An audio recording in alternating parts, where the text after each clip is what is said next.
where gods sleep, the White Fang stands watch. Hello everyone, welcome to What If Naruto was in feudal Japan and became the White Fang Guardian of Priestess movie. Before we start, please go support Dante477 for writing that awesome fanfic.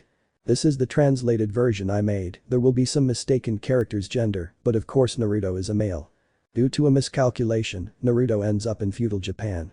Transformed into a kitsune yokai, he will venture into this new world where all possibilities are open, becoming the guardian of a certain revived priestess. With his help and that of the group of protagonists, he will seek to defeat Naraku once and for all. Chapter 1. Remastered. How boring, I thought as I looked at the village I loved so much. Of course, I like that it's very peaceful and without fighting, but it's still boring. Why is the hero of the Leaf Village and the Shinobi world bored? It's not that hard to answer. Because nothing was happening anymore. Why is that? Well, I'll summarize it as best I can. First of all, everything was very difficult for me. I wasn't even of legal age, 18, and I was already in a war where the future of the world was at stake, fought by a deranged man who sought to trap us all in an eternal illusion, and a crazy goddess who wanted to use us as slaves, or something like that. I never really understood it. I only knew she was the bad guy and that I had to defeat her, simple as that. Wow, how stupid I was back then, I thought to myself as I reflected on everything I had done as a child and teenager, always reacting and acting without thinking, jumping into action no matter what, believing I was the hero. Of course I still do that, but now that I am an adult, which was a time in my life when I had not yet matured, now everything is different. Even so, that growth was very late until not too recently. Continuing with the story, we defeated everyone, but something else remained: the wars between villages, which finally ended, thanks to Madara's macabre plan. At least, it was Madara's plan, believe it. So, since no one was fighting anyone else, world shinobi peace was declared. I thought it was the best news I'd ever received. My dream had finally come true, but I felt empty now because once my mission was over, I sat down to reflect on my life, and I only had one question. What now? The world was at peace. There were no more wars, and everything seemed to be thriving at a rapid pace. However, I felt very useless because all I knew was how to fight and be a shinobi, something that had become obsolete since without enemies or threats, we were no longer needed. Soon my friends, senseis, everyone left the ninja path for a more sedentary life, you could say, but I, despite the happiness I displayed in all of this, had been left without a reason to keep living, and that was strange. I was a hero who had already completed his mission. I had to make way for the next generations, who I was sure would find a new way to create problems, but by then, about 20 more years would have passed and I would already be old by then. In fact, I already feel old and I haven't even reached 25 yet. The good thing about being in Uzumaki is undoubtedly the long lifespan we have. We can be in our prime until 60 before we start to decline that, and the seals, they were the best thing that had ever happened to him. He was as addicted to them as he was to his beloved ramen. What wouldn't I give for a bowl? I thought hungrily, remembering that plate of hot noodles. Returning to my existential woes, I've done some productive things during this time. First, I got in shape. I was all skinny and short because of the ramen noodle, but it was the right thing to do. The sacrifice was worth it because I became the tallest of my generation and the most physically fit among them. Well, not quite like Reikage, but close enough. I also learned a lot of things, like hand seals, air release jutsus, and to the surprise of most and myself, fire release and lightning release jutsus. Honestly, I didn't know I had those two as secondary techniques, but whatever, it was awesome. Even though, on my way to training, my friends made fun of me. Why train to fight if there was no one to fight? They were right, but they were helping me waste energy, just like Big Eyebrows Lee, and Sasuke team was doing it too. I wasn't going to let him surpass me.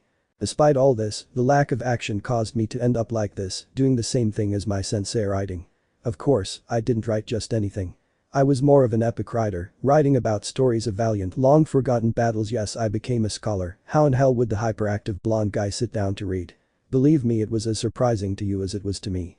Speaking of surprises, all my friends have already found partners and are planning to get married. Incredible, right? Even Hinata, who would have thought she'd end up with Kiba, although I heard it was out of spite. Spite on whom? I still wonder about that, especially when she suddenly bursts into my house to tell me how things are going with Kiba and leaves with a huge smile, breaking my door in the process. Sometimes it was scary, because I don't even know how she managed to get in after all those seals, but it doesn't matter. I never really found someone I felt comfortable with, so here I am writing down what I'm thinking, and, incidentally, remembering what brought me to this spiral of boredom. And why the hell am I writing this? He yelled as he grabbed the paper and crumpled it before throwing it away. Exhausted, he lay down on the grass, thinking about what had just happened. He never imagined he'd end up doing things like this. Kid, you're really getting worse as time goes on, you need to do something before you go crazy, his best friend, Kurama, said from within his mind. Naruto just sighed as he thought about his words, because there was some truth to them. As time passed, his boredom grew by leaps and bounds. It's not like there's really anything I could do, he said listlessly, unable to think of much to keep him occupied at the moment. All his hobbies were boring, there was nothing he could do as a ninja, and even the training was starting to bore him. Soon he'd have nothing left to do. You're right, this world is starting to rot literally, he said with a sigh as he watched the pollution increase from the peace and the human population begin to grow at a drastic rate. Why don't you make some progress with your father's jutsu? You had already mastered it, but I'm talking about that experiment of yours to create a pocket dimension like Kamui, said the tailed beast as he recalled that project of his. Naruto nodded. He'd been working in a pocket dimension, feeling a bit envious of the Uchiha's abilities, so he set about creating his own versions, especially the one that had given him the most trouble. Kamui. He had made preliminary progress. The jutsu was in an alpha state, so his confidence in it was almost non-existent. He couldn't use it yet, but you're right, maybe I can see if I can increase my progress. Tired, the blonde got up from his small table in the meadow and walked away toward a clearing.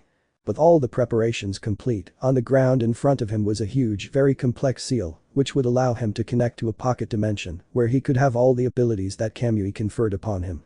It sounded very ambitious, but there was a possibility that he could achieve it. Finally, I hope this works, he said as he formed a hand seal and let some of his chakra flow into it. From this point, he watched as a small wormhole slowly began to form. He was excited, no, he was euphoric as he saw all his efforts begin to bear fruit. Trying to find a way to speed things up, he subconsciously began to increase the amount of chakra flowing into the seal, and that would be a grave mistake. The hole now grew massively, almost 10 times larger, spiraling out of control. A terrified Naruto tried to stop it, but watched in astonishment as absolutely nothing happened and he was soon to be swallowed whole. Thinking quickly, he tried to escape the black hole, but it was too late. Even with all his strength, gravity had been too powerful, pulling him in. The hole finally closed behind him and he was lost in the void of infinite space. She fell rapidly into what appeared to be the cosmos, seeing something like clouds with glimmers all around, and was transported into an endless, hopeless void. Finally, she saw a light. She thought everything would be alright, but… Kurama. The blonde boy shouted in his mind as he watched his friend being sucked into another black hole. What the hell is going on? He yelled as he held onto the tailed beast, trying to make it stay, but even using all his willpower, it seemed he wouldn't be able to hold on for long. You're going to another world, you idiot. Tailed beasts can't go to other worlds. We're connected to the elemental nations no matter what we do. I'm coming back. I can't go with you. Shouted the enormous fox as he tried to stay inside the seal. How ironic, since before he was trying at all costs to gain his freedom. You can't do this to me. We're friends. Partners. Brothers. Whatever we do, we've always done it together. I can't do anything without you. He shouted desperately as he felt himself losing ground. I know. You're a complete useless brainless idiot. The creature yelled as it felt its strength waning. That's why I can't leave without giving you all my chakra. This greatly surprised Naruto. No matter where you go, I'll be your friend. Uzumaki Naruto. It was an honor to have met you. Goodbye, idiot. He shouted as he broke free and was sucked into the hole, a huge orange chakra body falling out of him. Kurama. The blonde boy screamed in despair, tears welling in his eyes in the real world as he watched a small fox return to where he had fallen. However, his despair didn't last long before it transformed into excruciating pain. He felt as if his body began to burn thousands of times more intensely than when he was covered in Kurama's demonic chakra. The pain began to consume him as he slowly lost consciousness from the sheer amount of agony. Unconscious, he fell into another black hole, emerging from that strange place in a golden glow. Damn, it hurts like I fell from the sky, said the blonde, now half awake, while, with cloudy eyes, he began to check his surroundings. Damn, I did fall from the sky, he said as he looked at the ground, and indeed there was a large impact mark where he ended up on it. Now standing, she began to take her first steps, trying to regain her strength. Walking slowly, she found a small stream, which she ran to drink from, for she was very thirsty and needed to wash her face. Phew, how lucky I am. To find water so close. She couldn't finish before noticing something very strange in the water's reflection. She took a long strand of her hair, then the other one next to her face. She had long hair. Soon she saw her hands more clearly and without dirt. Her skin was much whiter and milkier than before, very good. But nothing compared to her fear when she saw 9 blonde appendages moving rhythmically behind her back and a pair of fluffy ears on her head. But what it didn't last long before an arrow, surrounded by an aura of peace, whizzed past his face in slow motion. Turning his head, he saw that the arrow had been shot by a woman with long black hair, half tied back with a white ribbon, her straight bangs covering her entire forehead. Her eyes were light brown, but sometimes appeared almost black. Her skin was pale, creating a striking contrast with her hair, and her eyes were small. I know I look kind of mean, but that's no reason to. He didn't finish before another arrow was shot at him, this time it was aimed at his forehead, but he simply caught it in mid-air and broke it, surprising her. Hey, don't attack people without a reason. The blonde man shouted as he glared at the woman. How could a demon stop my sacred arrow? She wondered to herself before returning to her stoic state. Perhaps I need to use more power, she said as she fired another, even more powerful arrow with the same results. The blonde man watched with a certain curiosity the energy in her hands, for it was nothing like chakra, but rather like the spiritual energy that they had to combine with their life force to obtain chakra. Are you even listening to me? Don't just shoot me for no reason. He yelled angrily, seeing how the priestess continued to ignore him, talking to herself about what was happening to him. Hey, don't ignore me. I'm talking to you. Now the blonde boy was furious, clenching his hand tightly. He stopped when he saw his nails were long. Damn it. He cursed, licking the wound on his hand and seeing that it had already healed. A very clumsy demon it seems, the woman said, raising an eyebrow at the demon's strange behavior. Then it will be easier to destroy him, she said, reloading her arrows and preparing to eliminate the blonde demon, who blinked as she watched her move. Well, so that's how you want to play, huh? The blonde man said, narrowing his eyes and assuming a fighting stance. The dark-haired woman also went on guard, ready for anything he might try. Very well, she whispered, preparing her claws for what appeared to be an attack, but instead, he leaped into a tree, escaping with a huge grin at incredible speed. See you later. The priestess could only blink and lower her bow at what she had just witnessed. A demon who hadn't tried to kill her and, moreover, seemed friendly seemed she wasn't going to stop until she had hunted him down, or her name would cease to be Kikyo. Thank you so much, young man, you've really helped us. Here, take this for helping us so much, said the older man as he handed the blonde man a bag full of food. Yosh. Thank you all so much, see you later, said the blonde man with a smile as he walked away from the village. A week had passed since the day he fell from the sky and was thrown into this unbelievable world, but he still missed his friends and Kurama. The first thing he did was hide his animal parts to look human. It was easy with a simple transformation. The second was getting clothes. That was difficult because there weren't any orange clothes that looked unbelievable, so he had to put aside his objection to the color and finally accept wearing a black kimono, a looser white one over it, and a light orange obi. On his feet, he wore yellowish-red sandals. In addition to that, he also possessed a kitsune mask attached to his obi, and although it might not seem like it, he also had an ocarina hidden among his clothes. She had spent the entire week researching this world and discovered that, indeed, there were demons, or as people call them, yokai beasts or any other synonym for the word. Very interesting information. It had also taken her some time to get used to her new body, which hadn't changed at all, but the new limbs were difficult to control. Finally, he had been practicing his new abilities, which were enhanced by his new appearance. It was as if he were in his Jinchuriki or Kurama chakra cloak form, but for an unlimited time, discovering new powers as he progressed. He could transform into an enormous golden fox the size of 2 mountains, just like Kurama, but he didn't, as it would attract too much attention. He discovered all of this every day of the week, and along the way, he helped the people nearby. They were very kind people who paid him handsomely for his actions. Wow, and they said doing good didn't bring any rewards, the blonde boy said as he took out a piece of bread and put it in his mouth, happily savoring some food. The sound of footsteps echoed in the clearing where he stood. His furry ears picked up the distinctive sound of a bow being drawn, and he let out a long, tired groan. Not so fast, damn, was the female voice that stopped him. With tired eyes, he turned to find himself face to face with the same priestess who had been harassing him all week. He'd had a few run-ins with the authority that woman seemed to represent, and yet, he'd found curious ways to avoid her, only to see his anger rise with each encounter. What do you want from my wife? Leave me alone. I've had enough of your stalking, it's been a very strange week for me, he said with his mouth full while pointing at the woman. Finally swallowing, he pointed again with his food in his hand at the woman. You got a life, woman. Shouted the blonde man while putting the food back in his mouth. I don't care, I won't rest until I find out why I can't hurt you, the woman said as she pointed again at the blonde man, who continued eating without caring in the slightest. But they were soon surprised by an enormous centipede, which moved at great speed as it burrowed into the ground. Is that your companion? The woman asked as she searched the ground for the enormous centipede.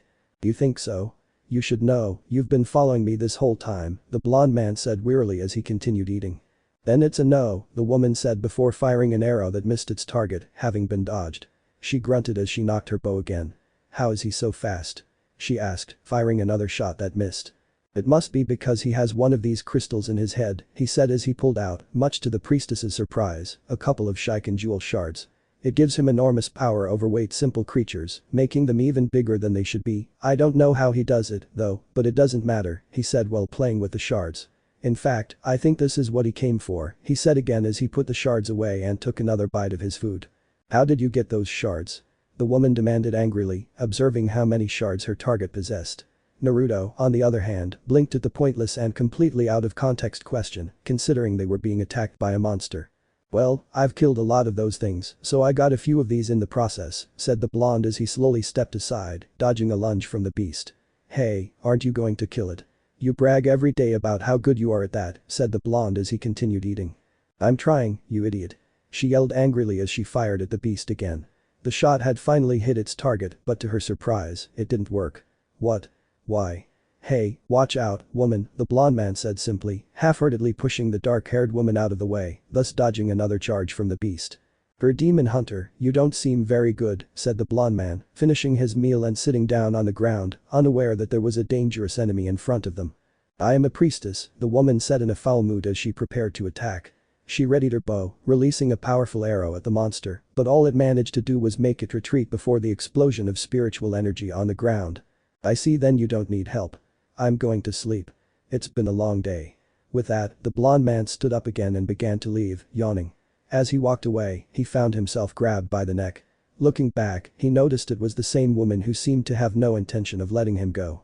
You're not going anywhere, the woman said as she grabbed him by his clothes, dragging him to the front of the battle, to see how that yokai seemed to have buried itself underground, waiting for the opportune moment to attack. Why? I'm sleepy. With a pout, the older man acted like a child as he tried to wriggle free from the woman. But he reacted quickly, pushing himself against her and dodging his enemy's attack. Naruto and Kikyo got up, a little dirty from the fall, and seemed to continue their conversation. Don't you see we have a common enemy? The woman said, looking at the enormous beast that continued destroying everything in its path. Naruto only glanced at it for a moment before shaking his head. It wasn't his damn problem that, since it seemed to be after her, to him it was nothing more than a simple overweight insect. Your enemy, not mine, the blonde man said as he continued trying to break free from her grip. He finally succeeded and glared angrily at the woman. You claim to be strong, you can do it on your own. Besides, you've been harassing me and trying to kill me for a whole week. Why should I even help you?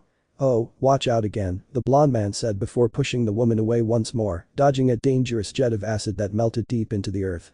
But you've been helping me, the woman said, raising an eyebrow as she realized she'd been saved again. Naruto opened his eyes for a moment, then scratched his chin, thinking about his recent actions. He didn't want to admit he was helping her. His pride was at stake. I pushed you by accident, the blonde man said, blushing as he realized he had indeed been saving her for quite some time. Yes, of course, with a small smile the woman turned back to her enemy, aiming again. Damn woman, what haven't I been doing to her? The blonde man shouted as he felt his anger rise. If you do it, the dark-haired woman tried again to make him lose his temper. No way. He shouted angrily at the woman, ignoring the approach of the enormous being. If you do, the woman said again, looking at the enormous centipede that was almost close to them. I'm not doing it, damn it. The blonde man cursed angrily at the woman. The giant centipede approached the couple, using its enormous body to try to appear intimidating at first glance as it fixed its gaze on the priestess. Humans give me the you shut up useless. Yelled the blonde as he formed a Rasen shuriken in his hands and threw it at the monster who screamed in pain as he was cut and later by the huge explosion that consumed him. I'm not doing it and that's final. The blonde man shouted angrily as he turned his back on the woman before opening his eyes upon noticing a detail. What were you saying? With a mocking smile, the dark-haired woman said to the blonde man, who turned to look at what he had done. Pieces of the centipede were still falling as the dust cloud dissipated. The creature's blood was scattered and the remains coalesced in the crater created by its devastating attack. Shut up, the blonde man wearily muttered, walking towards the beast's remains. Sure enough, there was a piece of black pearl. At least I have another one to sell, he sighed, picking up the fragment. His face soon soured again when he heard a bow drawn and arrows fluttering. Turning around, he saw the priestess aiming her bow at him again. Seriously? Again? With a tired expression, the man sighed, waiting for the woman's next excuse. Give me the Sharigan jewel fragments, all the ones you have, the woman said, pointing at the blonde man's head. So that's what they are, and what are they for, or what on earth are they? I asked curiously upon seeing the precious stone. "It's none of your business, demon," Kikyo said curtly, for the last thing she wanted was to give information about what to do with the pearl. She didn't want this kind demon to transform into a bloodthirsty one. "Fine, but I can't give them to you. They're worth some money to me, and they're mine," he said, taking out all the shards he had. "Unless you're a robber who's come to steal them by force, in that case, keep them." "Anyway, I didn't see any use for them," the blonde man said, tossing the shards to Kikyo's surprise. She dropped her bow to catch them in midair. "So that's it? Is that all you wanted from me? So you'll finally stop trying to kill me, then?" The dark-haired woman nodded slowly and with difficulty. "Perfect, one less weight on my shoulders. Well, goodbye forever, strange woman," the blonde man said as he left the forest, leaving the priestess confused by everything that had happened. "Get up, it's time to go," was the voice that roused him from his pleasant dreams. Half asleep, he nodded as he prepared to leave for an unknown destination. Without even realizing it, he stood up and began to follow that mysterious person through the woods, completely unaware of what was happening. Finally, now fully awake after a long time, he opened his eyes wide to what was happening. Turning his gaze, he noticed that it was the same woman he had sworn to never see again the day before. "Why are you still here, damn it?" was the tired cry that echoed throughout the forest, causing birds to rush out of the area. Despite the shout, the woman didn't seem the least bit surprised and kept walking. The blonde man just grunted and cried as he followed her. "Why? I thought we were done," he said wearily, letting a few fake tears fall. "Why? It's simple, I see you're strong, and I need partners if I want to defeat someone," the woman said as she continued walking. Naruto just raised an eyebrow. That woman didn't seem like the type of person to ask for help from others, much less work as part of a team. "Oh no ma'am, I'm fed up with this, I won't get involved in your problems, that they want to kill you is your problem, but don't drag me into it," said the blonde man, denying what he was about to say. The dark-haired woman glanced out of the corner of her eye at the blonde man, who continued to refuse. Looking at the fragments, she smiled. She had something to convince him. "So you don't want your wishes to come true?" The blonde man only opened one eye, staring at the dark-haired woman, who smiled, seeing that she had his attention.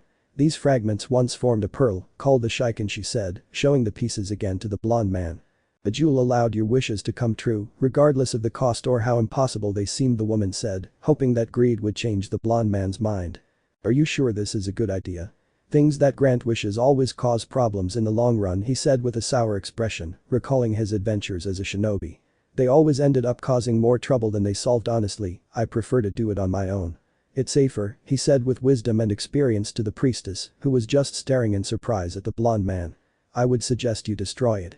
Who knows whose hands such a relic would fall into," he said, thinking of all the possible villains who might wield such power. "Destroy it?" the dark-haired woman asked the blonde man, who just looked somewhat confused since, being of average intelligence, he thought that someone in the entire existence of the jewel must have occurred to him that, if it was so dangerous, it would be better to end it before it fell into the wrong hands. "I don't know, have you ever tried throwing it to the floor really hard? Or crushing it with a giant hammer?" the blonde man asked the dark-haired woman, who just shook her head. "You're right, I don't think you can do that," the blonde man thought, imagining ways to destroy it. "I know. Make it destroy itself with a sleeping paradox," he said, smiling at his brilliant idea. "A sleeping paradox?" she asked, even more confused, to the blonde boy who was looking at her excitedly. "Simple, you wish for the jewel to destroy itself and disappear for all eternity, just to be sure. If what you say is true, then it won't be able to refuse your wish and the pearl will never exist again. It's the perfect plan," she said with a smile as she recalled sleeping paradoxes. Sometimes when she wasn't sleepy, she would read one, and her brain would try so hard to respond that she would fall asleep. "Priestess, hey, are you alright?" the blonde boy asked, confused, as he saw her astonished expression. Well, she kept thinking over and over what the blonde boy had said. It was right. If they asked the Sharigan jewel to disappear, it would simply do so. The answer was always simple. So much thought over hundreds of years, and the answer was always to ask directly. The dark-haired girl coughed, realizing how she had attracted attention, and regained her usual stoic expression. "Don't tell me you've never thought about it, baka, idiot," said the blonde with a huge smile, while teasing the dark-haired girl by repeatedly touching her forehead. "Stop doing that," the blonde boy paused for a moment before doing it one last time. "You're annoying." With the same stoic expression, he walked quickly forward, just so she wouldn't see him blush with embarrassment. "You didn't think of that? Ha ha ha ha ha." The blonde laughed loudly as he pointed at the dark-haired woman, but he stopped when an arrow flashed past his eyes. "Fine, I'll stop laughing, you're a bore," the blonde complained as he tried to reach her. "So now that you know how to destroy her, you don't need my help," the blonde said as he tried to leave another way, but he didn't get very far before she grabbed him by the neck again. Hey, the blonde said angrily as he looked at the woman. It's not that simple, there are many fragments scattered throughout the country, they're causing problems wherever they land, we must recover them one by one, until we form the sphere, the woman said as she dragged the blonde man along. Should we? That's not my problem. The blonde growled, crossing his arms and walking backward to avoid falling. Hunting them is supposed to be your job, not mine, the blonde said irritably. You've seen that I'm not that strong, I need help, he finally admitted, forcing each word from his proud lips. Especially because there's someone else who's also after the fragments and wants to gain immense power. He's very strong, and all he's done so far is destroy everything. The blonde man just remained silent, thinking about what he had said. This might be his chance at the adventure he'd dreamed of, his chance to be a hero again, but secretly, he'd grown accustomed to being an unknown. He finally realized what was bothering him so much, the pressure of his responsibility as a hero to the world. He didn't like all the fame. It made him sick. And now that he was much better off being a nobody, he didn't want to repeat that mistake of the past. However, there were people in danger, innocent people searching for a hero to save them. He simply couldn't refuse a plea for help even when it came from a woman like her. Vikyo was surprised when she suddenly couldn't drag him along. Turning her gaze, she noticed the blonde man was seriously considering what he would do next. She saw him sigh wearily and turned to look at her. Fine, I'll help you, but only until I've finally gathered all the fragments. After that, we're complete strangers, the blonde man said, extending his hand. Well, it's a deal, from now on you'll be my new guardian, he said with a smile as he shook her hand. New? He said, raising an eyebrow. Was there someone else before him? Forget what I said, only now are you my guardian, try not to let me die, because I'm the only one who can purify the sphere, the woman said, somewhat annoyed, walking away without the blonde man. Hi, I didn't say anything, annoying woman, said a tired blonde man, realizing he'd have to put up with this kind of woman. He hoped he could endure her for the entire time they were traveling together. Well, so, where are we going? We've been walking for a long time and we still haven't left the forest, the blonde man asked before noticing the dark-haired woman stop completely. You don't know where we're going, do you? The woman, turning her back to him, shook her head slowly, refusing to face him. I see, what am I going to do with you, priestess? The blonde man sighed as he took the woman by the hand and led her in a new direction. Let's follow this path. I can sense people around here. It must be a village. At this, the woman walked on without looking at him. Naruto sighed. It was going to be a great adventure. Insert sarcasm. Inuyasha, was the woman's cry that echoed throughout the place. Kagome watched as her beloved was dragged to the underworld by his former lover, who was slowly achieving her goal. Don't listen to her. Wake up. Inuyasha. The woman shouted as she saw that she was completely ignored.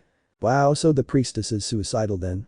I spent so much time with her and never noticed, the teenager heard as she looked up at a very handsome blonde man who looked good. Who are you? The confused teenager asked, looking at the blonde man. He returned her gaze, and after a few minutes of exhaustive observation, he approached her to get a closer look, a huge smile spreading across his face. This is the first time anyone's asked me my name, you have no idea how happy that makes me, the girl let out a nervous laugh in front of the man's face. I'm Naruto, your guardian, he said pessimistically as he pointed at the duo nearing their end. Her guardian, you do a terrible job. Kagome shouted as she tried to get this new character to help her, because if she managed to change his mind and get him to intervene, she would stop her teacher from carrying out her plan to take Inuyasha with her. What do you want me to do? If she dies, it's not my problem. That's her decision, the blonde man said calmly as he watched his friend trying to drag her former love to the grave, something he was sure Hinata would be capable of if Kiba were unfaithful to her. The entire light show seemed to be coming to an end as they were both halfway to being consumed by that crack in the ground. But if he dies, he won't pay you. The teenager shouted, trying to convince him to stop them. He seemed to think about it for a moment before shaking his head. He appeared to be remembering something that was slowly making him furious. She won't pay me. She's a damn abuser. The man shouted angrily, making Kagome sweat slightly from his outburst. Naruto, then, gradually calmed down before groaning wearily. But you're right, we have to stop her, or coming all the way here would be incredibly stupid, the man said, recalling everything he had endured to reach this place. It hadn't been easy guiding the priestess through a forest, especially with her tendency to get lost wherever she landed. Yes. First free me from these things, and she was abruptly cut off as she felt a pair of lips touch hers. Her natural reaction was to try to push him away, but in her state it was impossible. To her surprise, she gradually began to like it until she started to kiss him back. The duo, who were also kissing, stopped when they saw another couple imitating them. Inuyasha and Kikyo opened their eyes in shock, unable to believe what they were seeing. The snake rope that had Kagome imprisoned released her only for these two to deepen their kiss even further. Inuyasha couldn't contain his jealousy and tried to hit the blonde boy, who, seeing him approach, dodged with a leap, along with the teenager, who seemed to have finally reacted to what was happening, pulling her out of her little fantasy world. What's going on? Kagome asked, confused, as she saw that Inuyasha and Kikyo had separated and she was still in the blonde boy's arms. Wait a minute, let me go, you pervert. The teenager said as she pulled away from his arms. Why did you kiss me? She said angrily. Why? To get their attention, of course, and look, it worked, the blonde man said, pointing at the now divided couple. Their expressions seemed to reflect internal conflict, flashing between confusion and anger. Well, when you put it that way, Kagome said, blushing as she recalled the situation. Of course, it seemed a bit far-fetched, but when she saw the results of her little charade, she couldn't complain too much, since they had, after all, achieved their main objective.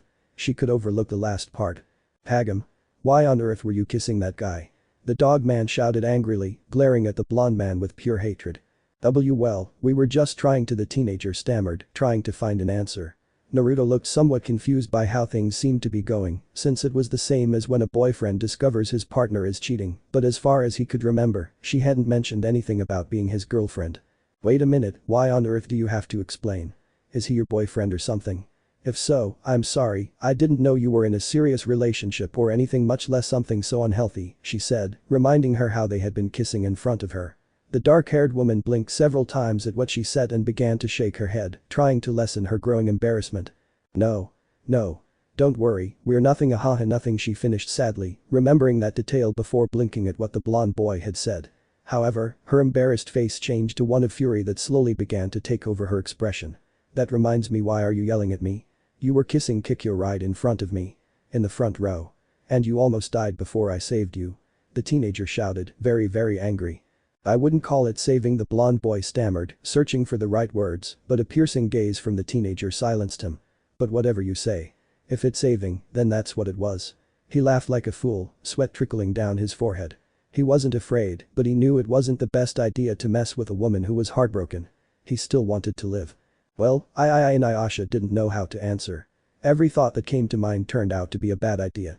Hypocrisy, where the blonde man muttered, rolling his eyes as he took in everything that was happening. He had unwittingly stumbled into a strange trio, a quartet, if you counted the priestess.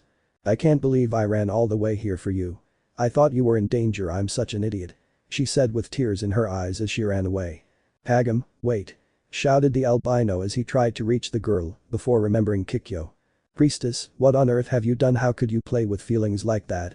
I thought you. He didn't finish before feeling a huge slap across his face. Well, it didn't hurt, it did surprise him. Why did you do that? He asked angrily, seeing the lifeless face of his traveling companion. Let's get out of here, I want to leave this place, I can't stand seeing him anymore. The blonde man only raised an eyebrow at the pained voice. It seemed that knowing his former love now loved someone else hurt him beyond measure. Sighing, he decided not to get involved any further. Okay, let's go, said the blonde man as he carried her in his arms out of the place. It looked as if he wasn't going to walk. Wait a minute. What are you doing with Kikyo? Shouted the albino as he watched them both begin to leave. I'm sorry, but that annoying woman here isn't feeling well. I think that's enough feelings for one night, don't you think? You'd better try to reach her, or you could lose something worse than a crush, a beautiful friendship, said the blonde man as a large amount of leaves surrounded him and he began to disappear. Wait. I yelled again, but too late, seeing that they had both disappeared. Shit. I shouted hatefully before thinking about the blonde's words, quickly running trying to reach the girl. I hoped it wasn't too late yet. Hey, priestess here. He didn't finish speaking before seeing her collapse to the ground, sweating profusely. Priestess. He shouted upon seeing the woman's condition. He quickly began to examine her, but found nothing except for one thing: she was dead. Why are you dead? The blonde man asked, surprised, as he felt the coldness of his hands, now much better than before. I'm already dead, but I've been revived thanks to necromancy. I can't leave until my revenge against Naraku is complete, but I refuse to consume souls. I don't want to be a monster like him, the woman said as tears streamed down her face. Damn it, cursed the blonde man as he felt the essence of his life slowly draining away. Hold on a little longer, I can help you, the blonde man said desperately, as it seemed he wasn't going to make it in time. The dark-haired woman simply denied it, saying with a small smile, it's impossible, I'm dead, there's no way to save me now. Shut up. Annoying. Stupid. Foolish priestess. He yelled as he finally gathered the chakra to save her. Depending on a demon to save you, how pathetic. The blonde boy shouted while trying to hide his apparent sadness.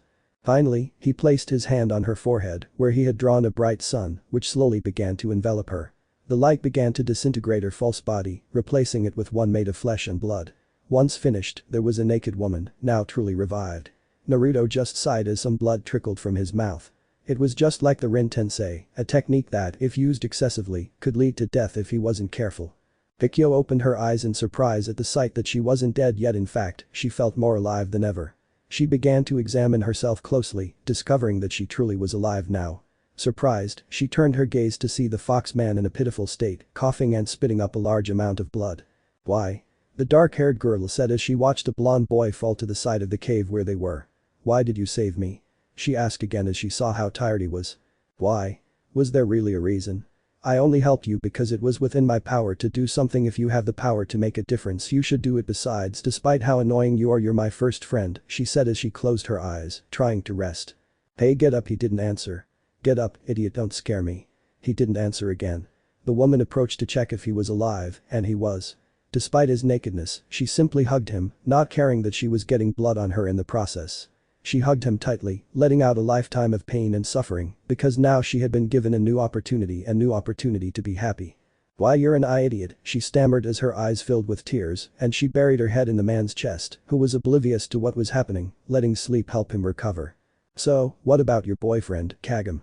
What happened to him?" one of her friends asked, seeing her best friend's dejected state. Kagem stopped her thoughts and forced a smile. "Haha, what boyfriend? I never had one, haha." Her friends looked at her a little strangely, because this was very different from when they used to ask her. "Are you sure that? Look at that boy," said another of her friends, drawing the group's attention. "Wow, he's really handsome. Look at those lines on his face, they're so cute. And that hair, it's gorgeous."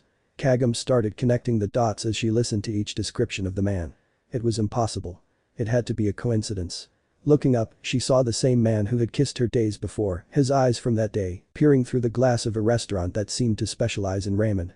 The man glanced around for a moment before recognizing her and waving from afar. "Kagem is waving at you. Could it be girls? Ahahaha, I need some time alone, bye."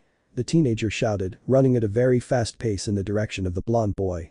"Hey little lady, what's up?" He didn't finish speaking before being literally dragged away at high speed. After running for a long time, Kagem noticed something strange. Turning her head, she saw that the blonde boy was gone, replaced by a very fake doll of him with a mocking smile and the words "I tricked you" written on it. The teenager felt her anger boiling over as her patience slowly dwindled until she finally exploded in front of everyone. Naruto. It was that scream that echoed and deafened the entire city.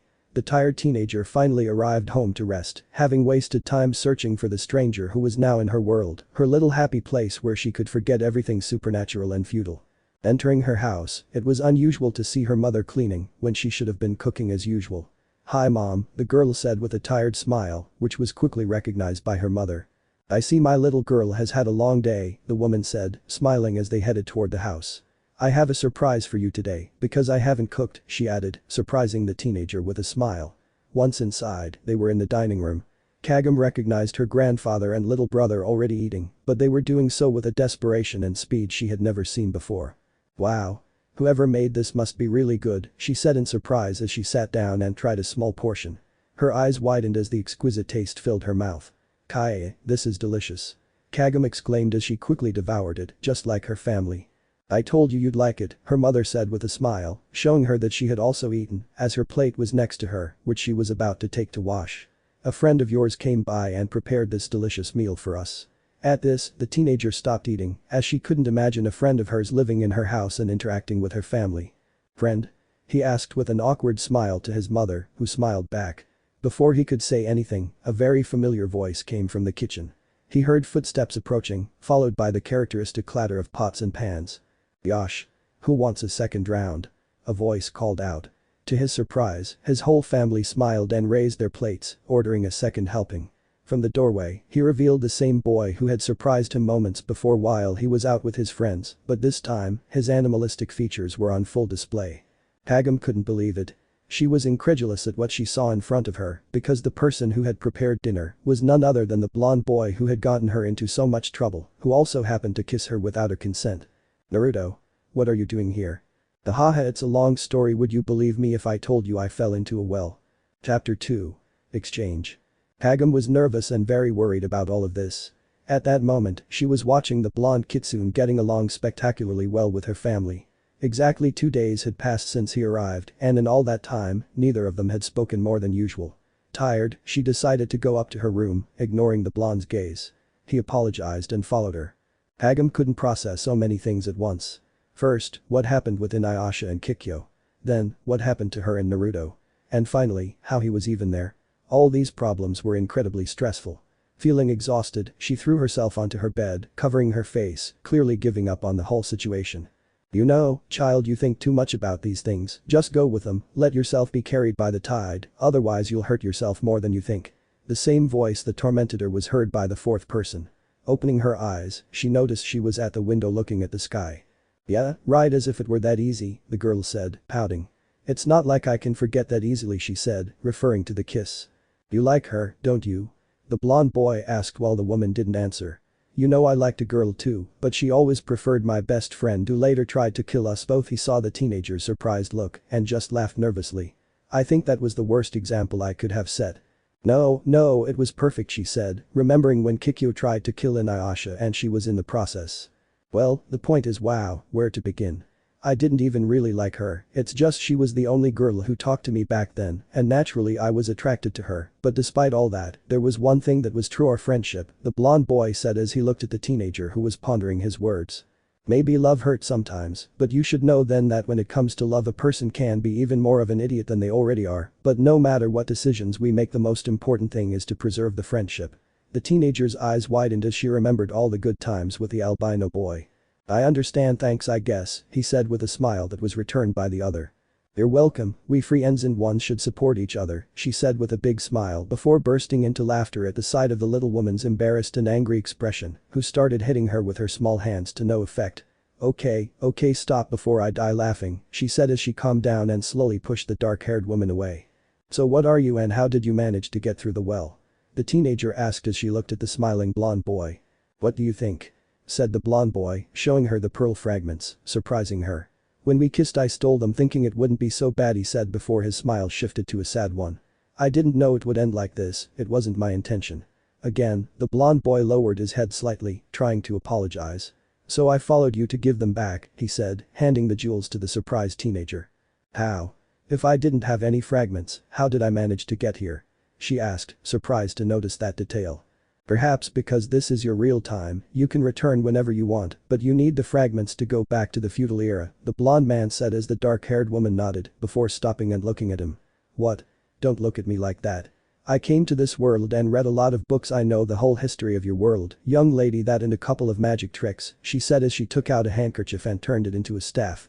Amazing, Inuyasha hadn't thought of such things, she said, admitting that the dog man could be a little stupid sometimes. Well, that's because I'm not a dog, the fox is more cunning, said the blonde man as he threw the cane away. Speaking of which, how did you convince my family you were a good person? She said, looking at all his animalistic features, which were also visible to his family. He could only laugh as he remembered what happened that day. So how come this thing is letting me through? Naruto was in a dilemma. Jumper think things through, trying to find the switch that would open the portal to the other time. Oh, I know. I have one. The blonde boy screamed as he fell backward, straight into the well. Closing his eyes to avoid the imminent crash, he realized he had come through. Looking around, he saw almost the same dimensional vortex that had brought him to this world. His curiosity didn't last long, as he reached his destination, crashing into what appeared to be the well's lid. Ow! He yelled in pain at the impact. What's going on? He heard an old man's voice. Turning around, he saw someone enter who appeared to be an old priest. Another demon has managed to get through the well. But it's impossible. I've put on the most powerful enchantments of our family, said the old man as he watched a blonde boy playing with the slips of paper. They are certainly well made, but I forgot to put in the spiritual energy to make it work, he said, examining the papers. Spiritual energy? Then Kagam can do it. Kagam. The old man shouted before hearing his younger brother cry out that she wasn't there. Damn it. Just when I needed my granddaughter. The sad old man said, crying as he could almost see the family heirlooms in action. Wow, this place is amazing, it's practically like home, said the blonde man as he looked around outside the well temple, surprising the old man who followed him out. Demon. Stop. Shouted the old man as he threw what appeared to be ash or perhaps salt at him. Damn, this stings my eyes, said the blonde man while coughing, trying to breathe. Don't tell me it also works with spiritual energy, the older man said, his face long.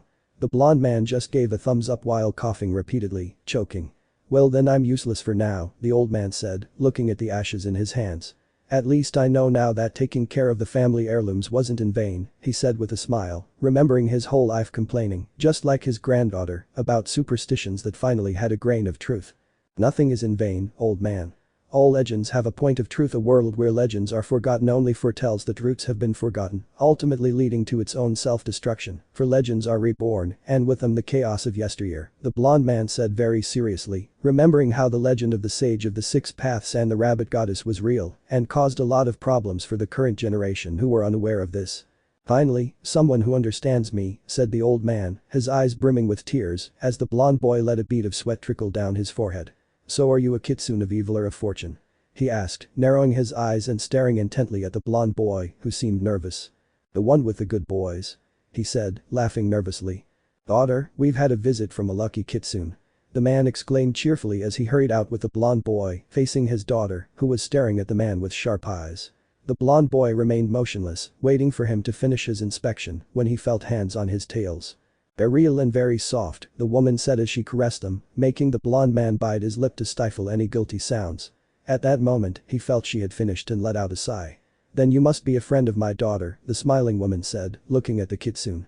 I wouldn't call him a friend, acquaintances maybe, the smiling blonde man admitted to the woman, who slowly shook her head. Don't worry, you're a good person, I'm sure she'll love your visit. The blonde man opened his eyes in surprise, before smiling and entering the house. After that, I went shopping with your mom, helped your grandpa create more of those charms, and then taught your brother some cool things, the blonde boy said, showing a short video on his phone to his brother, who was practicing some basic Jujutsu and doing it very well. For a kid with no training, he's really good. He's got talent, the blonde boy said, putting the phone away in his clothes. Stop teaching those things to Sauda. The teenager shouted, watching her little brother fight. Well, never mind, I think the hardest part was when I went grocery shopping with your mom. It was a disaster, the blonde boy said reluctantly, as he remembered that. Huh? Why? The teenager asked curiously. You know when there are very desperate girls and they try to forcefully pull you out of another girl's clutches, he said wearily as he remembered that, thanks to the wise girl's mother being present and scolding everyone, managed to get him out of the place. I see, said the girl, uncomfortable at the sight of the completely grumpy man. I think that's it today. I'll return to the feudal era. I left Kikyo alone for too long, she's going to get into trouble and then almost die again, that suicidal priestess. The blonde, slightly angry, remembers his master who almost always died from one thing or another. No one had ever described her like this before, said a saddened Kagam, seeing that even in her past life, she kept getting into trouble, even to the point of being on the verge of death. Can we go together? I'm going back too. I have to sort things out with the guys, she said sadly, remembering that she had abandoned them. Well, but I think you should pack your things too, some things from this world might be necessary on your journey. The girl nodded, running out of the room. Like me with this device. With a sly smile, she showed the new modern cell phone she held in her hands. Thank you so much for everything, ma'am, said the blonde boy, bowing in gratitude for the family's hospitality. Beside him stood Kagam, packing an enormous backpack filled with who knows what, it could even be huge bricks. Don't worry, it's been great having you with us. Come back whenever you like, we'll welcome you with open arms, said the woman, very happy, as was her whole little family. Thank you, I won't forget it, said the blonde man as he easily picked up the enormous suitcase, much to the teenager's surprise. Come on, we have to go back, your friends are waiting. With a smile, the man ran and jumped through the well. Goodbye everyone, said the girl before jumping into the well as well, following him. By the time she reached the other side, she heard strange sounds of battle. Emerging from the well, she saw Naruto easily dodging Inuyasha's attacks, as well as the monk and Shippo watching the fight, but they lost sight of them before she emerged from the well. Miss Kagam. Kagam.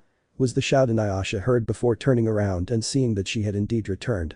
I thought that because of Inuyasha you would never come back, said the little fox, hugging the girl, who was comforting him. Don't worry, I'm here now, he said with a smile that was returned by the little fox. I thought the same, miss, because you know how incompetent Inuyasha can be, said the monk, closing his eyes. He then received a blow to the head from the aforementioned. You call him incompetent? You depraved monk. Growled the dogman at the monk's uncomfortable smile. Well, it seems you're all very lively, that's great, but now I have to go back to my teacher, she said reluctantly and listlessly, walking out of the place. Teacher? The others said, except for the teenager who sadly watched her leave. Give Kikyo my regards, the girl said, surprising everyone. The blonde boy simply nodded with a small smile and prepared to leave. Maguekio is his teacher. Inuyasha asked incredulously at what he had just heard. Seeing the girl nod sadly, he tried to reach the blonde boy but was stopped by the monk who grabbed him by the neck. Idiot, if you go after him now, you'll only make Miss Kagome sadder and she'll leave again. At least try not to make her more uncomfortable than she already is. The dog man stared at the monk, unsure what to say, before nodding. He couldn't go after Maguekio now, not when Kagome still felt bad about it. Where have you been, you idiot? You were supposed to protect me, not leave me here for days, were the first words he heard upon entering the cave. The blonde man simply frowned at the priestess's now improved condition. She was wearing clothes to his liking, the same ones she'd worn when she was dead, so he couldn't see the difference between the two states. Oh, I'm sorry, all-powerful mistress, but your slave needed some fresh air. Happy now? The blonde man said before feeling a wooden cup hit his head. Hey you, he was about to scold her before she could speak first. Don't talk to me like that, it makes me feel like I can really do anything, she said, letting out a small, sadistic laugh that startled the blonde man a little. Damn, power's gone to her head, he said while violently shaking the dark-haired woman. Snap out of it, priestess. Get out of that world. He shouted while trying to snap her out of it. Luckily, it worked, as she seemed surprised at herself. That was close, the blonde man sighed, soon feeling a slap across his face. Pervert, the woman said as she readjusted her clothes, much to the annoyance of the blonde man, who simply turned his back on her and sat down near her. What now? The blonde man asked the dark-haired woman, who remained silent. I must find Naraku, whoever he is. He's the one who killed me in the past, and now he's gathering the pieces of the pearl. He must be defeated, he said, looking at his bow. Don't you know who he is? The blonde man asked, surprised by her denial. Well, I'm sure that now that he knows you're among the living, he'll try to kill you. The woman just nodded because she knew that things like this don't stay silent for long. I need to continue alone then, she said, surprising the blonde man. If I'm accompanied, he'll never dare show his face. The blonde man nodded with difficulty. It was risky, but at the same time, it was his only option. Then you'll come to me once more when everything gets out of control. He nodded again. Without a doubt, the priestess was very suicidal, so he had to save her again before that happened. Alright, then take this, he said, handing her a silver bracelet with a red jewel. She took it hesitantly. This has a seal inscribed on it that will allow me to appear by your side wherever you are. Just place a little of your spiritual energy on it and I'll know you need my help. The dark-haired woman was surprised, but she recovered quickly and nodded. The blonde man stood up, as did the dark-haired woman, and they went their separate ways. They would meet again in a few days, so it wasn't so bad after all. So this is where the old sword-forging man lives. Naruto now found himself on what appeared to be the top of an active volcano. Not caring much, he set out to hunt down the old blacksmith Todesai. Old man. Hey, old man. I need your help. The blonde boy shouted as he tried to call him. What a noisy boy. I'm coming. Shouted a voice from the other side of the cloth that separated them. Once he emerged, he could see who the legendary blacksmith was. A very ugly old man with bulging eyes. What do you want? If it's a sword, then you're wasting your time. I don't want a sword, I'm strong enough without it, but there's something you need to see. The old man opened his eye at what was said. It was the first time someone had climbed the mountain without needing a sword. Then it must be important, the blonde man nodded in agreement. Todesai could only tremble at what the boy held in his hands. It was the demonic sword of the end of the world, or of the dead, Sanga. How on earth do you have that sword in your hands? Shouted a terrified old man trying to escape from the weapon. The kind old man had it hidden in his closet. When I felt the evil power in that leaf, I knew I couldn't leave it in his hands, especially since this guy told me to take you to him. With that, the blonde man released a small spirit. It's been a long time, Todesai, said the little old man to the other old man. Saya. You said you'd keep him locked up for 700 years. Not even half of that time has passed. Shouted the blacksmith, overwhelmed by how dangerous it is now. I know, but it seems that somehow the 700 years have already passed and it won't be long before I lose control over this. Now both old men trembled at what it meant. I don't know, can't they destroy it or something? Asked a blonde man, who apparently was unaware of the powers of that demonic weapon. Do you think we haven't tried? The only way is to keep her with an owner who can control her, but no one worthy has appeared since our master Inutaicho, said the blacksmith as the Saya spirit nodded. That's a problem, especially when this thing breaks free from its seal, he said, brandishing his sword to the horror of the elders. We only have half a year left before Sanga is released. Everyone fell silent in the face of the impending danger. But what is this weapon that can cause so much fear? The blonde man asked as he looked at the gem on the hilt. Sanga, the sword of Hell or Conquest, can summon 100 souls from the dead with just one swing.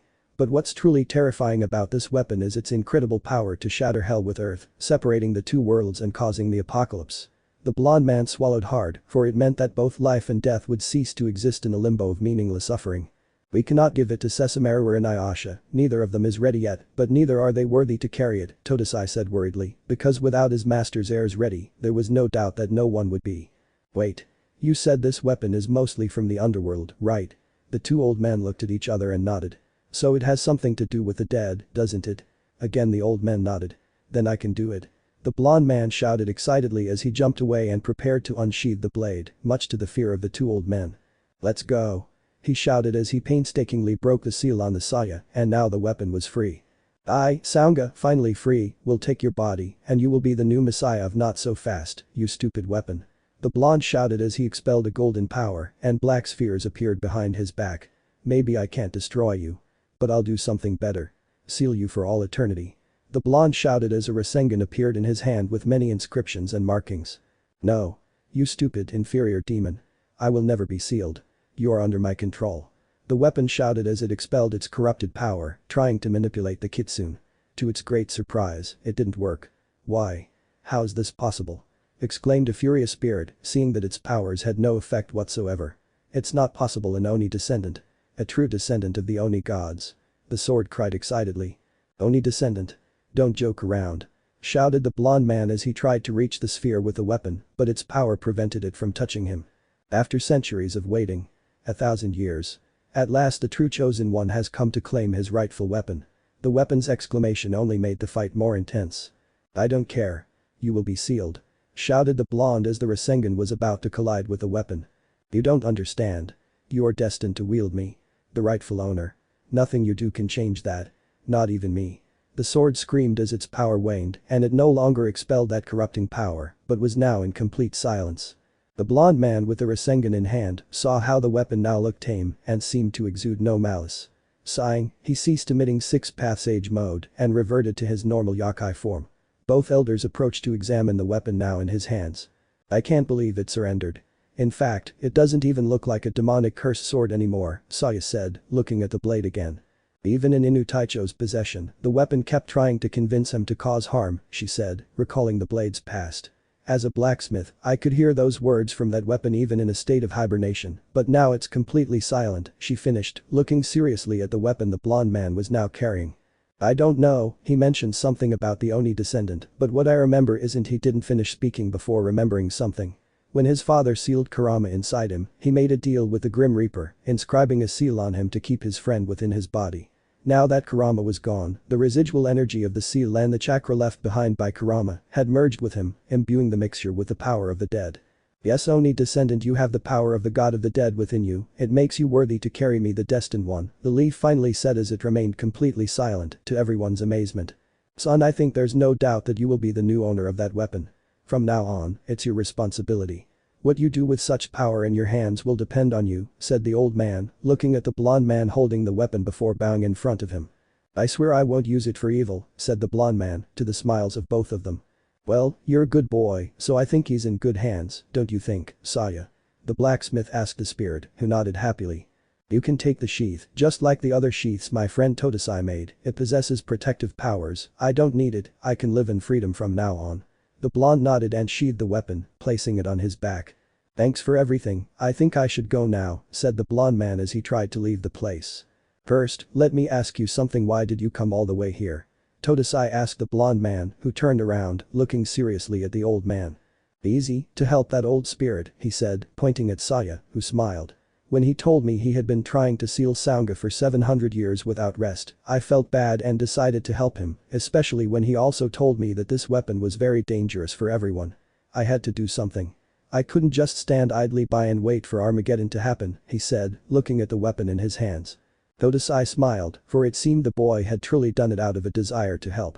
An action should always be rewarded. Boy, haven't you thought about having a sword forged by a legendary blacksmith? The old man asked before taking out his hammer. I don't know, it sounds great, but I think I'm fine with Saunga, I don't think I didn't finish saying before receiving a loud blow that could be heard throughout the place. Hi, I am my Fang. Well, with that, it's finished. I call her Satsujin Mikazuki, said the blacksmith as he sheathed the katana. It was a very beautiful katana. The saya was completely dark, an ebony color, as was the hilt. The tsuba was made of gold with an engraving of foxes on it, while the blade itself was very bright and polished, reflecting the light beautifully. It was perfect. Incredible, Master Todesai, I promise to take very good care of it, he said as he placed the katana on the left side of his obi. He has incredible powers that you will discover for yourself, the main one being Kisukuna Sarasu, truly a very lethal weapon, especially with that fighting style you have developed, said the old man, as the blonde man smiled. Don't worry, it's not like I'd suddenly go against my own principles, only the bad guys, the blonde man said as he left the place. Don't forget it also absorbs demonic energy. The old man shouted at the blonde boy, who only gave him a thumbs up. Well, kid, I hope he knows how to behave. Nah, he'll be fine, the old man said before going into his house, hoping that after all this time he could finally have some peace and quiet. Now, I have to. He was cut off when he felt a tug, but it wasn't anything physical. Kikyo, it seems that fool is in trouble, the blonde said reluctantly, before disappearing from the place in a golden glow. The glow engulfed the entire area, which was the Mount of Poison, where long ago many demons fought amongst themselves for survival and power, for whoever one could obtain the power of all the bodies. The group of protagonists fell into the trap and Inuyasha fought each one, defeating them all except for one, who regenerated using the parts of the other monsters. Finally, before he could win, an arrow struck the area, destroying the last demon and breaking the spell. However, Naraku arrived on the scene, creating a new body with which he seemed to have reached a far superior peak of power. Everyone watched in disbelief as they were used to grant him this new power. You've all interfered with my plans, but it seems that this time it wasn't like that. I've won, he said with a smile, looking at the group. His gaze returned to the priestess, who was breathing with difficulty, having absorbed some of the creature's poison and also received a powerful blow from it. Everything indicates that this woman has helped me obtain this new body without going through so many difficulties. It's a shame that Inuyasha isn't part of that mix, Naraku said with a small smile as he looked at the woman on the ground, who was staring at him with great hatred. That's a lie. She did it to save Inuyasha's life. Not to help you with your plans. The girl defended herself, glaring angrily at her now new enemy. It doesn't matter, everything indicates that this woman is the priestess Kikyo, the same one from 50 years ago who guarded the precious Sharigan jewel. With a smile, the man lifted her in his arms, ready to take her against her will. Let me go, monster, he stammered with difficulty, much to the delight of Naraku, who saw his strength beginning to wane. Don't touch her with your wicked hands. Inuyasha shouted as he drew his Tsuga and prepared to attack, but before that. Damn you, priestess. Can't you be alone for a couple of days? You almost died again. An angry voice called out, drawing his attention.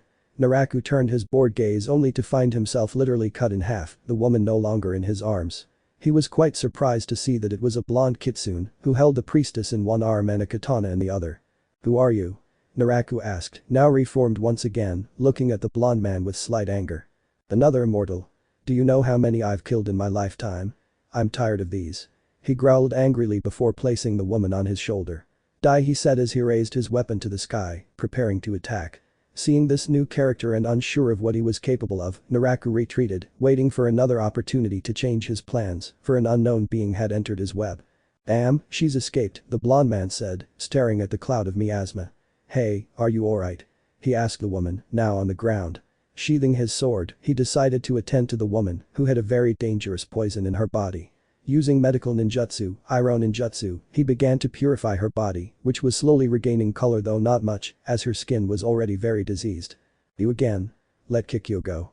Growled the albino, waving his enormous sword, ready to attack the blonde, but he was stopped by the monk who shook his head. Why are you stopping me? He asked angrily to the monk. Can't you see he's healing her? Let's let him help her before asking questions. Inuyasha just grunted before sheathing his sword. Who is that? Sango asked, looking at the new man who was gently healing the priestess. His guardian, Kagome replied, imitating the blonde man's usual listless expression. Thank you for coming, said the dark-haired woman with a smile, to which the blonde man responded with another. Of course I promised you, didn't I? To which the woman nodded. Just try not to almost die again. I'm tired of these close calls where I have to save your life, he said jokingly, to which the woman chuckled slightly. Once finished, they both stood up, confronting the group. Inuyasha, the woman said, looking stoically at the half-human, who returned her gaze. Kikyo, the albino said slowly, recognizing her. Naruto, this time it was Kagome's turn to recognize the newcomer. Kagome, the blonde boy greeted her from afar with a small smile. She waved back before seeing the priestess beside her take his hand and slowly lower it. Oroku Sango said to the monk, seeing the complicated situation unfolding before her. Sango the monk replied, shaking his head. There was no way he was getting involved in this and getting out alive. Shippo! Shouted the little fox, attracting everyone's attention. Seeing that he had all the attention, he just hid behind the teenager. I just wanted to be popular, the little fox stammered as he received even more stares from everyone. I really like that little brother over there, the blonde boy said, laughing at the comical situation that had saved this awkwardness. Come here and give him a high five, the blonde boy said, before seeing the little fox give him a high five. We're leaving here, Naruto, there's no reason to stay here anymore, said the dark-haired girl, closing her eyes and turning her back on everyone. How annoying and bossy you are, I was expecting a greeting or something, complained the blonde man, following the woman. Wait. Kikyo! Shouted the albino, watching them both leave. The shout stopped them both, and they confronted the dog man. Why are you with him? The blonde man asked jealously, looking at Dagas. He's my guardian, he replied simply, answering her question, which surprised the albino, who hadn't expected it to be so direct. Guardian? Is he a mercenary? Does Kikyo pay him? A surprised and confused Sango asked aloud, hoping someone would answer her. She doesn't pay me a penny. I work for free like a damn slave. The blonde man growled angrily. I'm the one who cooks her meals. I draw her baths. I wash her damn clothes. I take care of her every time she's hurt. I save her from dying all the time. He went on and on, listing line after line of what he did for her, surprising the group who hadn't expected anyone to be so helpful. To top it all off, she doesn't even thank me. I'm fed up with this. He finally shouted, unleashing all his anger, though it didn't last long as he gradually calmed down. Wouldn't you like to work for me? I pay in cash, Sango said, pulling out her bag of money. As soon as the coins jingled, his ears twitched and he looked at the woman. Really? He raised an eyebrow, looking at the woman who just nodded. Well, sounds good. I think she didn't finish before feeling her cheek being forcefully stretched. Damn it, priestess. The blonde growled, glaring angrily at the woman. You are my guardian, don't forget that, said the stoic Kikyo simply. I can't believe you would sell yourself for a few coins. Sighing, the woman brought her hand to her face, trying to hide it. At least think of me as a mercenary and not a slave, the blonde muttered before looking at the silver-haired man. Hey, you, wouldn't you like to switch places? You look like someone who would grovel at this woman's feet just for her company, he said, gesturing with his hands to indicate a change between the two, which surprised a silver-haired man, who was pondering it deeply. Sounds good trade. He said, smiling and extending his hand. The smiling blonde was about to accept the deal when a couple of loud screams echoed throughout the place. Naruto and Ayasha. Down. Both women screamed with great intensity, surprising everyone else. Kikyo grabbed the blonde man's cheek, who shed a few tears, while the teenager repeatedly shouted the incantation that sank the dog man to the ground. The others just laughed uncomfortably at the comical situation unfolding. Let's go. I'm so angry, get me out of here. Kikyo said angrily to the blonde man, who just nodded wearily. About your pay, she said, drawing the blonde man's attention, before feeling a small kiss on her cheek, much to the surprise of everyone, including herself. Thank you for everything, she said, slightly blushing, walking quickly without looking at anyone. The blonde man stared in surprise at the priestess, who slowly walked away. Returning to the group, he saw everyone's distraught faces and couldn't blame them. He would have felt the same way if he hadn't lived long enough to see it all. I guess it's not so bad after all, he said, touching the spot where he'd been kissed. The pay's pretty good. Hey, priestess, wait for me. The blonde shouted, running after her. Hey, dog. Sorry, but there's no change. The priestess is going to be furious. Goodbye, everyone. He yelled as he ran through the cave and out of the place. You son of a bitch, get back here so I can cut you in two. Inuyasha yelled as he angrily chased the blonde man, who was grinning as he ran away from the violent man who was swinging his sword, trying to kill him. I wonder what my next paycheck will be. I can't wait until the end of the month. Ha ha ha ha. The blonde man laughed jokingly, which only made the dog man angrier, chasing the blonde man even more intensely. Damn Naruto. Was that joke worth it? PFF, it was worth every damn second. Chapter 3. Remastered. Naruto and Kikyo were surrounded by many demons, all whizzing around them, trying to overwhelm them. Soon one of them launched an attack, but was easily sliced in half by the blonde's katana. The others soon joined the attack, but he cut them down with ease, one after another at a slow, relentless pace. But more creatures descended from the sky, all seemingly trying to collide in a desperate attempt to kill them. Kikyo aimed her arrow, eliminating the vast majority, who were consumed by a purifying purple flash. It didn't last long, as more continued to fall in their direction. The woman retreated, switching to the blonde man, who leaped to meet them, cutting them down one by one before being surrounded in mid-air by these creatures. Being trapped seemed to be the end for him until a barrage of cuts destroyed all the enemies covering him, leaving many pieces of them tumbling to the ground.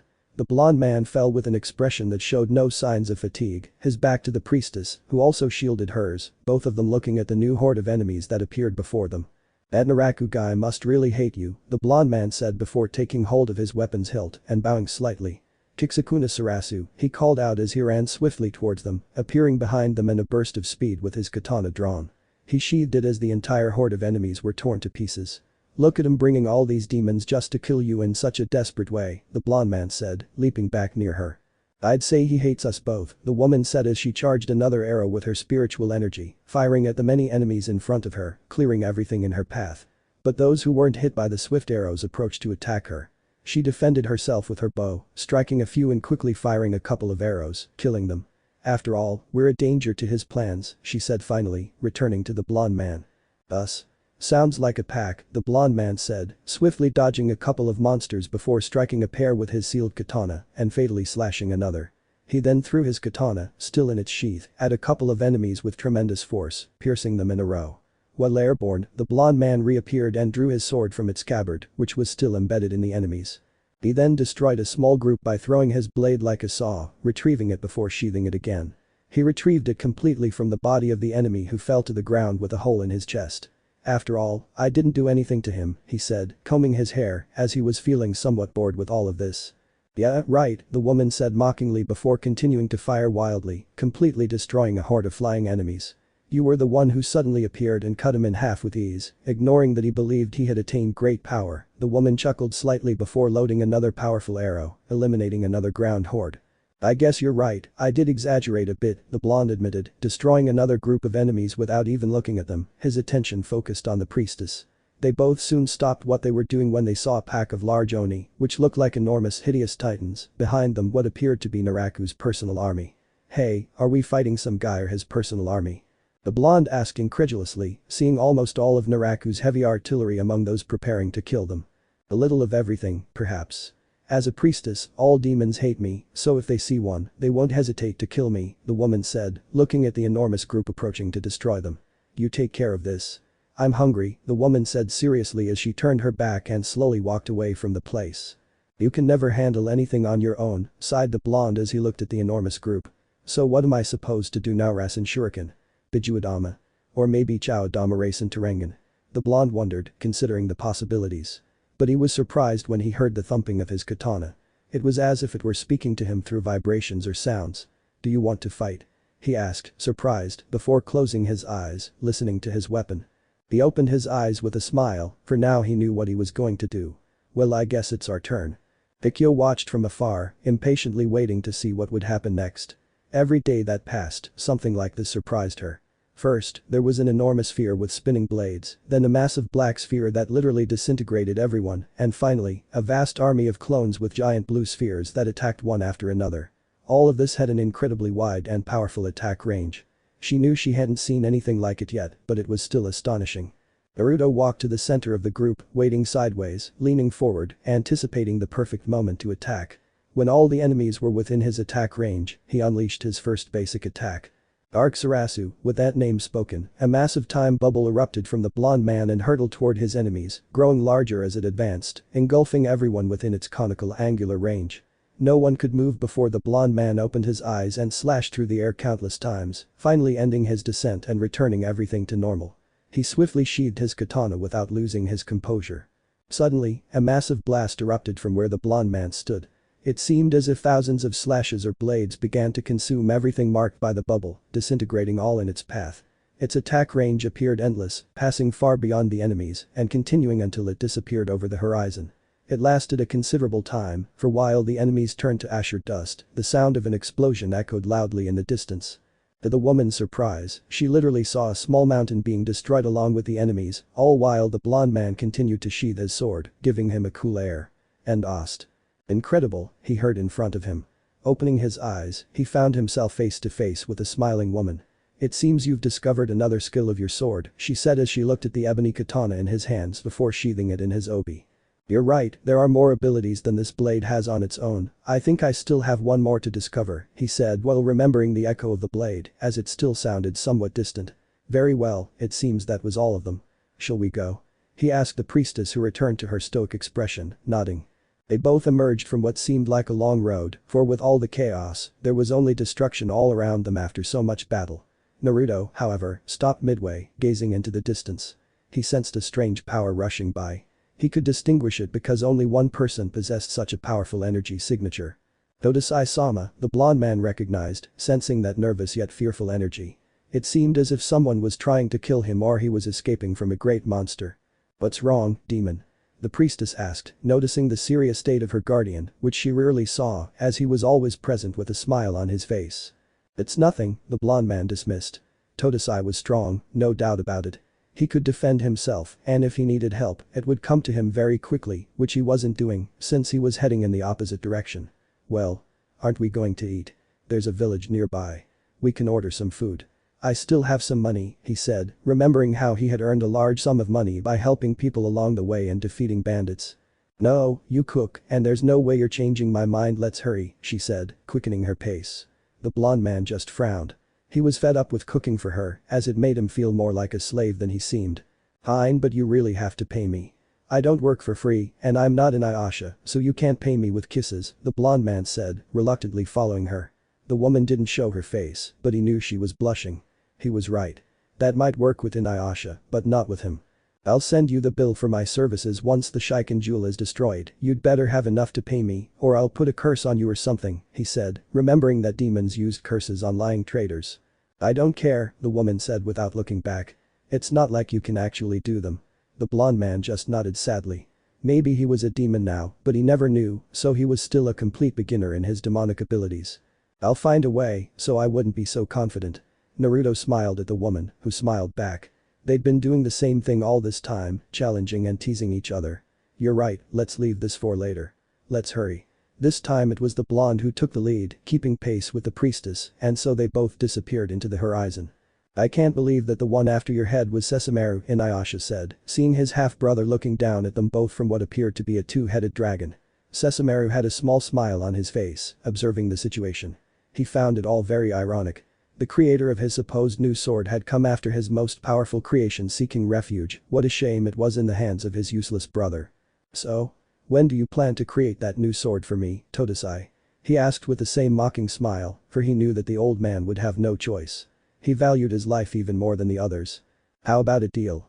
If you defeat Inuyasha, I'll give you your new sword," the old man stammered as he tried to extend his life a little longer and have a chance to escape. "Hey. You came here asking for our help. Don't start a sibling fight."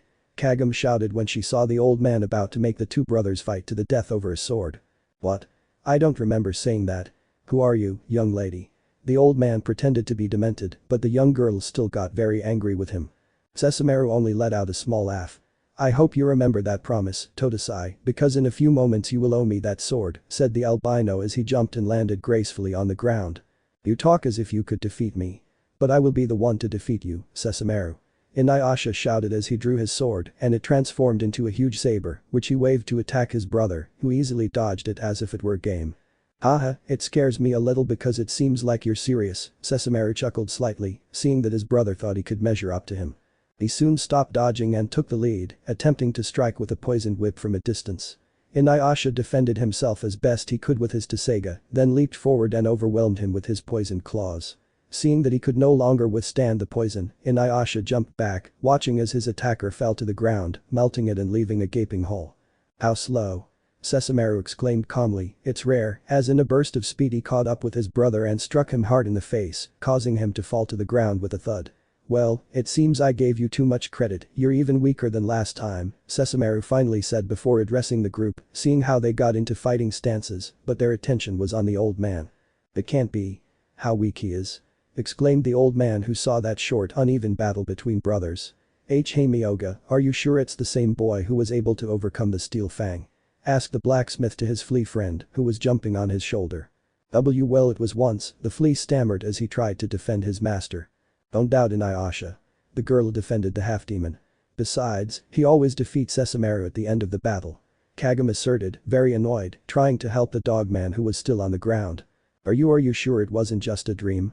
the old man asked incredulously, as it seemed impossible that she had defeated him. But the old man was answered by a loud blow to the head, delivered by the girl. "Okay, I didn't say anything," the pained old man stammered. "I can't believe the Tsuga has such a useless owner," said the albino, looking at the old man. "Such a powerful relic in the hands of a fellow like him. He uses it like it's a log, just waving it around expecting the sword to do all the work. He can't even do that properly. Swords are an extension of oneself.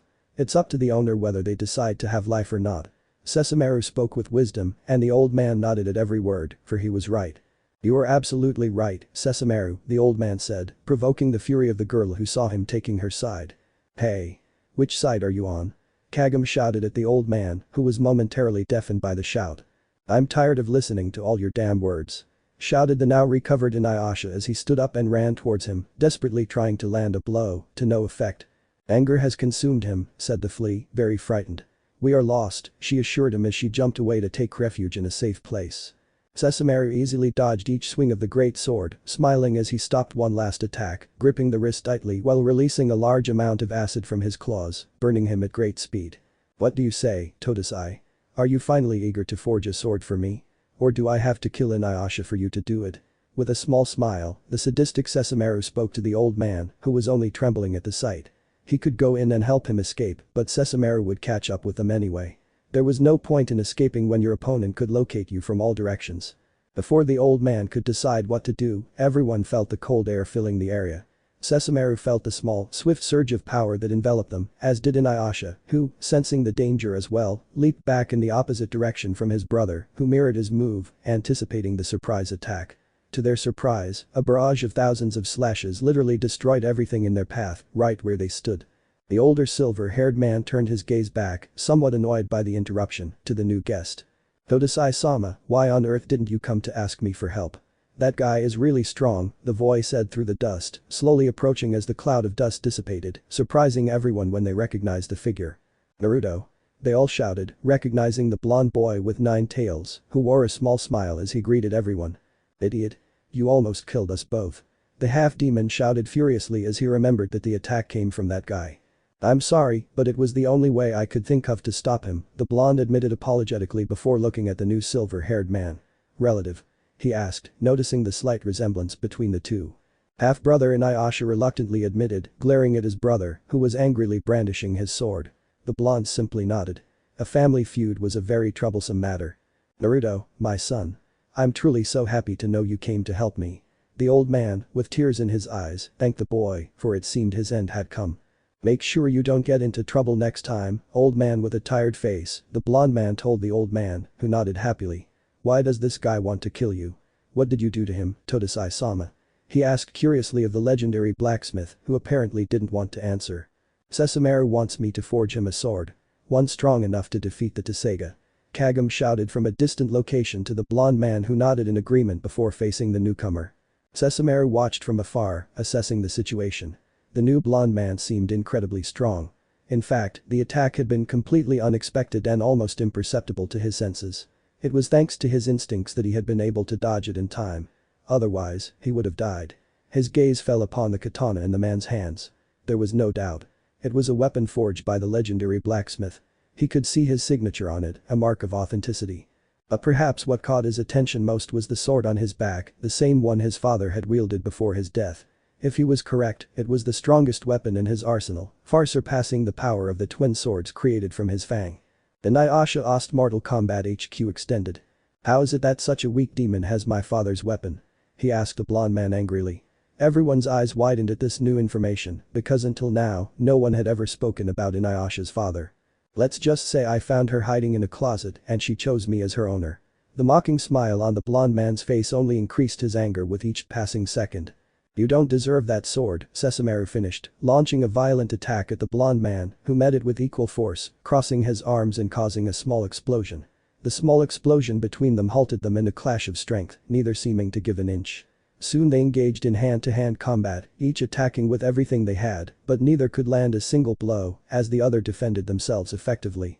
The brief skirmish over, they separated before sizing each other up, gauging the enemy's strength, while unleashing a massive amount of yaki, or chakra, in an attempt to overwhelm the other in a battle of presences, flooding the entire area with enormous pillars of energy.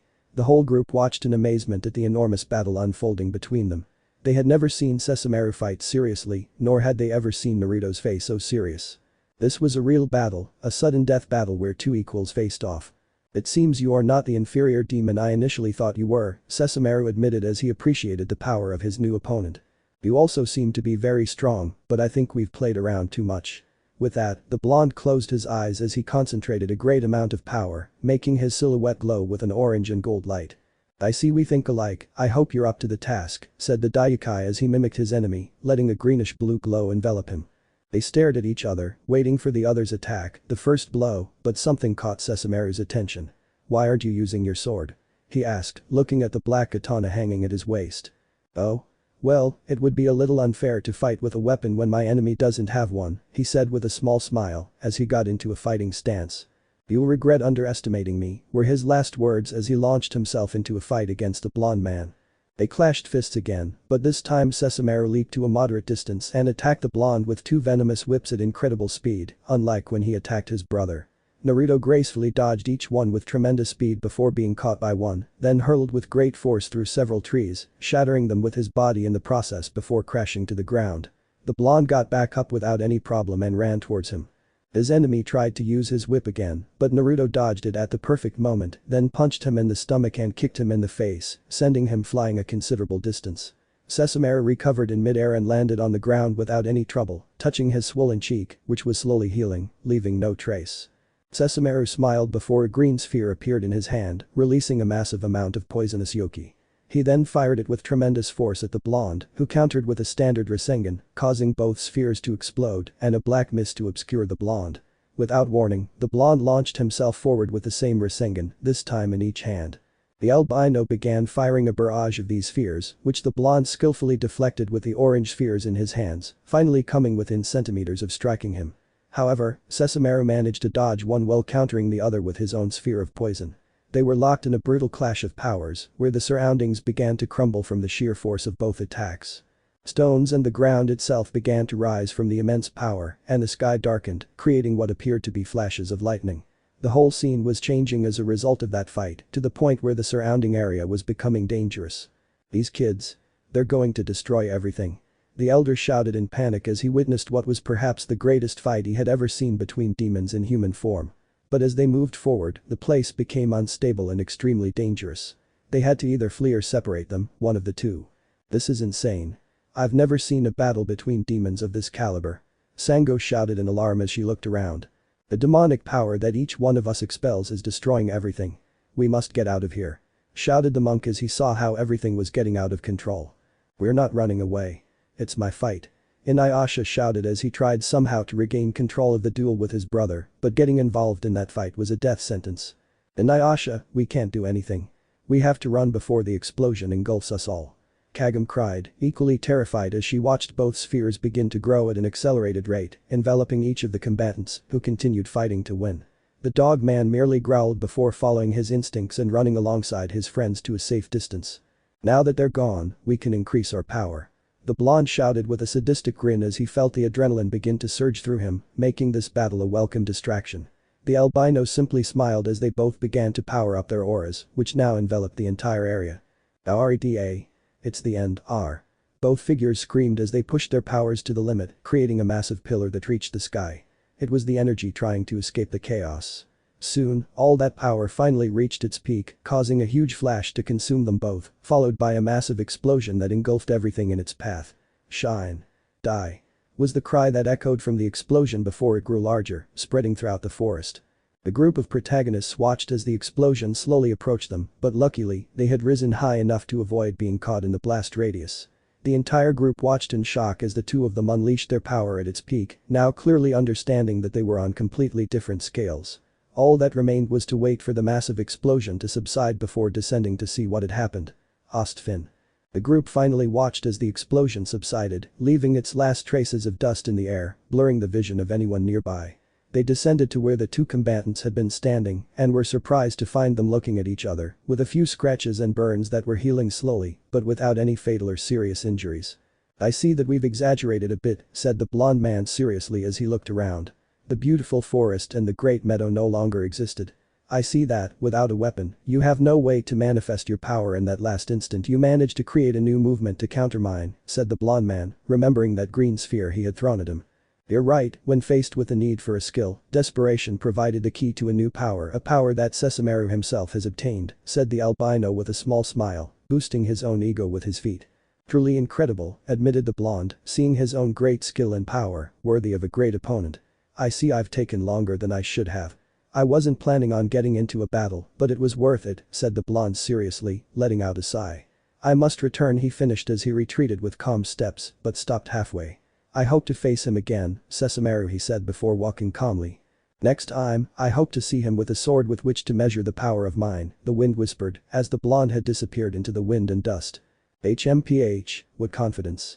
When I have a sword, I'll defeat him and see the limits of his power, especially since he's been sealing it all this time, Sesshomaru muttered to himself, remembering that throughout their battle, the blonde had been controlling himself, only releasing enough power to match his own.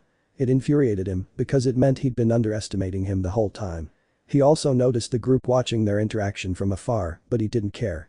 He had no reason to stay there anymore, especially since that old man refused to create his sword. He only had one option left. Inuyasha, I hope you saw the difference between us, he said, closing his eyes and walking away.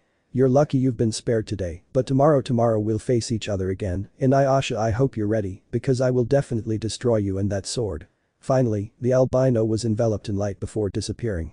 This left everyone worried, as this was a threat they could no longer underestimate. Where have you been? Why are you so late? The food won't cook itself, was the first thing the blonde man heard, destroying his good mood and replacing it with a tired expression. Leave me alone, priestess.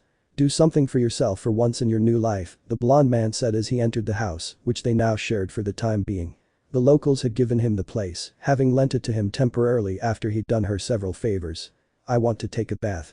I'm covered in dirt, the blonde man said as he undressed on his way to the bathroom, leaving his clothes and weapons behind. I see you've had a long day, said the priestess from the kitchen. The only response she received was a long sigh. Well, I suppose I'll prepare dinner today, but from now on you won't complain about anything, and you'll also tell me what happened, said the woman near the bathroom door, trying to hear her reply. Well, that's what you earn, priestess. The woman just smiled and went into the kitchen, trying to prepare something decent, because after a long time she had forgotten how to do it. The blonde man stared at the tub seriously. The man had been very strong.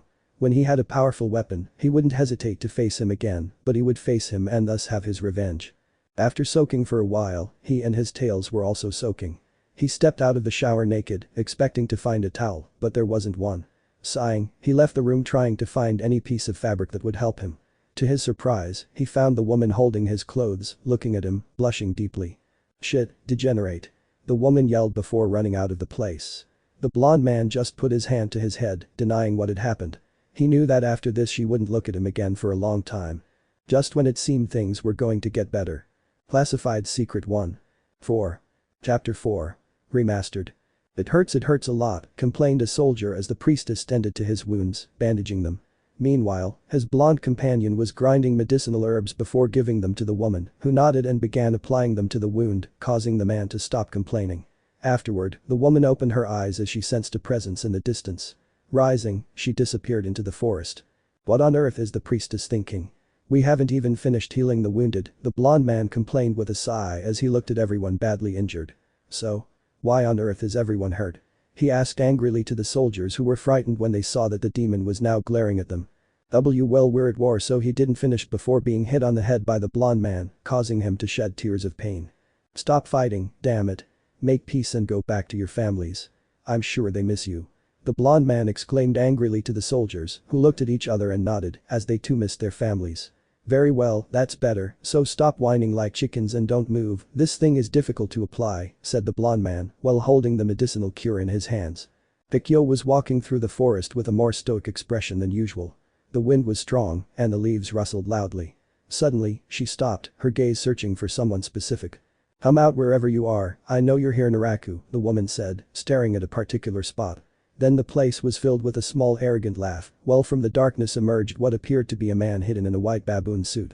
Well, it seems you found me. I thought I'd find your fox friend around here, Naraku said, acknowledging that she was indeed alone. Stop joking around and tell me what you're doing here, Maguekio demanded, narrowing her eyes. The disguised man only let out another small laugh as everything around them fell silent.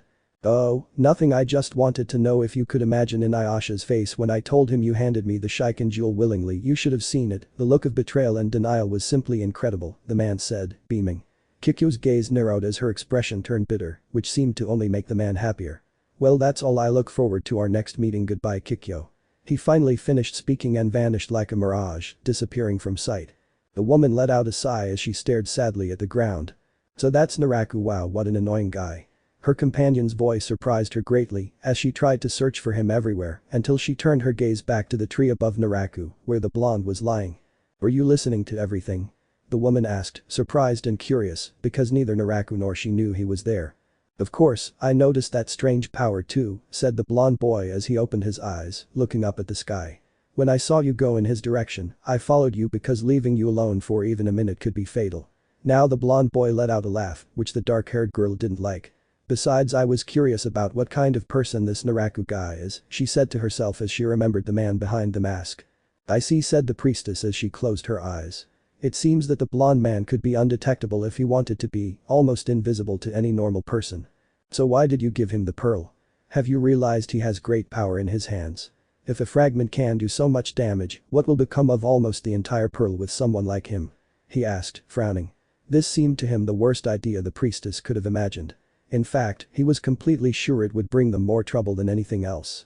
Naruto saw a mixture of emotions on her face. Responsibility, guilt. He knew that for her, it was the right thing to do, but it wasn't the best for everyone. I gave it to him so I could destroy it along with the pearl. Everything will be alright, are you doubting me? The woman asked the blonde man, her expression devoid of feeling. He didn't answer her immediately. Inuyasha asked one Kagam and Inuyasha.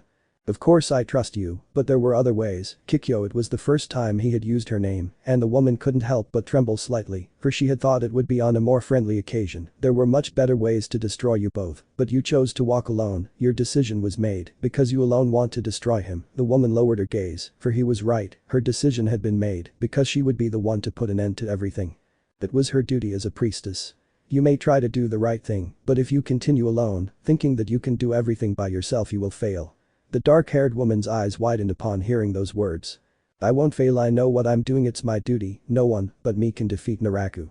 Although his stoic voice showed no anger, his face was completely different, reflecting intense rage in his denial of those words. The blonde man smiled slightly as he climbed down from the tree, skipping until he was close to her before lightly tapping her forehead with his fingers, surprising her once again. Don't be silly, you can't do it all alone. We all carry very important responsibilities, but the important thing is that you don't forget that you also have friends, and just as you carry everyone's pain, they can help you, like a strong pillar. If you forget them, it will only lead you to failure. The woman thought about his words, while seeing his sincere smile, feeling bad, she turned her back on him, because she couldn't see his face. I have no friends, I have no one, Kikyo said, trying to sound strong, but her voice betrayed a certain sentimentality, sounding very sad. The blonde boy simply sighed and continued approaching before embracing her tightly. Hey, I don't have anyone either, at least not now, and I feel lonely sometimes too, because when I remember that I had friends I could trust, and now I don't, I start to miss home. But I think the important thing is to think about those people who are important to us. Maybe they're not here with us anymore, but they'll always be with us no matter how far away we are. Death isn't an obstacle either, because if we keep remembering them with that same feeling as before, those bonds will never be broken. The blonde man, with a sad smile, remembered his old friends in his old world. He lowered his gaze when he felt his clothes being held tightly. Looking down, he could feel her damp chest, as well as the muffled sound of the woman trying to stifle her own suffering.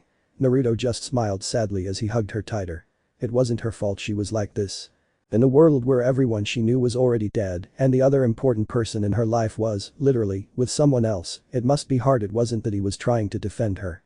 She had made the wrong decision, but he could understand her. She felt desperate for a little comfort. She had made many mistakes and was desperately trying to correct them, not caring about anything else, but along the way, she was only hurting herself more because all she really wanted was someone to share all this pain and anguish with. All she wanted was a friend, so she wouldn't be alone anymore. Wasn't that something everyone wants? Okay, calm down, you're such a crybaby, she laughed slightly before feeling a pinch in her stomach. Okay, that's enough, what a mess, I don't understand why you say you're alone. What on earth am I then? A walking sack of furs? She said with a smile to the woman who raised her gaze, her teary eyes and red nose telling her that she wasn't going to stop crying for a while. Am I your friend? I asked, surprised, because throughout the entire journey I had never thought of him as a friend, more as a helper than anything else. Well, it depends, are you going to pay me? Hahaha, she laughed before feeling another pinch on her body. Ow. Fine, I'll say it, of course you are, you silly girl. Why do you think I didn't stop you when you handed him the pearl? Seeing the dark-haired woman's confused face, he just sighed wearily. Look, what you did might have been wrong, but it was your decision. As a friend, I respect that decision, and now, as a friend, it's my duty to tell you that it was the worst idea you've ever had in your entire life, but if you believe you did the right thing, then I'm going to trust you, he assured the surprised priestess with a smile. Through thick and thin, that's what friends are for. Even if you end up doing the stupidest thing of your life, I'll be there to rub it all in your face and laugh in your face. He laughed loudly before feeling a punch in his stomach.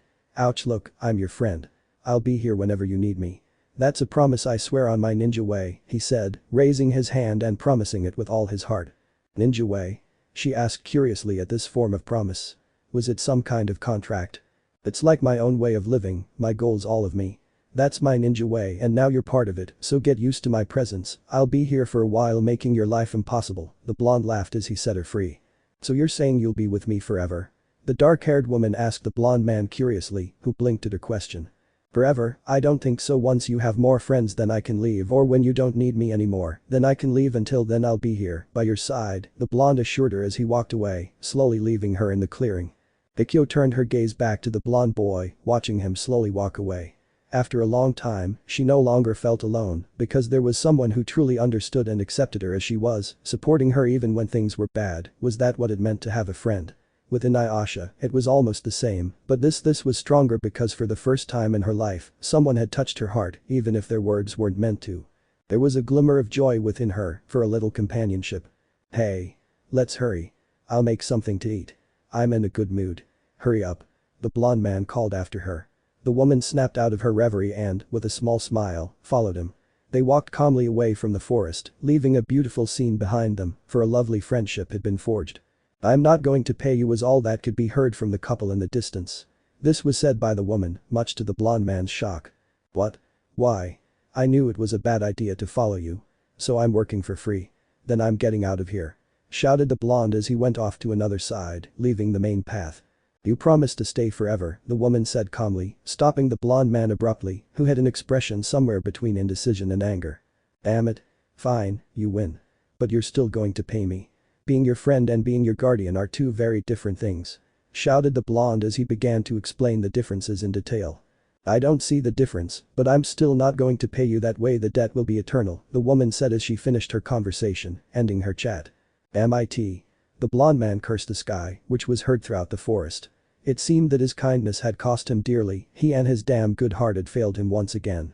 Because if I don't pay you, our friendship would be eternal just like our debt. Why, Kikyo? Why did you give the shards to Naraku? Kikyo was leaning against a tree, watching Inuyasha, who wore an expression of pain, confusion, betrayal, anger, and so on. Easy to kill Naraku, she thought. With that, the albino's expression shifted to one of surprise and confusion. But what do you mean by that? On the contrary, Naraku has become more powerful. He has managed to create two more spirits from his essence, Kagura of the Winds and Kana of the Void, Inuyasha recalled, after facing those two new entities, from which he was ultimately injured by his own attack, due to the mirror of that girl. While this was happening, someone was in the distance, hidden among the trees. It was a woman with pointed ears, red eyes, and long dark hair tied back in a ponytail adorned with a feather. She wore a white kimono with crimson-purple accents. It was Kagura, the Wind Lord, watching the pair from afar. It seems Inuyasha and that woman have their reasons, she thought as she observed their interaction. Naraku had ordered her to spy on them, as he didn't trust that priestess, especially now with her new companion. Don't try to deceive me. You wanted me dead and that's why you gave the Sharigan jewel to Naraku, the albino finished, glaring angrily at the woman. Kikyo, on the other hand, only narrowed her eyes. She thought it would be the same as with her kitsune friend, who had been able to understand her motives. She even thought he would be able to understand her much better, but it seems she had thought wrong. Inuyasha distrusts her greatly. Do you think I would ever try something like that? After everything we went through together? She asked, her gaze sharp as she looked at the albino, who simply looked away, confirming her suspicions. Let me tell you something, Inuyasha, I'm not on Naraku's side. There's only one thing I want, and that is revenge, she said in a chilling voice, remembering that it was her fault they were now divided and that she had died. Kagura, from her hiding place, had heard everything and decided to act after a while. Wow, it's so boring just listening, she thought as she readied her fan. Inuyasha is so weak, he's barely even noticed me. Finally, she prepared to attack. May he die alongside the priestess Kikyo, she thought as she began to use her attack, raising her fan to the sky. I know, don't you? It's so boring waiting, a figure said, startling her. To her even more surprise, she noticed that the fan had been taken from her as it was perched on the tree where she had been hiding. I feel like a damn pet here waiting in that tree as if I were tied to it, she said grumpily, playing with the fan. Who are you? Kagura asked with a certain amount of fear until she remembered something. You're Kikyo's companion. She asked a blonde man who didn't deign to look at her. Guardian, yes, that's true, said the blonde man as he let out a sigh. Look, I don't want to fight now when I'm already in a very bad mood. I could kill you if I'm not careful, he said as he threw his fan at the woman who was still surprised. Go now and pretend none of this happened, you didn't see anything, said the blonde man as he closed his eyes. Kagura was offended as she was being belittled to an inferior being. On the other hand, she felt very nervous because the man had appeared out of nowhere and had even disarmed her without her noticing. He was very dangerous, which is why Naraku hated him so much, an unknown quantity in his plans. Well, you're right, I recognize when I'm being outmatched, the woman sighed and began to retreat without leaving any trace of her presence. With my pride shattered but able to see the next day, it's a very clever move, the blonde man thought as he could sense the woman in the distance. Certainly someone very clever but also very stupid, he said as he pulled the woman's real fan from his clothes. Laughing at his deception, he proceeded to toss it aside, not that he cared. Prepare yourself, Inuyasha, because Naraku is going to increase his power until then, and when he is destroyed, we will finally settle accounts. Until then don't die, he said, as suddenly a golden fox appeared beside him and they both disappeared in a golden glow. Inuyasha had watched his former love vanish. He had to return now, for there was no point in remaining in a place like this, but it would be very difficult. Hey, buddy, do you need some help? He heard a voice behind him. Turning around, he saw the blonde boy waving at him. You? But what about Kikyo? He asked, searching everywhere for the woman, but he couldn't find her. She's gone, she probably just wants some time alone. I'm her guardian, but not her babysitter, the blonde lied, since he was with her at that moment. Well, a clone of him. So? Do you want help or not? The blonde smiled at the albino, who only grunted before walking off on his own. I don't need your help. Furious, the Hanyo began to walk on his own, dragging himself along the ground with the help of his sword. Oh well, then it's your problem, but I'll follow you, just in case you suddenly fall into a ravine or bleed out on the way, said the blonde to further annoy the silver-haired man who just kept walking as best he could. It wasn't long before they encountered the teenager and the group following behind him. Inuyasha. She exclaimed when she saw the silver-haired boy who finally sat down. Naruto. She recognized the blonde boy who smiled and greeted her. So you went to see Kikyo, Kagam said, looking sadly at the half-demon who just looked away. You don't even have the courage to look me in the eyes, she added, slightly angry with him. Don't think it was just a secret meeting, he assured her, finally looking at Kagam. So you did go see her. You shouldn't have told me, you idiot. She yelled even angrier, making him turn around again and look at the ground. It's happening again. Inuyasha won't tell us anything, Moroku thought, noticing how closed off his companion was. Inuyasha, did you confirm that it was Kikyo who gave him the shards? The monk asked, and Inuyasha responded with a slow nod. So he's on Naraku's side? He asked again, much to Inuyasha's surprise. You're wrong about that, monk. Kikyo isn't on anyone's side, the blonde man said, interrupting the conversation and drawing everyone's attention. Then why did I give the shards to Naraku? All he's done is increase his power, Moroku said to the blonde, who just let out a sigh. I don't know either, he said wearily as he walked a little further away from the group. If you don't know, why should we trust his words? Kagam shouted at the blonde boy, who returned her gaze, looking deeply into her blue eyes.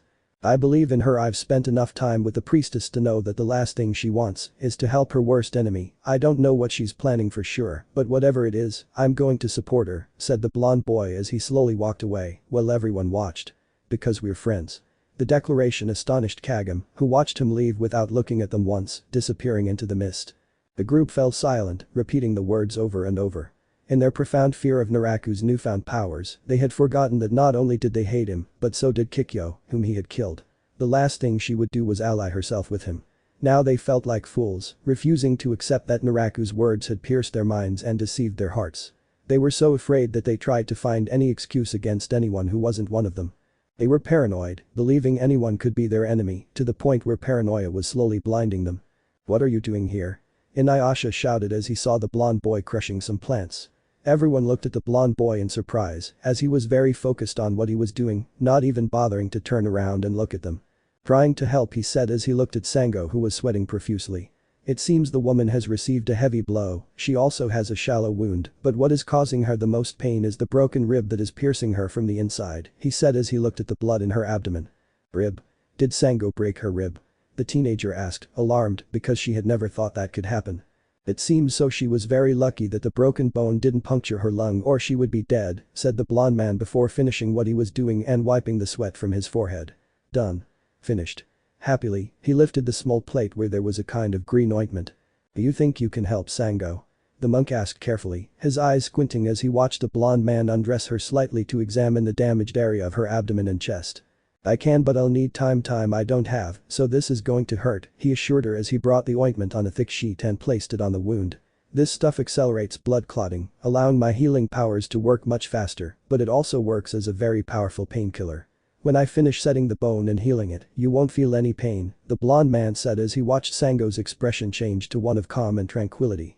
Everyone watched in surprise as the blonde man stood up and, making hand seals, placed his hands on Sango's chest and a greenish glow began to illuminate that area. They also saw the blonde man's face, completely focused, as he had to be careful when replacing the rib. After many minutes, he finished. View my first operation of this magnitude, and it was great, he said with a smile. Now I'm a doctor. He pulled out a small sheet of paper where a large number of professions were written, while hero and chosen child were crossed out, along with others. Bam. He exclaimed as he crossed out doctor. I'm so badass, in your face Sakura-chan. He said to himself while trying to strike a cool pose. Ignoring the blonde man, the group approached the woman, who slowly began to open her eyes. They all smiled broadly as they watched her get up with ease, almost without any pain. Friends, I feel amazing. I exclaimed happily as I hugged the little fox Shippo, and the others smiled. None of this would be possible without the amazing powers of Dr. Kitsune, the blonde man boasted of his feat, so that everyone would look at him. Now he should take a well-deserved rest, he said as he sat down and drank water from a container. But what about Inuyasha? The teenager asked as she watched the silver-haired man struggle to his feet. I said the amazing Dr. Kitsune is taking a break. Make an appointment today, and I'll see you on Friday, the blonde man said with a smile as he took another sip of water. Everyone laughed nervously, a small bead of sweat trickling down their faces. Ah, who wants to be helped by someone like him? We don't need you. Angrily, the half-demon sat on the ground, wincing at his injuries. That's the spirit, man. We demons are more resilient. We can handle something like this. He had quickly accepted his new race, about which he was very interested in learning more. By chance it's not because Sango was a woman, isn't that right? The monk asked, narrowing his eyes at the blonde man, who swallowed hard when he was discovered and spat out what he was drinking. I knew it. He's an evil demon. I'll destroy you. The monk shouted as he pulled scrolls from his robes and went to confront him in a fit of jealousy. You won't catch me, monk. Sticking out his tongue, the blonde boy transformed into a small golden fox and ran out of the place. He was pursued by Moroku, who was waving his staff. You will not escape forever, you lustful monster. Shouted the monk as he chased the fox, who was laughing at him, even faster. Wow. That's a bit hypocritical of Moroku, don't you think? Shippo asked everyone, who nodded at the sight of the funny scene between the two. Womanizing and perverted monk, Sango recalled with a tired expression before returning to the small house, followed by everyone else who sighed, leaving the fun to the other two. Everyone, including Naruto, was resting at home when things quieted down. Most were talking about their own things, except for Inuyasha, who was being tended to by Moroku. But it all ended when they heard shouts in the distance. Naruto became serious and disappeared in a flash of light. To the surprise of many, when he emerged, he saw a badly injured villager walking with great difficulty. A demon attacked the village and ate everyone. It had a spider on its back. Please help. She didn't finish before it turned into nothing, much to Kagem's horror. That man, he was already dead, he said as he looked at the remains of the villager, which were close to his position. It's Kagura's wind dance. It's a trap, Moroku said, as he also looked at the corpse on the ground. It's an invitation for us to meet Naraku's third demon. With a slight annoyance, the Hanyo began to walk in their direction. Are you thinking of going? It's very dangerous. You haven't even healed your wounds yet. Kagem was worried because they were all in danger of losing. There's no other choice. Besides, I'm sure Naruto is already there, said the silver-haired man as he continued walking. But a corpse comes to us like that means they know where we are. This place is no longer safe, said Sango, to Kagem's surprise, who now understood the situation much better. Yes, there's no point in hiding, Moroku agreed, realizing he had no other choice. Let's not waste any time. Sooner or later they'll get tired and come for a fight to the death. Inuyasha exclaimed, and everyone nodded and followed him to their new enemy. Naruto Shippuden Os 3 standing up on roaring earth. The small village was being reduced to mere ruins, houses destroyed, crops ruined, everything they had worked for so long was now nothing. Amidst this chaos, there was an enormous demon, resembling a goat with a leaping ability of a hare and purple eyes. It was devouring the villagers who were fleeing in terror, trying to escape its attack alive. However, while it was doing this, it was being watched by a woman who observed it from afar. It was Kagura, who was curiously examining Naraku's new expansion. Well, it's not a big deal, it's just focused on eating everything, she thought as she saw that, indeed, its sole objective was to devour everything. My dear sister, are you trying to say that all I know how to do is eat? The demon asked somewhat sarcastically, looking at the woman who was surprised by this. So they can read minds. Kagura said in amazement, adding that this was very good to know. Exactly, in fact, he said with a smile as he looked towards a somewhat old cabin, there are two boys hiding there, it's time to put an end to their existence. Laughing, the enormous demon went to meet them as he prepared to kill them both next to the house. So you're the new extension of that guy everyone's talking about, a voice called from behind them, drawing both their attention. Kagura, recognizing the voice, looked at the new visitor with a hint of fear. It was Naruto, his sword sheathed in his hand, staring seriously at them both as he surveyed the village. I see you've shown no mercy then, he said, drawing his sword and holding his saya in his other hand, I won't show any either. His serious expression made Kagura tremble slightly, but she managed to compose herself to face him. So your name is Naruto, said the monster as he managed to read his sister's mind, but when he tried to read the blonde boy's mind, he only heard static. Why can't I read your mind? He asked, a little confused, since it had never happened since he was born. Do you think you're the first one trying to get inside my head? I see you've never fought a ninja. We, those of higher rank, train our mental strength, he said, surprising both brothers. If that's your only special skill, then this will be a piece of cake, he said as he put his weapon away again. In fact, I don't even have to use my katana, I don't need it. Gashinki saw how he was starting to underestimate him, and he didn't like it one bit. Don't underestimate me. Shouted the great demon as he swiftly lunged at the blonde man, who was waiting for him with a smile. 030 is the part of the os that is synchronized with this part. Gashinki tried to tear him apart with his massive claws, but the blonde boy moved with even greater speed, dodging each attack as if it were a game. The great demon grew even angrier and increased the speed of his lunges, to no effect. Seeing that he was accomplishing nothing, he quickly positioned himself behind the blonde boy and finally tried to attack him. It seemed he had finally hit his target. His smile turned to one of shock when he saw him standing on his hands. The blonde boy grinned before leaping slightly and delivering a spinning kick to the head, sending the monster flying. But it wasn't enough for him. Running even faster, he managed to overtake the demon and kick him again. He played this game for quite some time, leaving the great demon with no way to retaliate until, tired, he decided to end it all.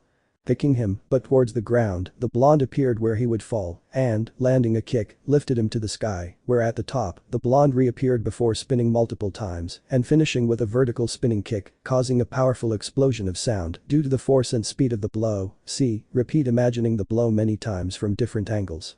Kitsune Renden. Shouted the blonde man as he collided with the creature, who spat blood before being launched into the ground, causing a huge crater where he became embedded. Naruto didn't have much time to rest, because no sooner had he hit the ground than gusts of wind attacked him, which he dodged with a leap. Turning his head, he saw the woman from before, hovering in the sky on what seemed like a feather. What's wrong? Are you going to defend your brother? He asked with a smile to the woman, who only grimaced. I can't beat him, he's too strong. If I want a chance, I should first learn the limits of his power, he thought angrily, realizing he had no chance. To his surprise, he heard a voice in his head. Sister, help me, maybe I can't read his mind, but I can read his movements, I need you to cover my back. That voice in her mind echoed like an echo. Amazed, she looked at the ground and saw that Gashinki was looking at her seriously. She nodded and rose a little. The monster quickly got up and, running this time with greater control, decided to wait for the blonde boy's next move. When he saw him disappear, he opened his eyes in surprise. Sister. I've got him. She answered in her mind as she waved her fan behind the monster, where the blonde boy appeared. Raising an eyebrow, he dodged, leaping away to safety. As he landed, he noticed Gashinki had appeared beside him and tried to hit him. The blonde boy, in slow motion, managed to dodge by inches before trying to strike him in the stomach, but the monster raised a knee, trying to hit him with it. Jumping slightly, he braced himself on it to leap out of the monster and dive onto the large spider on his back. However, it was all planned, as Kagura, with a strong window, managed to push the blonde boy, who shielded himself, away from his brother and landed skidding on the ground. The blonde boy, now on his feet, looked at his arms, noticing some burns from the air friction. Naruto watched them both with a certain curiosity. Somehow, they had synchronized almost perfectly. Kagura, with her wind manipulation, had managed to create a wind barrier around herself, detecting any change within it to pinpoint her exact location. Meanwhile, Gashinki, with the superior speed of his eyes, was able to anticipate any movement, much like a Sharigan. However, he wasn't fast enough to react. His sister would enter at that moment, already having her attack ready, providing support during those moments of pressure. The blonde-haired boy was impressed by the display of strategy and coordination they both demonstrated. It was very different from ordinary demons, who simply charged with raw power without any thought of strategy. "I'm impressed," exclaimed the blonde, looking at both brothers. "I never would have imagined that Naraku could form such skillful and intelligent extensions." He considered the word for a moment, as it was the one that best fit. "Then I must take this battle seriously, because from this moment on, I am fighting an equal," he said as he showed his katana and began to slowly unsheath it, causing the duo to back away slightly. But he quickly sheathed it again before bending down, placing his katana at his left side, preparing to unleash it with a powerful strike. The blonde man drew the weapon, made a few lightning-fast slashes, and sheathed it once more. "Dark Sarasu," the blonde whispered as he placed his pinky finger on the Tsuka sword guard. Both brothers could hear it like a drop of water falling into a pond before feeling their instincts tell them to flee. Seeing the danger in slow motion, they both left the place with all the speed they possessed. The blonde whispered. Then, from in front of Naruto, a kind of cannon, composed of thousands upon thousands of slashes, began to completely devour everything within its designated radius, reducing it all to ashes. The duo leaped forward, Gashinki landing on the ground, while Kagura jumped from her feather, realizing she wouldn't make it in time. As she turned her gaze, she saw the feather being literally disintegrated. Both siblings could only watch in utter shock the destruction the blonde had caused, which stretched for miles and miles, disappearing into the distance. The East End. Inuyasha's group had managed to arrive just as Naruto was speaking with them. Inuyasha had tried to enter, but was stopped by the monk, who wanted to see what the blonde boy was capable of. Everyone watched in surprise at that level of ego and confidence, which was later fully confirmed. To their astonishment, they all witnessed Naruto's superior skill and abilities, as he seemed to have the great demon under control. However, they were even more surprised when Kagura began fighting alongside her brother, in a remarkable display of teamwork. Moroku was simply worried, as he had never imagined that Naraku's extensions could be so powerful. While he pondered this, Sango, who had more battle experience, managed to decipher what was happening. Somehow, they both seemed to understand each other's thoughts, demonstrating surprising teamwork. If she were honest, her group might be friends, but they never fought as such. Naraku's extensions, on the other hand, could fight flawlessly, and that worried her. But Inuyasha injured, herself recovering, and only able to rely on Moroku, they stood no chance. If Sango were even more honest, even if everyone were at their peak, they still wouldn't be able to defeat them, as teamwork far surpassed the raw power of a single individual. "Naruto!" Inuyasha shouted, stopping the blonde boy who was preparing to attack again after that powerful strike. Naruto simply turned his head before seeing the group. He already knew they were there. "Don't interfere. This is my battle. Naraku created this thing and came to challenge me. Don't meddle in my affairs," the silver-haired man yelled angrily. Naruto, on the other hand, sighed wearily and, sheathing his katana and his obi, brought his hand to his face, covering his eyes at the stupidity he had just heard. "This isn't about me or you, it's about all those people I helped escape. If you had arrived 3 minutes later, they would all have died." Kagome opened her eyes, as she remembered seeing a large number of people who said they had been helped by a blonde man with fox ears. "Oh." Inuyasha. With a certain satisfaction, the demon Gashinki looked at his new guests. "I see you received my invitation a little late, since your friend Naruto arrived earlier," said the monster with a smile to the half-demon, who only grunted. "He's not my friend," he shouted as he drew his enormous saber and prepared to fight. "Sister, leave this place, my mission is going to be completed. Inform our father about the blonde guy, he's going to need it," Gashinki said in his mind to Kagura, who nodded and fled the place on a feather, catching the attention of the blonde, who followed her with his eyes. Naruto just sighed as he watched the two fight, his group of friends cheering them on from a safe distance. He sat on a rock behind the group, watching the battle with a bored expression, since all he saw was Inuyasha getting hit over and over again. "Hey," he heard a voice beside him. Turning around, he saw it was his little brother. "It's me, Shippo," he said with a smile, greeting him. "Hey, what's up little brother? My name is Naruto, although you already knew that," he said with a smile. Despite the battle taking place behind them, both of them ignored it and got involved in their conversation. Forgive Inuyasha, he's feeling a little angry because he was defeated by Naraku after you're with Kikyo, you know, he's jealous, the little fox boy said to the blonde boy, who just laughed at what he said. I know, it's really fun, isn't it? I asked, to which the little fox smiled back and laughed. Can I ask you something? A little embarrassed, the little fox asked the blonde boy who was looking at him curiously. What's it about? Asked the blonde boy, to which the little fox looked at him with a certain admiration. Are you a Kyuubi no Kitsune? The fox asked, drawing the attention of the others, who heard the question as well. What do you think? He asked, raising an eyebrow. I have 9 tails, I think that's enough to be one, said the blonde, laughing at the fox's astonished face. Really? That's awesome. With great admiration, the fox looked at the blonde boy with stars in his eyes, who was a little embarrassed. He reminded him a bit of Konohamaru. Kyuubi no Kitsune? Moroku asked the fox, who simply nodded happily. He was the supreme leader of the fox demons, or of the entire fox species, he explained in great detail. Legends say he's a very strong and powerful Daiukai who never cares about being a leader. He was also the first of us all, our progenitor, the blonde man explained to the astonished monk. They say that, since there were no women of his kind, he transformed a human into a vixen, so he could have many children. The problem is that because of this change, the vast majority of fox demons are women, one-tailed vixens, which is why no one has been able to reach the progenitor, Shippo explained while waving his small tail, showing it to the others. What happened to him? Sango asked, because there were also legends about the Kyuubi in her family's documents. I don't know, every time my father told me the story, it was to help me fall asleep, a bedtime story in other words, said the little boy with a sad face, before changing it. But I remember hearing that he died in a great battle against a great holy war, said Shippo, astonishing everyone. Holy war? Asked Kagam, who had never in her life, nor in the future, heard of anything like that. I don't know what that is either, Dad didn't know either, so it just remains a legend. Kagam just frowned, as it sounded very important, perhaps something that would harm them in the future, but she decided to leave it for later and watch Inuyasha fight. Indeed, I am the direct son of Kurama, the first Kyuubi no Kitsune, the blonde boy said, astonishing everyone, as they hadn't known he was related to a legend. He was lying, but he simply couldn't tell anyone he came from another world, nor could he reveal that he had once been human. It would cause too much of a stir, and with Shippo's story, he had found the perfect identity. I didn't know until I reached 9 tails, he said, prompting the group to nod in agreement. Then you must be very strong. Shippo shouted excitedly, to which the blonde boy stroked his head, messing up his hair. Of course, little brother, in fact I could teach you some amazing things if you gave me the chance.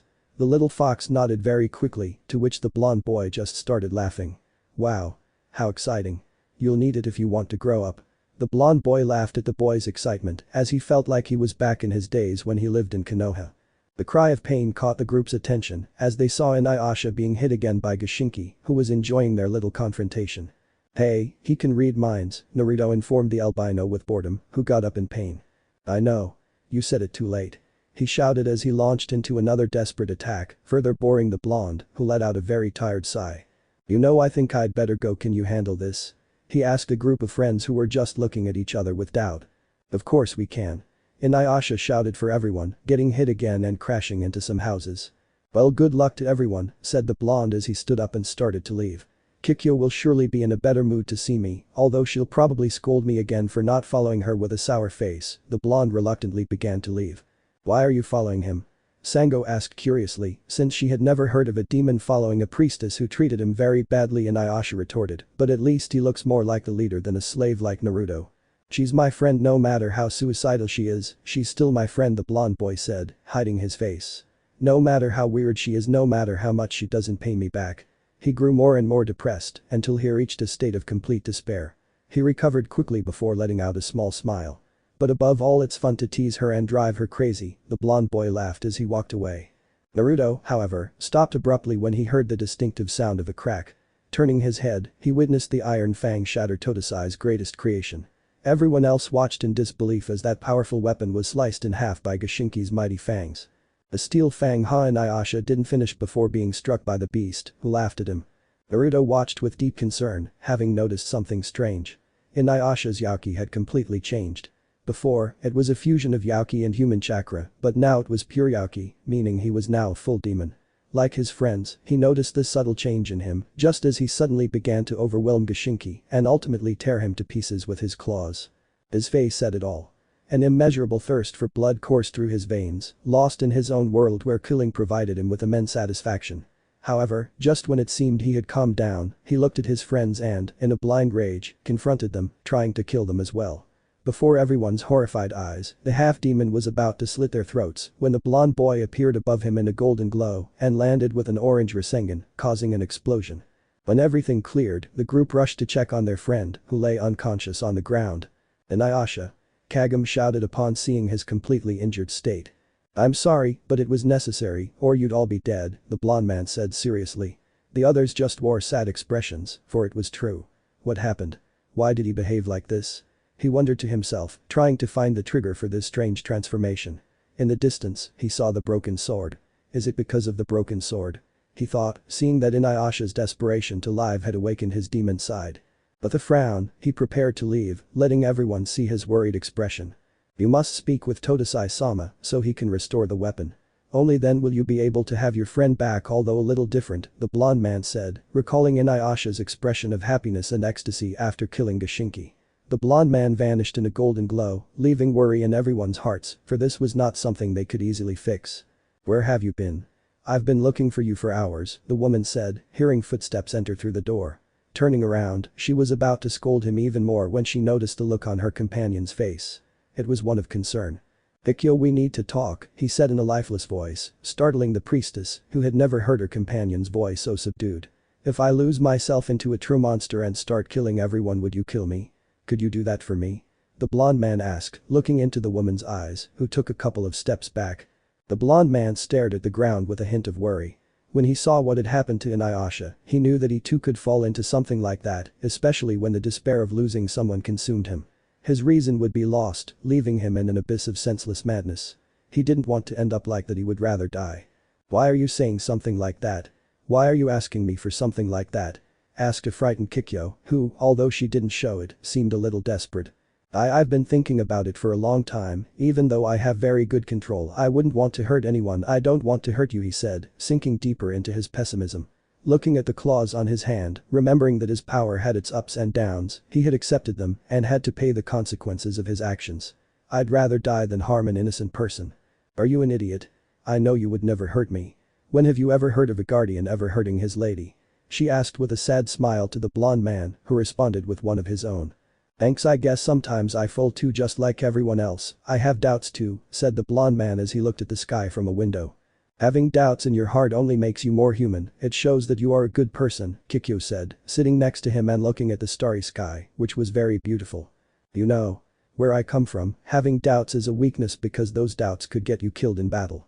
Remembering the ninja system of his world, it was a very cruel one where, despite times of peace, you were not allowed to express many feelings. Even if someone very important died, you shouldn't cry at their grave. "Then those people aren't human," Kikyo asserted as she closed her eyes, thinking about her past.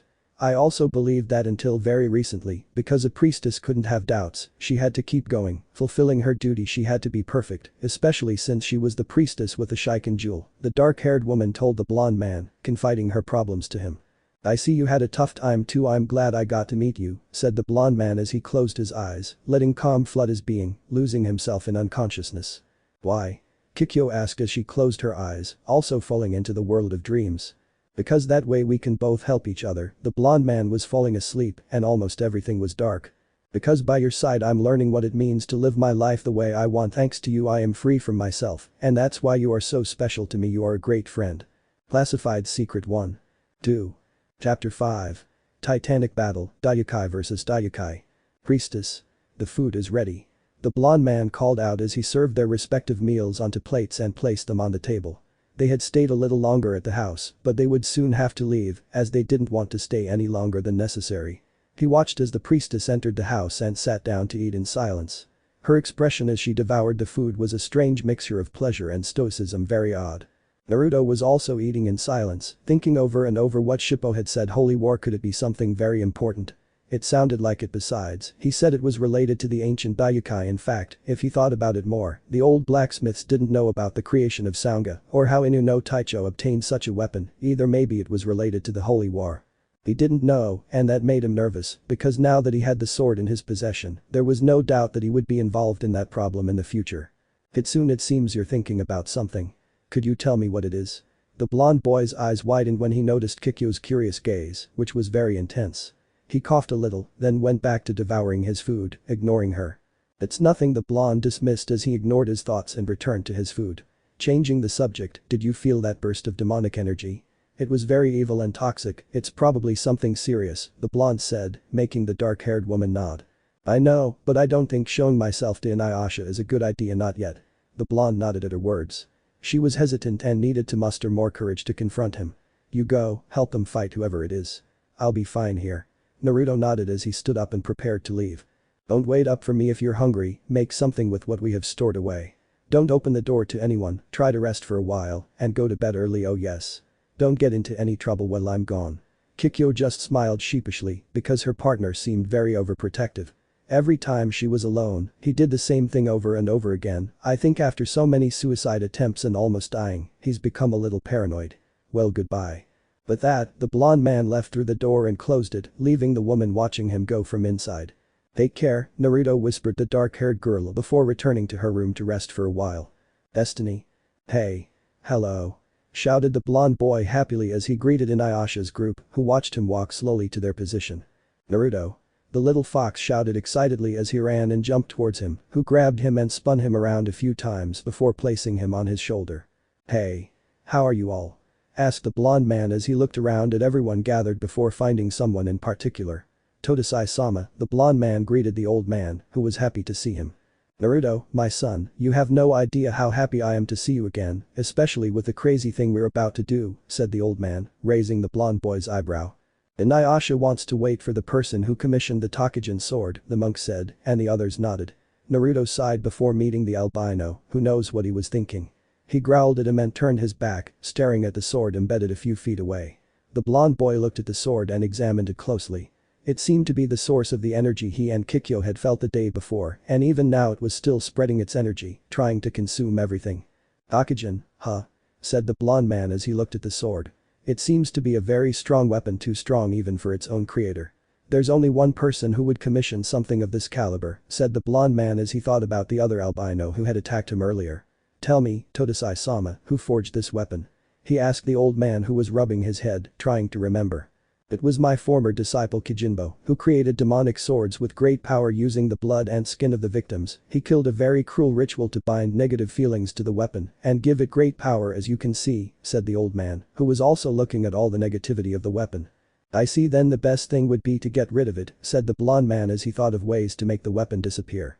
I could subdue it before destroying it, or I could seal it, just like I was going to do with Sanga, the blonde man informed him, to which Todesai nodded. It was a good idea. Seal it? It's not something even I could believe possible, said the monk, for the sword carried so much evil that sealing it seemed impossible at present. You're not bad, monk, but Naruto knows a way to seal a sword like that, especially since he almost did it with one of the most powerful swords in history, the sword of the end, Sanga, said the old man, drawing everyone's attention, including Inuyasha's. Speaking of that, old man, I remember Sesameru saying something about my father's sword. What does that have to do with Naruto? The albino asked curiously. The sword you see on his back is the legendary Sanga, your father's first sword, the old man informed him, leaving Inuyasha and his friends astonished. I never knew how he acquired it, but that's how it happened. In fact, that sword holds a terrible power in his hands, and it's the sword I used as a basis for creating Tenseiga and Tesseiga. Now everyone looks shocked by the news. So what you're trying to tell me is that my father wanted a couple of copies of that sword? Inuyasha asked, stunned. The old man nodded slowly. Why would he want something like that? He already had that powerful weapon. Why would he want substitutes? The albino asked the old man, who simply looked nervous. Sanga is no ordinary sword, Inuyasha. No one knows its origins, but one thing was clear: no one could wield it, not even your father. The shock continued to grow as the old man explained the truth. Your father was the only person who could even use it, but as he did it began to control him, so he only used it in life or death situations, and what's worse, he could only wield it and use his basic abilities. That alone was enough to make him feared. Everyone fell silent, for such a powerful weapon, with only its basic abilities, could match the feats of the twin Fangs. Your father wanted a weapon that was safer, but that had the same power as Sanga. Hence the birth of Tesseiga and Tenseiga. Both are the best imitations I could have made, but I'm very proud of them, the old man said with a smile, for deciphering the secrets of such an ancient and mysterious weapon was no child's play. It took him years to even understand that weapon. Even though I'm the new owner, I don't like using something with such malice. Even though I have absolute control over it, I feel I'm not yet worthy enough to wield it. I'm not ready yet, the blonde boy said as he drew Sanga and showed it to the group who remained admiring the weapon. The wise Totosai simply nodded slowly with a smile. He really was a good boy, a very intelligent one. He was sure that when the time came, he would be a great user of that weapon. The weapon, even if made for evil purposes, is still just a weapon. As long as the wielder uses it for good and wisely, it will be the wielder who decides what kind of power it is, Totosai wisely told the blonde man, who nodded with a smile and put it away again. I know, thank you Totosai-sama, the blonde boy bowed slightly respectfully, to which the old man smiled. See, Inuyasha. If you would only treat me with more respect, I could tell you a few things about how to use the Tsuga, said the old man with a smile, which was met with a growl from him. Naruto is so strong. Shippo exclaimed with a smile, to which the blonde boy responded by joyfully tossing him into the air, playing with the little one. Yosh. Little one, ready for your training. Shouted the blonde boy, very excited, which was answered by the little boy with a huge smile. Alright. Let's start with something basic. Said the blonde boy as he picked up the little boy and put him on the ground. You can watch us if you want, I don't really mind. The others looked at each other before stepping back a little to watch the training. Well, the first thing would be your physical condition. You're still a child, so I can't help you in that aspect, or your growth will be stunted and you'll have long-term problems with your body. The little boy nodded furiously. Then we only have one other option left. The spiritual path. To begin with, you have knowledge about Kitsunebi, that's something, but not enough. First, I'll teach you how to escape and enhance your Kitsunebi, since your greatest advantages are speed and attack. Ready? The blonde man asked with a smile, to which the boy stood up and nodded. Okay, first technique, you'll learn the Kawarimi no Jutsu. It's a technique that allows you to switch places with something within reach. Most of the time it's with a tree trunk, but when you have more experience you'll be able to use it to switch places with something else. What you have to do is the following. Destiny. Wow. You learn so fast. One more time. Said the blonde boy as he watched a tired Shippo nodding slowly. Naruto then picked up a rock and threw it with great speed, startling the little fox.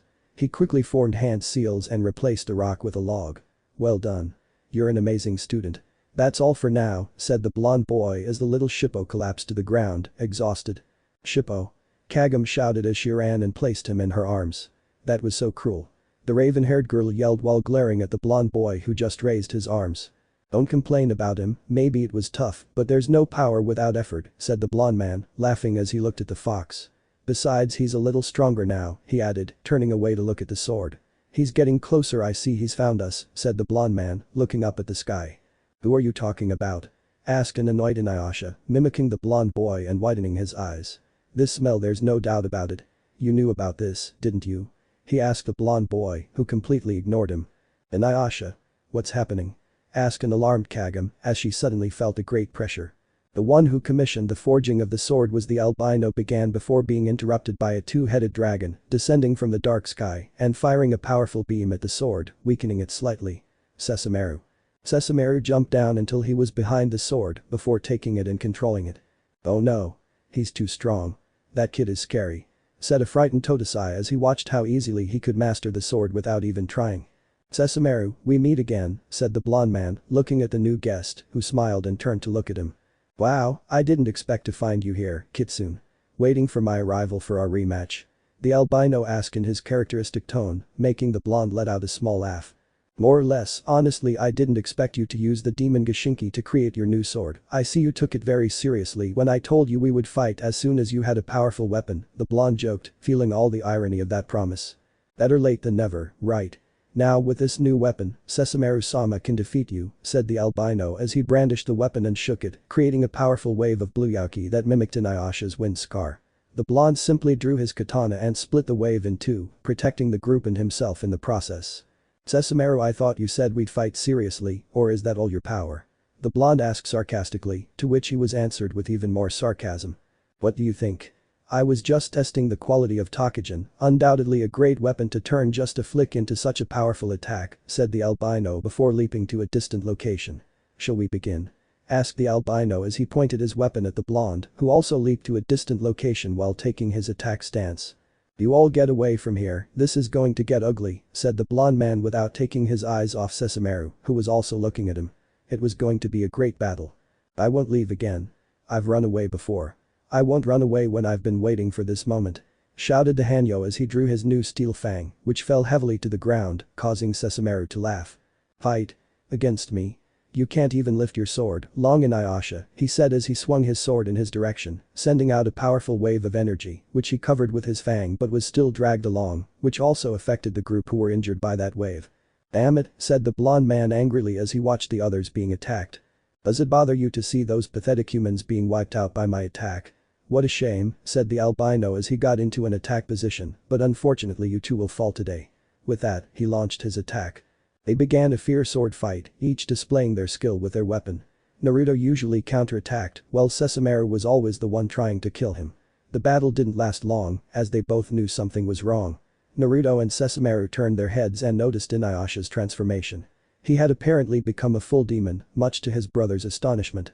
Seeing this, Naruto vanished in a golden flash and knocked him out again with a Rasengan. It was dangerous to leave him loose in that form. I'm sorry Sesshomaru, it seems our battle will have to wait for another time, said the blonde man before taking the albino away. With great speed, he reached the injured group and in a golden glow took everyone away. What was that? Why that strange change? Sesshomaru wondered, somewhat astonished. Looking at his hand, he noticed it was trembling. Fear. No excitement. I felt a strange surge of excitement as their bloodlust began to affect me, compelling me to engage in a relentless fight, Sesshomaru thought before closing his eyes and retreating. I need answers, he told himself as he began to leave. Kagura, who was some distance away watching the brief interaction, realized that both were very strong and that perhaps those two could be capable of defeating Naraku. Destiny. Many days had passed since that moment. Naruto hadn't seen the group or anyone else. He had been taking care of Kikyo, who was ill. After he left her for the second time, Naraku tried to kill her again and he suffered severe injuries and a deep emotional wound or something like that. Now they were traveling together again as their old home had become very dangerous since Naraku knew where they lived. However, Naruto also met a wolf boy named Koga who seemed to be Kage's stalker, always declaring his love for her. He was a very strange boy, but Naruto respected him. Koga also seemed to be searching for Naraku. Kikyo had a very emotional encounter with Inuyasha a few days later, during which she was injured due to previous events. Something from that encounter affected the teenage Kagem, who returned to her own time but not alone. He had gone with her after leaving a shadow clone with Kikyo, as he felt very bad for her. It also happened that she found him at her house unbeknownst to the teenager. He traveled to the future periodically, having discovered that he could enter with her without the shards and taking advantage of the glitch. They spent some time in the future, where he continued getting to know his family. They were very kind people and great friends.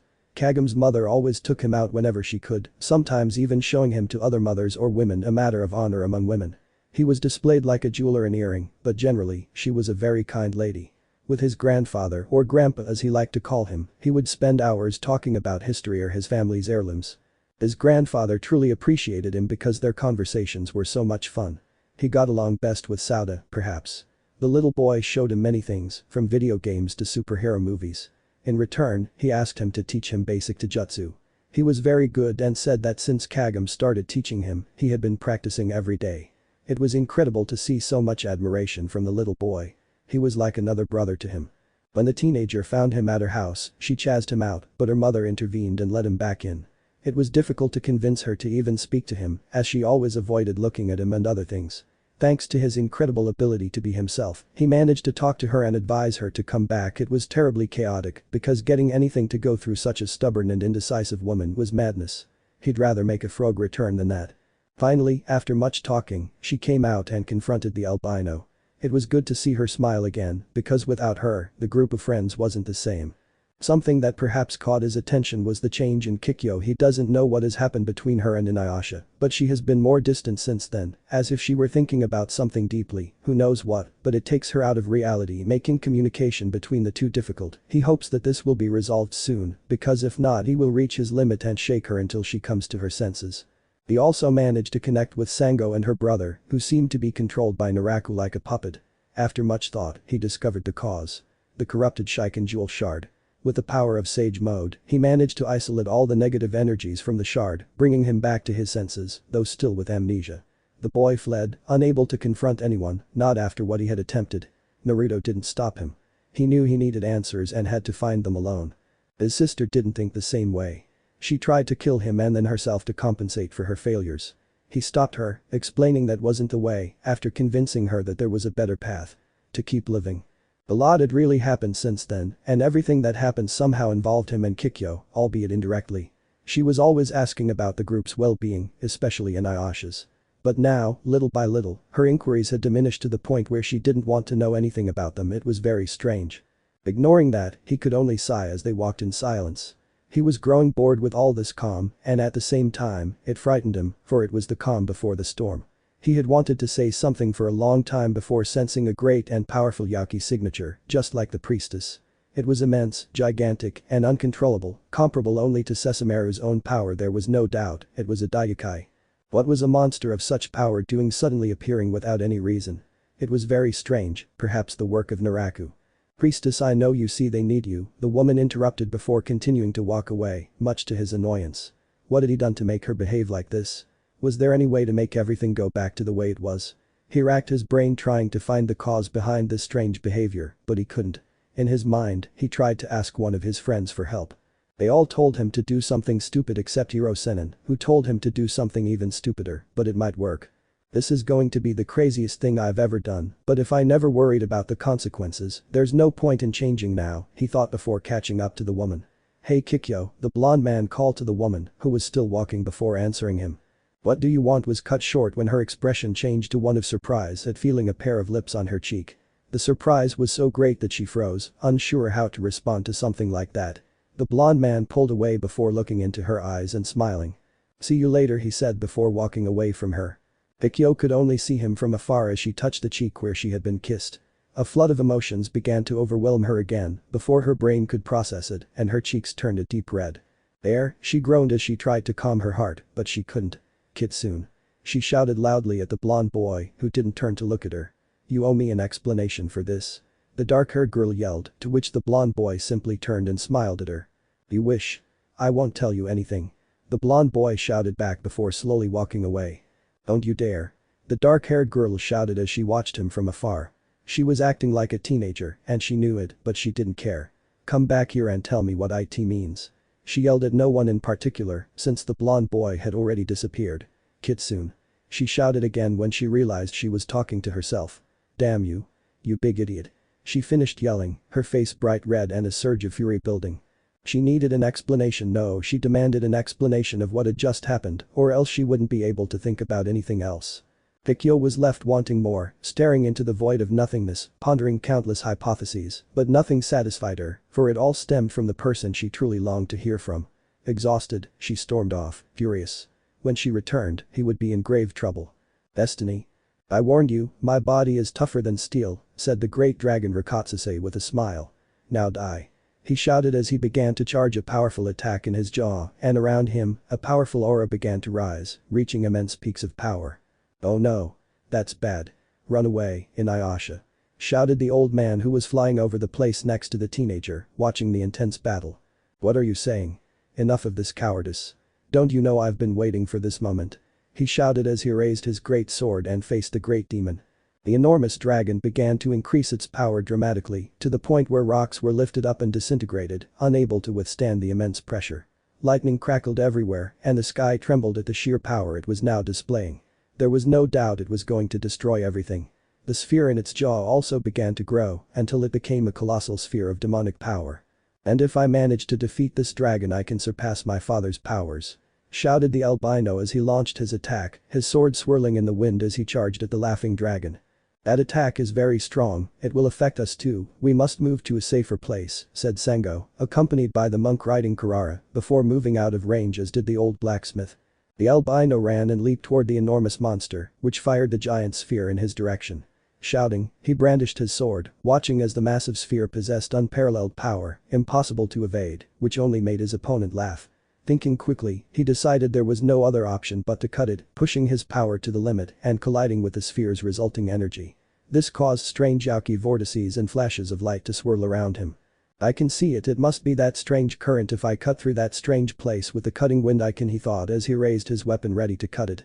I've got it.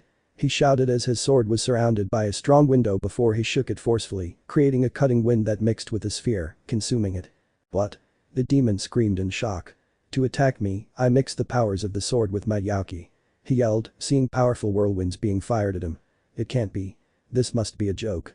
He yelled, watching as the whirlwinds began to split and destroy his large body. This is a nightmare. He screamed in pain as he felt his body finally being destroyed and his head severed. My body is hard as steel. He didn't finish before his head was also destroyed and reduced to mere pieces. Finally, the powerful whirlwinds began to fade as the dragon's energy ended, returning everything to normal. What was that? That wasn't the wind scar, Inuyasha thought as he looked at his new sword. Inuyasha. He heard a shout in the distance. Turning his head, he noticed it was his friends approaching him. You did it. I don't know how, but you managed to pull off that secret technique. Exclaimed the dark-haired girl with a smile, as did the others. What do you mean? The albino asked, confused. It was thanks to Totosai that this sword is even more amazing than before, the albino said happily as he raised the weapon. What did you say? Did you attack without realizing it? The old man asked, which confused the half-demon again. It was the secret technique of the Fang, known as Bakuryuha, he said, surprising everyone. It's a technique that consists of mixing the enemy's malevolent presence with the cutting wind and then reversing them. Once both energies are mixed, it retracts in the form of whirlpools so that the opponent receives their own attack along with the power of the steel Fang. He said this while remembering the dragon being destroyed. But to achieve it, you must be at the same level as your opponent and also maintain a constant balance between your own and the enemy's to finally know the exact moment to cut. At least that's the mechanism, the old man said while remembering that move. I only tried to cut the most suspicious area of the attack with the cutting wind, said Inuyasha, surprised, to which the old man sharpened his eyes. Did he just surpass his own theory, or was it simply a matter of luck? He thought before sighing. Well, at least it's all over now, the old man finished, smiling at the group. Did I hear that this was over? They heard the unmistakable voice of the most repulsive being they all knew. The entire group, their eyes wide with shock, turned their attention to the pieces of the enormous dragon, where this enigmatic figure sat atop them. Naraku. The whole group shouted angrily, staring at the man dressed as a baboon who was laughing with amusement. Well, it seems they managed to take down a weakened Rakatsuse, the man said, looking down at the remains beneath him. But I want to see how they fight the real one. Ahahaha, he laughed, pulling a blue orb from his hands, resembling a plasma coil. And no. Stop him. Totosai cried out in fear upon recognizing the sphere. But it was too late, for Naraku had already dropped the sphere and fled the scene, letting out an evil laugh as everyone watched the pieces begin to float away.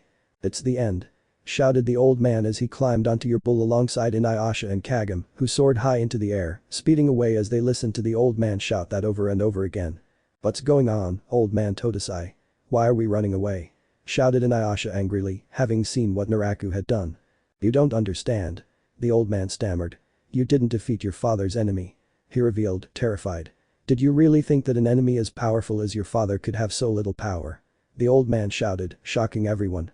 Your father fought him for days. It was an endless battle before he managed to seal him away. How do you think he defeated him? The old man yelled, making the group ponder his words. He separated him from his dragon eye. The source of all his power. But right at that moment, you were being born and your mother was attacked. Your father returned, unable to kill him, but he quickly sealed him away before rushing toward you. Inuyasha was in shock.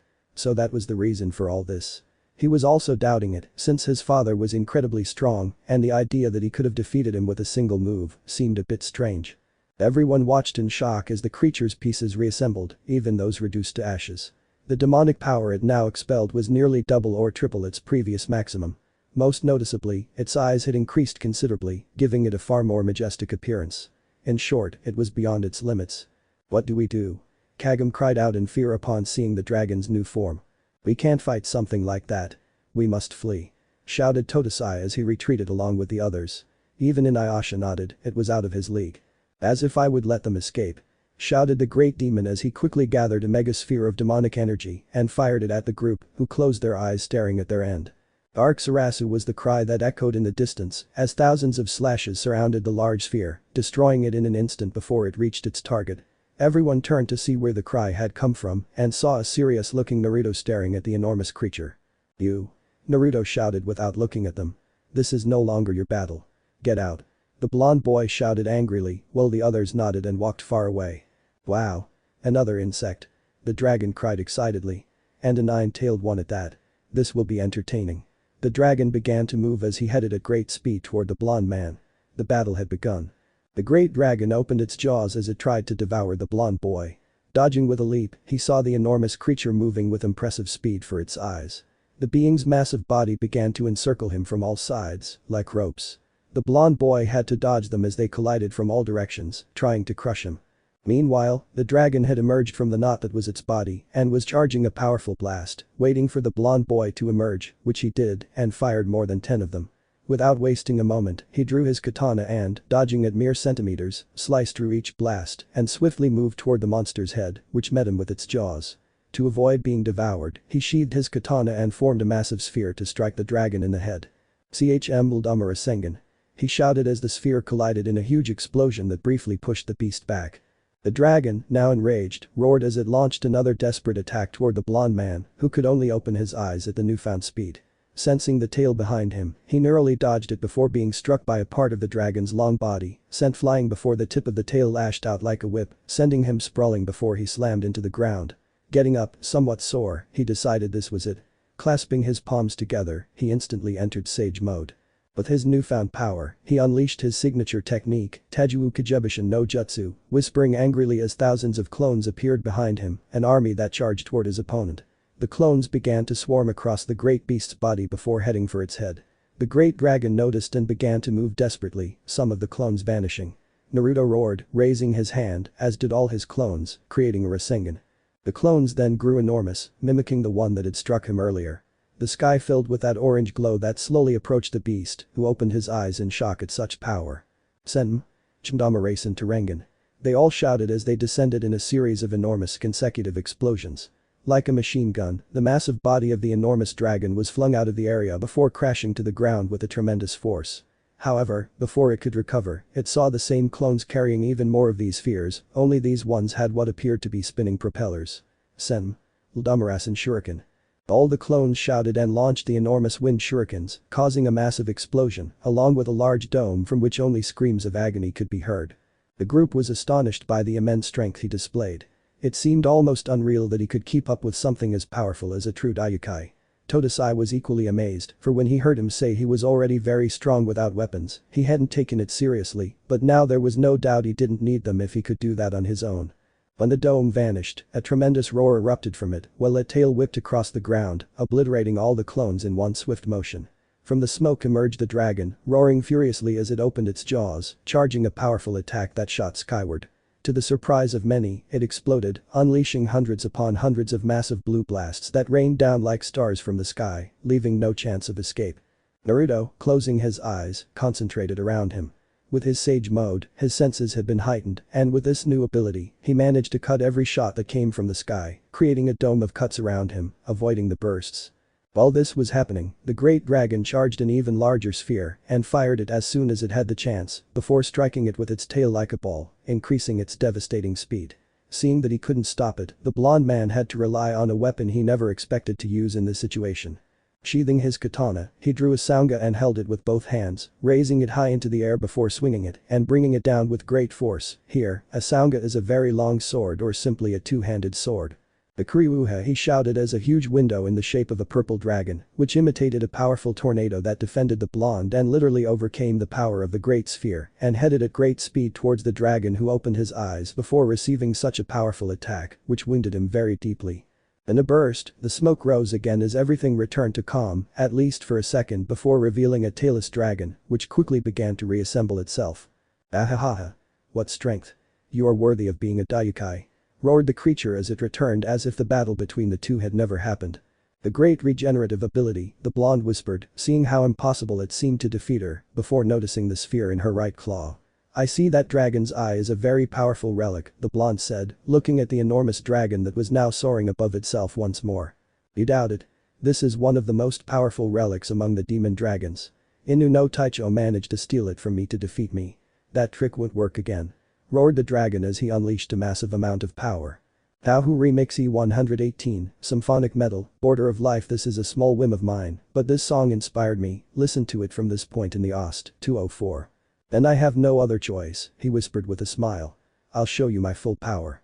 The blonde boy shouted, grinning as he yelled, just like in Dragon Ball, to raise his kai, and a massive golden pillar, along with bursts of flame, began to engulf him. To everyone's shock, they watched as the pillar consumed the blonde boy.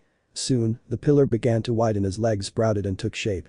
The vast amount of energy began to settle and form the shape of a giant fox, while 9 tails were being formed. Before the eyes of everyone, Kyuubi no Kitsune, a huge demonic fox that instead of fur, had a cloak of golden flames and black markings that resembled fangs, while its red eyes with white sclera glared furiously at the enormous dragon, which was dwarfed by the fox's size. "This is me," roared the beast as it looked at the dragon. "Admire my true power," shouted the fox as it let out a powerful roar, which was strong enough to cause a huge wave of wind that expelled everything around it. The real battle between the Daikais has just begun. Chapter 6. Titanic Battle, Raisin. "So you'll use your true form to defeat me? Wow. How stubborn." The enormous aquamarine blue dragon began to cackle upon seeing someone of his own size. He was pretending, of course. He hadn't expected someone so comparable in size to himself. "That ego of yours won't last long," roared the enormous fox as he took an attack stance and his tail swished furiously. "I will defeat you," he shouted before the flames on his fur grew even hotter. On the other hand, the group watched his new transformation with great surprise, starting with the old man who couldn't imagine that the boy was capable of reach such a level. "It's incredible," Kagome exclaimed upon seeing the giant kitsune. "I never thought he could do something like that," she shouted to her friends, who nodded in agreement. "So much power." Moroku watched in amazement as the animal's skin was made of golden fire. "Is that normal?" he asked Shippo, who was also very surprised. "No. Definitely not," shouted the fox. "I've never heard of Kyuubi-sama having a golden cloak," said the little wind. He also noticed the black markings on his body, resembling tattoos. "We must move further away. At this attack range, they will both destroy us," Sango shouted as she led the group to a safer place, this time with much greater speed. "That boy has even more power than Inuyasha's father, his power even shrinks under golden flames," the old man thought, looking at the kitsune's face, seeing those slanted red eyes. Naruto Shippuden Os 3 Itachi Uchiha My name and I'm Version 2016. The two great beasts stared at each other, searching for a single weakness or distraction. As soon as a rock hit the ground, both creatures charged at one another, clawing and biting like ferocious animals. Rikatsusei, with its long body, stretched out its entire body and ensnared the other like a cobra, while the Kyuubi, with its many tails, managed to trap its head with them, biting at its neck. The Kyuubi saw the dragon cry out in pain, loosening its grip slightly, and then, using the strength of its hind legs, lifted the dragon into the air and, with its tails, hurled it high into the sky. Akatsuki was a flying dragon, so he had no trouble recovering in mid-air, but he quickly began soaring through the sky, dodging numerous energy blasts fired by the giant fox. Seeing that the fox paused to recharge, the dragon counterattacked. Gathering a massive amount of energy in its jaws, it fired a barrage of demonic energy spheres from the air at incredible speed. The Kyuubi began running at full speed, dodging each sphere, even one that had exploded on the ground. Leaping in a pirouette, skidding through the air as it braked, it charged a powerful attack, similar to an energy cannon, which it began to swing, trying to hit the dragon. Rikatsusei saw the danger and frantically began dodging the laser. With his reptilian body, it was almost easy, but he hadn't expected the fox to move so quickly. The blast sliced Rikatsusei in half, but it didn't last long, as the two bodies instantly rejoined. The great dragon, tired of the aerial battle, charged at the kitsune, and they began fighting on the ground, their claws clashing in a display of brute strength. The immense force exerted by these two creatures created a shockwave that rippled throughout the area, even pushing back a group of friends who were far from the fight. "This is madness," Moroku shouted, seeing the immense destruction caused by the fight. In fact, all the stray energy blasts landed nearby, destroying entire forests and mountains. "At this rate, there won't be a single country left," he yelled as he watched the battle become even more aggressive. "What are we supposed to do?" Kagome shouted as she also witnessed the enormous battle between Daikais. "We have nothing with which to face them," she cried in fear, because a while ago a huge sphere had grazed her friends again, which seemed to have fallen into the sea, at least that's what she hoped. "If only Inu no Taicho were here." Todesai shouted into the air, pleading with any deity to descend from the heavens and stop this madness. In his day, battles weren't so destructive. He yelled, remembering that they didn't use any special powers or spheres that destroyed mountains. "Look out," he shouted as he saw another stray bullet about to kill them. "It doesn't matter where we run. One of those things will kill us anyway," Sango shouted as she watched the surrounding landscape crumble to nothing. Elsewhere, Sessamaru stood atop a mountain, surveying how the destruction had reached even this remote place. Behind him were his loyal companion Jaken and the young girl Rin. "Sessamaru-sama, what's happening? Where are the mountains?" he asked, seeing that they were now just large craters. Sessamaru simply sharpened his vision as he tried to concentrate, for he could see something in the distance heading toward his position. Opening his eyes in astonishment, he saw that it was an enormous electric blue sphere, which was approaching dangerously close to his mountain. Reacting swiftly, Sessamaru draws his Tokijin and leaps away, leaving his companions behind. With incredible speed, he reaches the sphere in record time and manages to stop it for a split second before being dragged in by it with difficulty. The albino, growling, gathers a large portion of his power, only to deflect it with a wave of blue yauki. The sphere crashes into a vast lake before exploding, sending all the water flying into the sky. Boya! Jaken yelled as he was swept away by the blast wave, as was Rin, who managed to grab him by the neck and choke him. The explosion ended quickly, and the two of them crashed to the ground. As they got to their feet, they saw the albino levitating in the distance, gazing at the horizon. This is no doubt about it, it's Rikatsusei at his full power fighting with, he thought as he tried to focus on recognizing the person. Kitsune. He opened his eyes upon recognizing that strange presence. His entire group stared into the distance, where they could see flashes of light caused by the immense power both of them were displaying. Returning to the battle, they had once again created distance between them, glaring at each other with intense fury. They prepared for another attack, as it seemed that any damage the dragon received was instantly restored.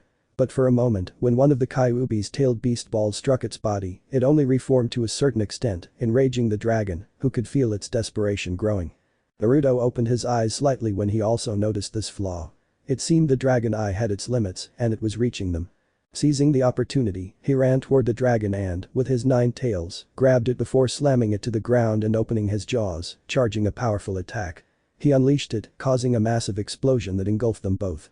The dragon emerged half-wounded, while the fox leaped, dodging a blow from its tail. The dragon opened its eyes once more, noticing that this time its regeneration was somewhat imperfect. "I will not be defeated. Not now. Not ever." He shouted desperately as the sphere in his hands glowed brightly and began to be absorbed. To Naruto's astonishment, he saw it end up in his chest, and his power began to increase dramatically, as did his appearance, which changed to a golden color with crimson fur. The wounds on his body were also healed, and he subsequently returned to his normal state.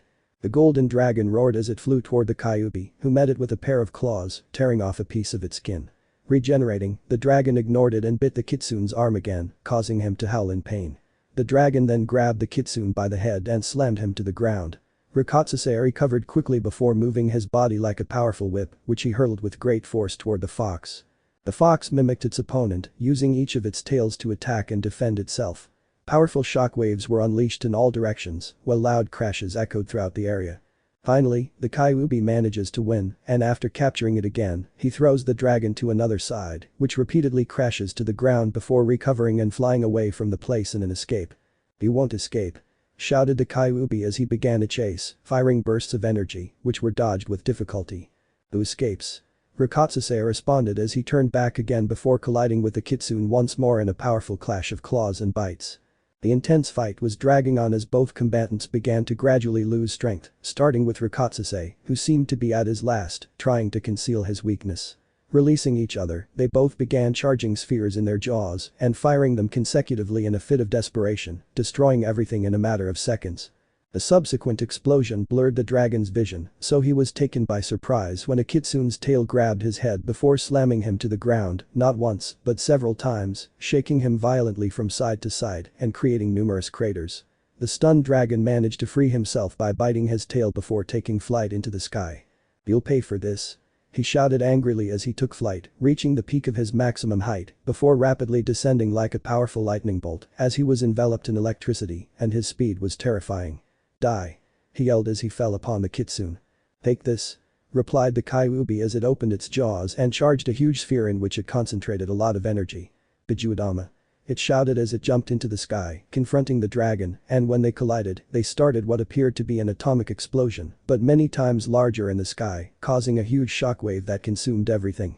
Both creatures fell to solid ground somewhat sore before getting up and launching a new attack on each other. The fight seemed to be eternal. "Damn it. I feel like a useless person," Inuyasha shouted as he and his group continued to flee the place, but they could still feel the giant explosions and shockwaves. "Inuyasha, look," Kagome shouted as she watched a giant golden fox leap high into the air and a massive dragon-shaped beam descend from the sky, colliding with it and triggering a huge explosion that engulfed them. "Kaiaya," Kagome screamed, as did her friends, who were thrown from the sky and slowly plummeted to the ground by the shockwave. "Kagome," Inuyasha shouted as he too fell, quickly leaping towards her and catching her. "Todesai," he yelled as he saw the old man who had revived his flying animal and reached them in midair. "Thank you, old man," the albino said gratefully. Sango, Moroku, Shippo. He shouted to his friends who had also recovered in time. "We're fine." The woman shouted before getting angry and hitting the monk in the face. "Don't take advantage." The woman yelled back as she remembered being groped by the monk when they fell. He just laughed in embarrassment and treated the blow to his face. Meanwhile, the two creatures faced each other again, breathing heavily as the fight was becoming almost exhausting. The dragon beast was much more tired, seemingly about to collapse at any moment, while Naruto was still fine, only slightly sore.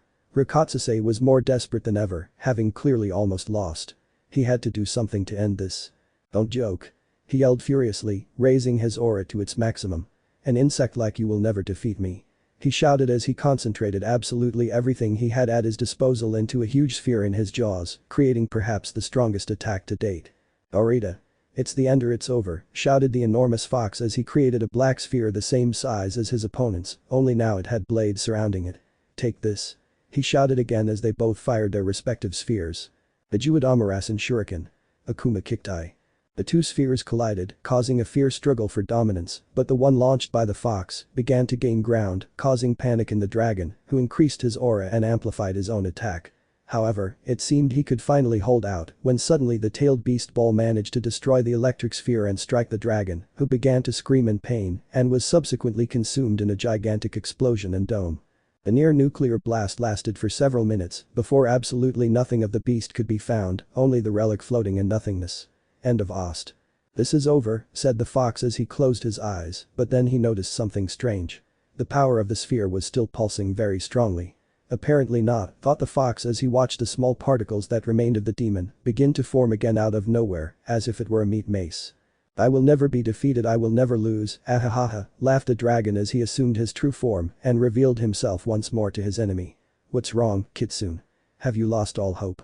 Or perhaps he didn't finish, for now he noticed the difference in his body. Portions of it were missing. "Why? Why?" He cried in confusion as he watched his body slowly begin to crumble, almost as if it could barely stand on its own. Rotting flesh fell away as he watched the whole scene in horror. "The dragon's eye is supposed to make you invincible and immortal. This can't be happening." He screamed in despair. "You have abused your own power. The sphere may grant you great powers, but it is not invincible. Everything has its weak point, and this is yours.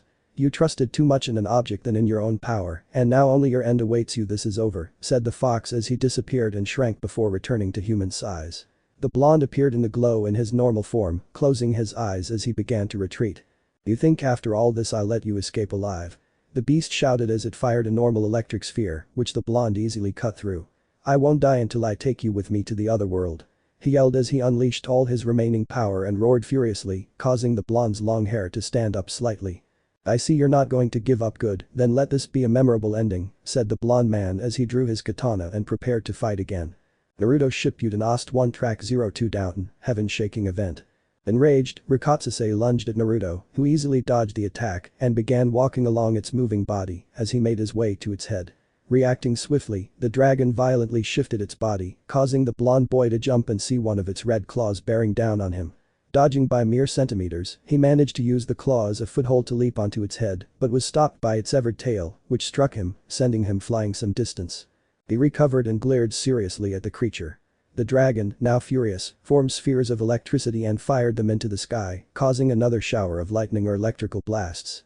Naruto began dodging each one individually with pinpoint accuracy before he could jump for another attack.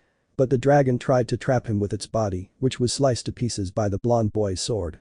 "Die. Die. Die now," roared the dragon as it used its own body to consume and produce energy. It had now used half of its body to form another enormous sphere in its jaws, to the point where only the sclera of its eyes was visible and its structure had diminished to almost nothing. "Die." It shouted as it fired it with its last strength. Naruto gazed intently at the enormous sphere, then drew both swords and raised them high into the air, gathering all his power. The swords began to unleash massive amounts of energy, forming a colossal pillar. Two energies, orange and purple, swirled around him, a fox and a dark dragon raging in a furious blizzard. The blonde-haired boy swung his swords through the air, causing the two creatures to spin even faster, creating a massive purple and orange tornado that engulfed him.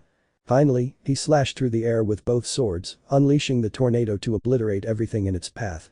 "The Kuryuha," he shouted as the enormous tornado collided with the sphere and destroyed it, finally eliminating the dragon demon once and for all. However, the dragon eye remained suspended in the air, attempting to rebuild its wielder. Naruto then appeared through the smoke of the explosion, wielding his sheathed katana and swiftly descending upon it. Sukuna, he whispered rigidly as he concentrated all his power into his weapon. Sarasu. He yelled as he sliced the dragon eye in half in a flash, appearing on the other side in slow motion. As the powerful relic was cut, it began to crack until it finally shattered, and all the energy within it exploded out of control, causing a massive explosion and a white light that illuminated the entire area. The battle was over. Destiny. Naruto was breathing heavily, having used all his physical strength just to break that relic. It was truly incredibly durable.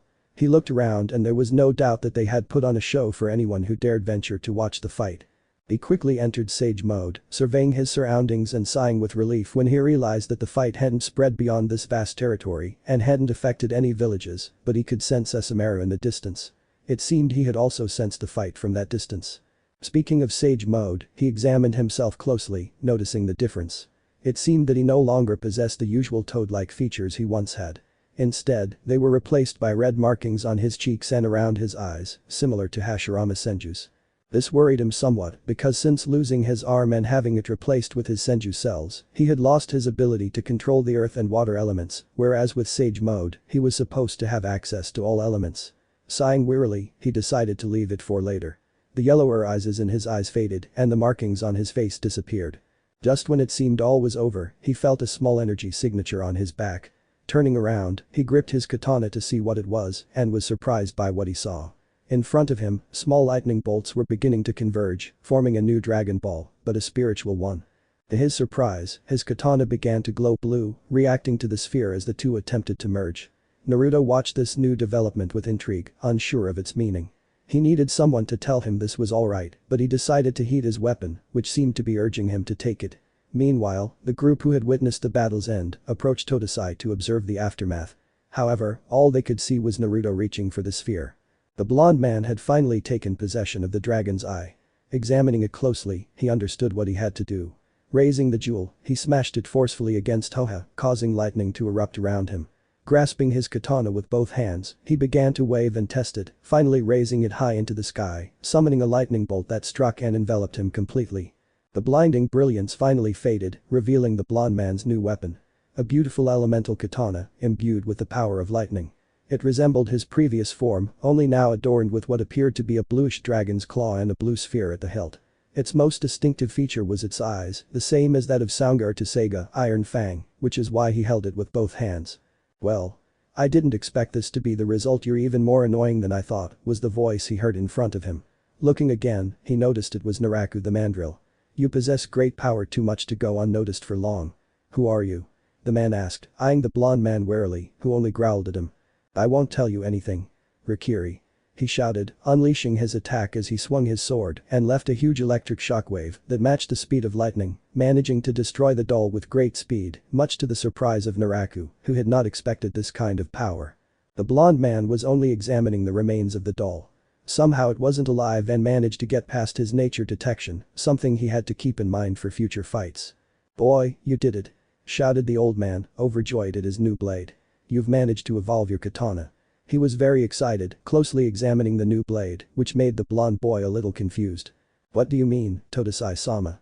he asked curiously as he observed the beauty of the blue weapon. This sword was forged like a steel fang, capable of absorbing the powers and abilities of the strong opponents you destroy. However, you have just defeated a Daiukai, a superior demon who wielded the elemental power of lightning and the all-powerful relic, the Eye of the Dragon, the source of Rikatsuse's immortality.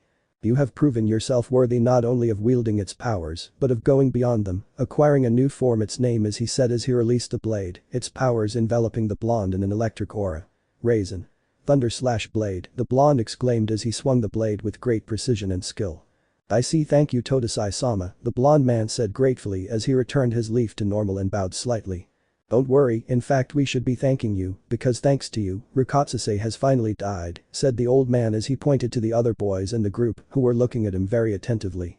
"I think I've attracted a little attention, don't you think, Totosai-sama?" the blonde boy asked with a smile, seeing the astonished expressions of his friends. "I'd say rather well, yes, you're right," the old man agreed, recalling their expressions when giant blasts nearly killed them at every turn. "I have to go, Totosai-sama, maybe another time I can have a chat with all of you, but that day isn't today, I'm sleepy," he said with a small smile. The old man just nodded and watched as the blonde boy began to glow yellow. "Until next time," the blonde man said before disappearing in a yellow glow, leaving the old man and the group stunned. "What was that, old man?" Did he? Inuyasha asked, seeing the new sword in his hands. He could feel the dragon's power now in his katana. "Yes, he defeated him," the old man finished as he rode off on his bull. "You've given me a lot of trouble, Inuyasha, but it's finally all over. Goodbye," the old man said as he flew off on his bull to who knows where. "I never thought Naruto was so strong." Kagome was truly impressed. She had never imagined that someone with such power was among them. "I mentioned being a Kyuubi no Kitsune, however Shippo says the fur wasn't normal," Moroku clarified, recalling the enormous fox and his conversation with Shippo. The little one simply nodded. "You're right. As far as I know, the Kyuubi is just a very large kitsune. Naruto was a huge nine-tailed kitsune. He was normal except for his fur was made of golden flames. Those markings aren't normal either," the little boy mentioned, remembering again the markings on his body. "Whatever it is, it's not a force we should underestimate, especially when it's guarding Kikyo," Sango added. Everyone in their minds pictured the priestess with her sacred aura, while behind her, the shadow of a powerful Daiukai roared to the sky, its 9 tails thrashing furiously. The positive side is that with him, Naraku won't try anything against Kikyo, at least not while he's with her. Inuyasha sighed. The blonde idiot could do good things once in a while. Everyone stared at the albino with wide eyes, confusing him. "What's wrong? If you have something to say to me, say it now," the albino said. "Well, I thought you'd be jealous of how close she is to Miss Kikyo," Moroku said for everyone, making the others nod, even Kagome, which infuriated the albino. "You didn't have to remind me of that, Moroku." The angry albino started walking away slowly. "When I see him, I'm going to destroy him," he swore, growing more and more upset as he imagined things in his head. "We could ask him for help from time to time, to help us destroy Naraku," Sango mentioned as the others nodded. "He could be a great help, especially since we could hire him for a few coins," she said, making most of them smile with a touch of secondhand embarrassment.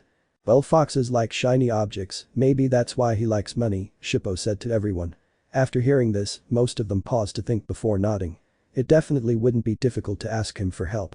"Well, we should leave and check that no one is hurt." Closing his eyes, the monk began to leave, followed by the others. As a result of that devastating battle, the villagers in the distance must be terrified. "We must make sure they don't do anything reckless. You know how desperation works." The others nodded. "As for the kitsune, I think as long as he stays with Lady Kikyo, he'll be fine. After all, she tamed Inuyasha very well," said the monk before dodging a rock thrown by the albino. "Damn you, Moroku. You'll pay for this," shouted the albino as he pulled out more rocks and chased the monk with great fury, who ran away from him with the same thoughtful expression. "Miss Kagome, help. Inuyasha. Down," was the shout that was heard at the scene, followed by a loud crash against the ground and a groan of pain and exhaustion. "Destiny." The blonde man was walking along, a smile on his face, whistling a tune. This day had truly been very fruitful. He'd managed to release some of his frustration from the fight, tested his new powers and acquired another, and even destroyed a Daiukai with all his might and a great relic that accompanied him. It was the perfect day. However, he was sure he'd forgotten something very important. Finally arriving at his destination, he found what he was looking for. A small cabin or hut where he and Kikyo were spending the night for now. Smiling, he opened the door and was about to greet them when he stepped on a trap. Surprised, he saw that he was completely tied to the ceiling. He could free himself quickly, but when he saw the person standing in the doorway, he immediately remembered what he had forgotten.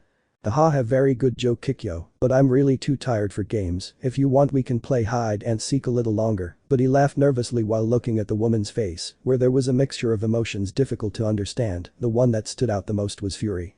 "Are you ready to tell me what that was?" the woman asked, staring stoically at the blonde man who began to sweat at her gaze. "What? I don't remember anything." The blonde tried to feign ignorance while ignoring what was coming, as he was being pointed at by an arrow with celestial power, which wouldn't kill him, but would burn him badly. "Hey, you're too far away, put the arrow down, and let's talk like adults," said the blonde with the same nervous smile. "Tell me, Kitsune, and I swear it won't hurt much."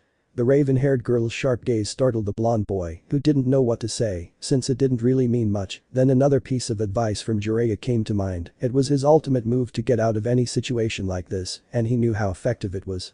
The blonde boy stammered, his eyes welling with crocodile tears. "I just wanted things to go back to normal between us. I felt so lonely and wanted us to be friends again. Was there anything wrong with that? Was there?"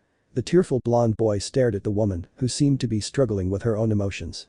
The woman let out a sigh as she dropped her weapons and slapped her face with her hand. Idiot, she whispered, looking away, blushing and annoyed. The blonde boy raised an eyebrow. He would recognize that look anywhere. It was just like Hinata's, only less subtle. I see, the blonde whispered, understanding. The tears vanished as if they'd never happened, and she quickly switched places with a log. He was now in a corner of the house. You're jealous, the blonde said, looking at her. The raven-haired woman turned her gaze, surprised, looking at her companion. What are you jealous of? Isn't promising you company for a good while enough? What do you want from my wife? The blonde sighed, realizing that she was a very hypocritical woman, but above all, very insecure. She had many doubts in her heart, conflicts where she simply avoided everything and didn't listen to herself, making bad decisions in the process.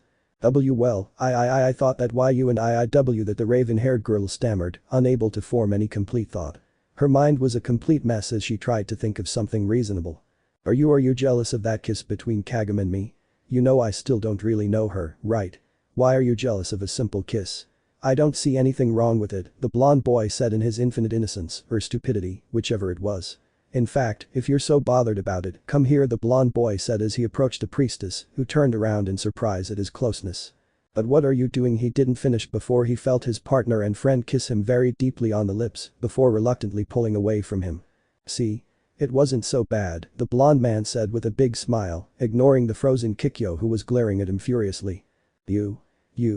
You're an idiot. He didn't finish because he started looking at the blonde's face, who looked different. Naruto, on the other hand, also felt that change. This time he could think something different. He felt strange, as if a mixture of satisfaction and excitement were coursing through his body, along with a bit of adrenaline, and, perhaps not so strangely, pleasure.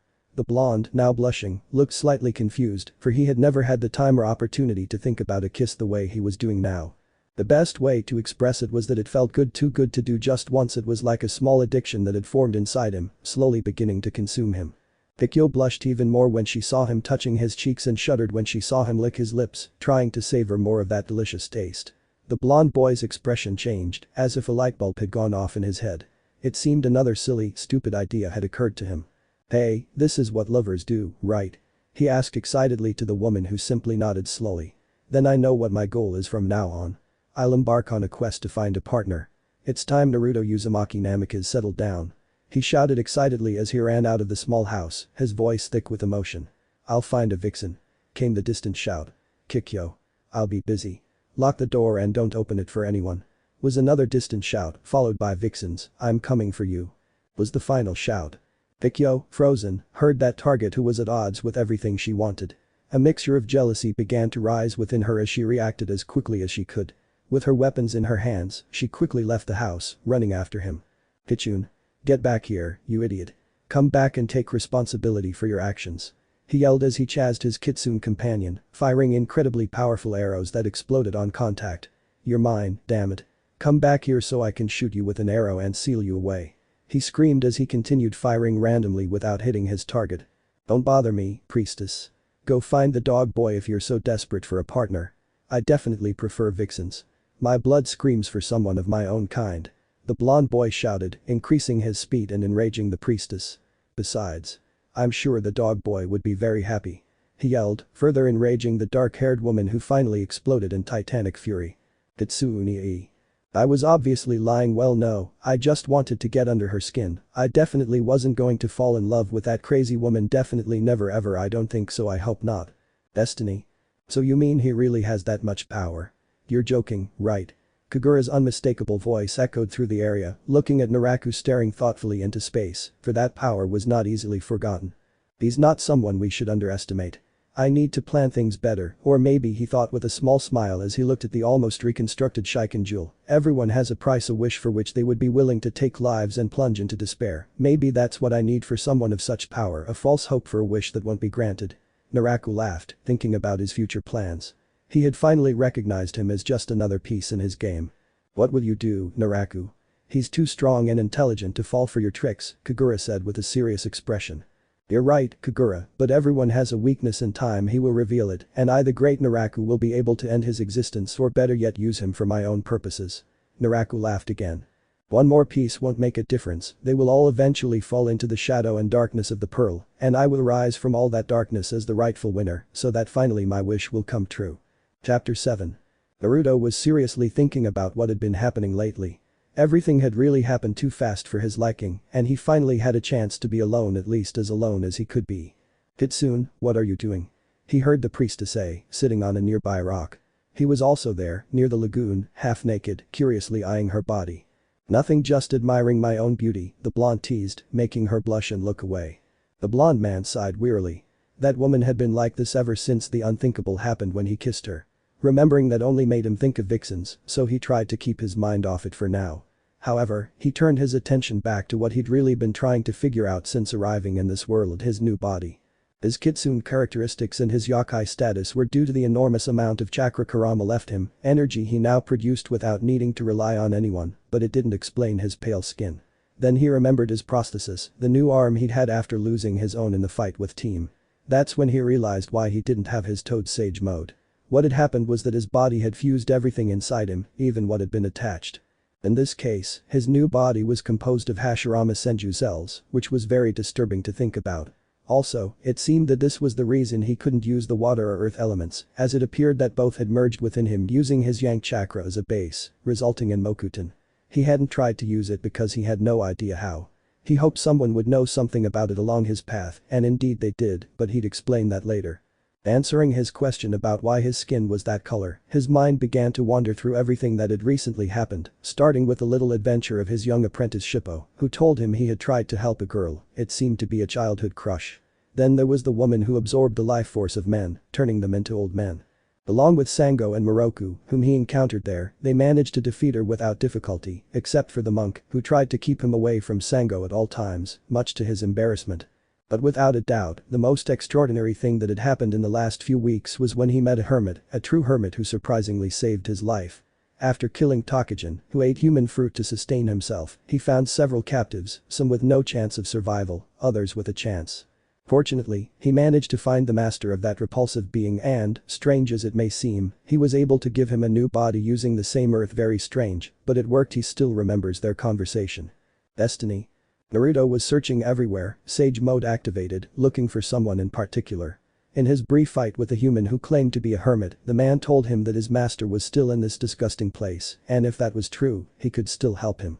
However, the situation was much more difficult than anyone could have imagined, as the entire place was infested with human heads, which, according to Takajin, were actually fruit. Wise mode detected the life around him, but there was so much of it that it was like looking for a needle in a haystack. Making one last effort, he managed to find a tiny sliver of natural energy, so small he almost mistook it for a dead body. Rushing to the mountaintop, he found, in a flower pot, the head of a very sad and depressed old man. "Old man!" Naruto shouted as he ran towards him. The old man just turned his head in surprise before seeing his face and sensing his presence. "Oh. A fellow hermit," said the excited old man, even letting tears fall from his rotting face. "I knew someone would come to help me, but not a fellow hermit." The old man's face held a mixture of hope and happiness. "Relax, old man, I've already gotten rid of that monster," Naruto said bitterly. Every time he looked at those fruits his negative emotion sensors were always on high alert, as if he felt all the resentment, anger, hatred, and sadness of those who had been devoured. Some of that anger also influenced him, thanks to Sage mode. "I know how you feel because I've seen everything that's happened in this place as a sage. It was torment to feel so powerless seeing thousands of people die." The old man was truly very sad. "It's my fault that all this happened. If only I had never trained him, this wouldn't have happened." He wept as he remembered everything he had seen and experienced. "This isn't the time to cry. I think it's time for you to be free," Naruto said as he concentrated on trying to free him from that curse, before opening his eyes upon noticing something. "Yes, I am just ahead." Takajin cut it off because he wanted me to tell him the secret to eternal youth, but I refused. However, to increase his powers, he ate my body, the old man finished as he watched the blonde lower his head and hit the ground with his fist. There was no way to help him. "I'm not going to give up. There must be a way," Naruto exclaimed as he looked around trying to find a way. If only he had the Rinnegan, he could create a new body for the old man. "It's too late for me, but perhaps there's still hope," said the old man, raising his gaze. "Take my head out of the pot, place it on the ground, and listen to nature. She will be your guide." The blonde man nodded as he did everything he had been told. Naruto closed his eyes, clearing his mind of all thoughts, trying to concentrate. Gradually, a great amount of energy began to flood him, granting him access to Rikido mode, as his eyes turned orange and formed a cross shape. However, no chakra cloak appeared, as that was the Jinchuriki cloak of the 10 tails. "It's a difference, folks." Rikido mode, or 6-path sage mode, is something completely different from the chakra cloak. Look it up on the wiki. He could feel nature showing him the way. Bringing his palms together, he began to focus as much natural energy as he could into his palm, right at the sun's mark, before touching the old man's forehead. Soon, the head began to be surrounded by a green aura, as if he too were concentrating, and somehow, mud began to rise and merge with the head, slowly forming a new body. Finally, after a flash of black and white, the old man's body, covered in his white sage's robes, was complete.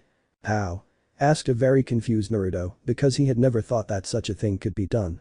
I am a sage too. Thanks to your help, I was able to rebuild a body for myself, the old man explained to the blonde man who was still unable to do so.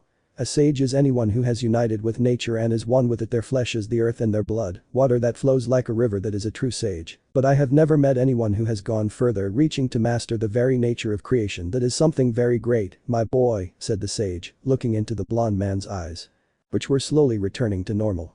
The Rikido mode is a mystical state where I have the innate ability to grasp the nature of chakra and a supernatural mental state that allows the complete and universal understanding of all things. At least that's what I understand, said the blonde, somewhat embarrassed because all this time, no matter how much he tried, he didn't know how to explain his own powers without bordering on divinity, because that's something that, combined with a Rinnegan, he was capable of reaching. You're fine, but I must say it seems incomplete somehow. It's as if you only have half of that power, the old man remarked to the blonde, who simply nodded. He was a massive yang chakra with a bit of yin. He lacked Sasuke's piece of yin. You're like the god of sages, the sage said, laughing, to which the blonde responded in kind, for it was almost true.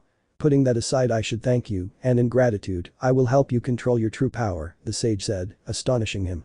My power? The blonde man asked, to which the old man nodded. Don't you notice?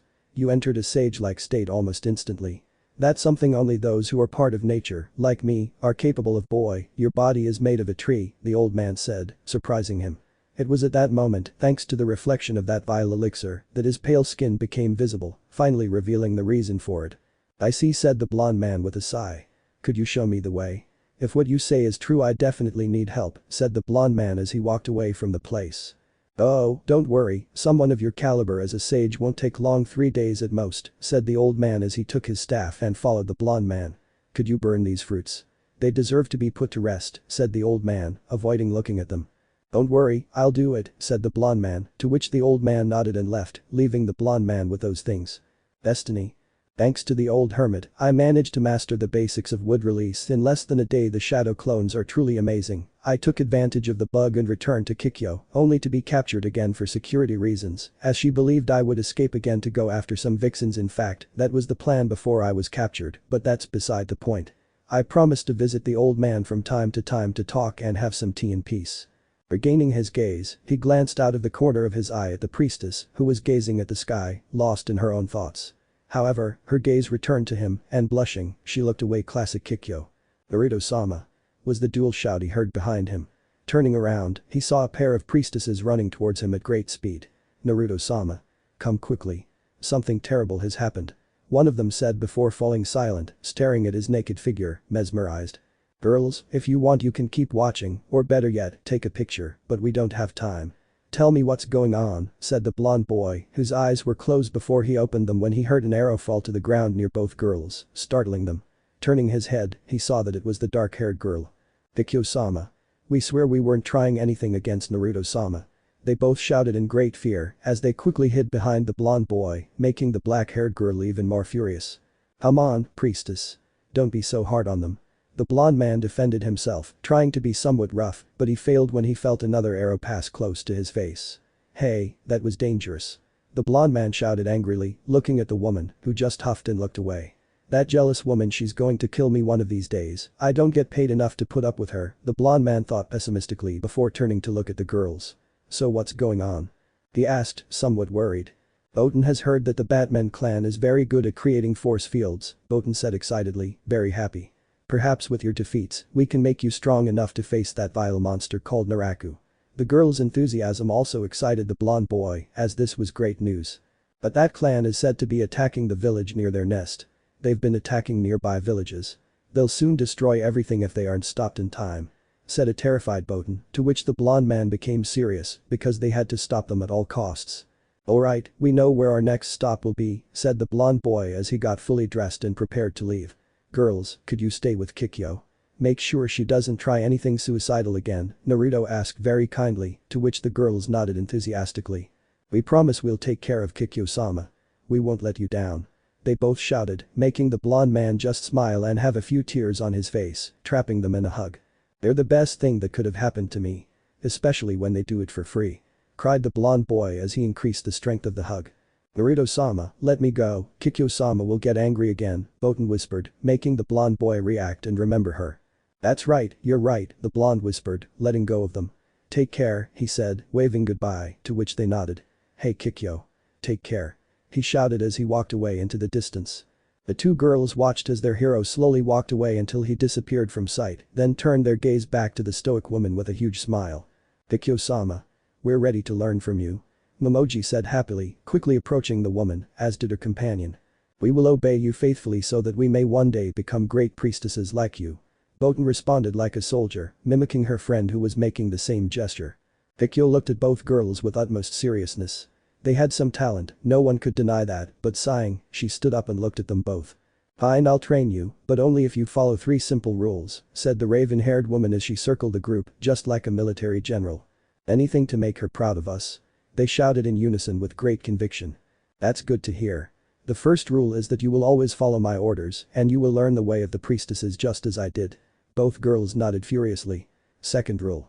You will give your all to achieve the rank of priestess. Again, the girls nodded with great excitement.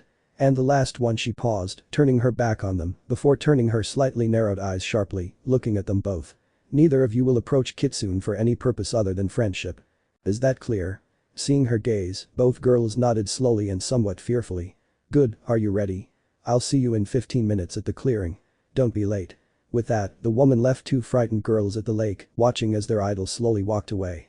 Hey, Boten, said the Redeed, who was still staring into space. What's wrong, Momiji? Asked the blue-haired woman. Do we have to follow the last one? I asked curiously, considering the possibility of not complying with some rules. It depends, as long as Kikyo-sama doesn't see it, then we haven't broken the last rule, Boten said, before turning to look at her friend, who also turned to look at her, before bursting into laughter and running off in the direction of her idol. It seems trouble follows the blonde boy wherever he goes. Destiny? Naruto was heading towards the village where those rumors were most prevalent. Boten was right. It seemed that this clan of yokai specialized in creating the most powerful force fields. Perhaps he could reshape his katana with that power. Speaking of Boten and her friend Momiji, he remembered how he had met them. It was during his encounter with the dark priestess or sorceress Tsubaki, who was trying to kill Kagome with a spell he easily dispelled with his senjutsu, as he purified the Sharigan jewel shard in her throat and also discovered her location. However, he somehow convinced both young women to help him stop the group while she released a powerful demon from a special seal on the pagoda. It was at this moment that he and Inuyasha's group met the 2 girls. Of course, they had a huge trust problem, as they easily fell for Tsubaki's tricks, just like little girls seeking a bit of approval. He was about to defeat them when he saw their abilities, which made him chuckle, especially when he saw the giant Inuyasha and Kagome dolls. It was his favorite day. What happened next was that Inuyasha lost control of his anger at their teasing and destroyed both dolls with his wind scar, which also struck the girls, but he saved them in time and they became friends. When Tsubaki's whole problem was over, she had managed to absorb that imprisoned demon, though it didn't last long. It should be noted, Naraku returned for the Sharigan jewel faster than he had imagined, since he had lost his chance to retrieve it. Finally, all the kids went their separate ways, and he was about to do the same when the 2 priestesses decided to accompany him on his journey.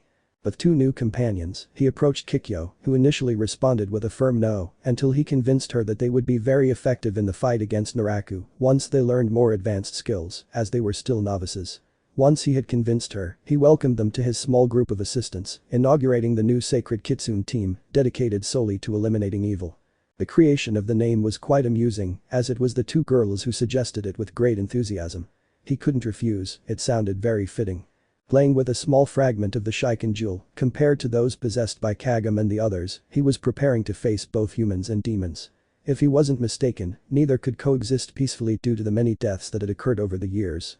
However, he desperately needed this new ability as soon as possible, because Naraku had grown far stronger than he had been back then. After much trouble, Naraku, desperate to kill Kikyo, decided to separate his human side, expelling the former thief Onagumo from him. Onagumo, who initially suffered from amnesia, tried to do human things, succumbing to Naraku's ambitions. But when the group learned of him, they went in search of him and discovered he was an extension of Naraku, or so they thought. To summarize the whole mess, Naraku found them both and tried to kill Kikyo. In fact, he almost succeeded if Naruto hadn't been there. However, Naraku seemed very determined this time and didn't try to retreat until something within him began to malfunction. The blonde quickly realized that Naraku was losing his composure, or, to put it better, falling apart. Naruto swiftly followed Naraku through the shadows before seeing him attack that extension, saying he still needed him. Seeing his opportunity, he decided to attack Onagumo, figuring that with Naraku dead, he would also be able to attack. However, he underestimated Naraku, who used his body to absorb his Rasen Shuriken, leaving only fragments of him. Onagumo thought he was dead and finally saw Inuyasha's group arrive. Celebrating his victory, the bandit tried to attack them, but suddenly, Naraku's fragments quickly enveloped him, consuming him and losing his chance to kill Naraku once more. Once whole, Naraku boasted of his new victory and had a conversation with Inuyasha, who became enraged and attacked him with his wind scar, which had no effect as it seemed he now had a very powerful barrier protecting him. But that in mind, Naruto considered the best solution. Now, with this new barrier, there was no doubt that Naraku would try to increase its power even further, to the point where he would be completely ineffective. For that reason, he needed an ability that would help him increase his barrier penetrating power, to the point where, combined with the extraordinary sharpness of his katana, he could shatter any protective field, no matter how many times stronger Naraku made it. He saw that he was approaching the beach, he would soon be there, and as soon as he did, the first thing he saw was Inuyasha hitting the villagers. Sighing, he approached the group trying to find out what was happening. "Hey, what's up?" he greeted from afar, surprising everyone, including the villagers. "Another monster?" the man shouted in terror as he ran with the others to hide. Something inside him shuddered at the sight, for it reminded him of his childhood in Konoha. "Naruto? What are you doing here?" Kagome asked, as loud as ever. "It seems we're here for the same reason," said the blonde man, implying that he too was trying to strengthen his sword. He looked at the somewhat bruised woman and sharpened his gaze.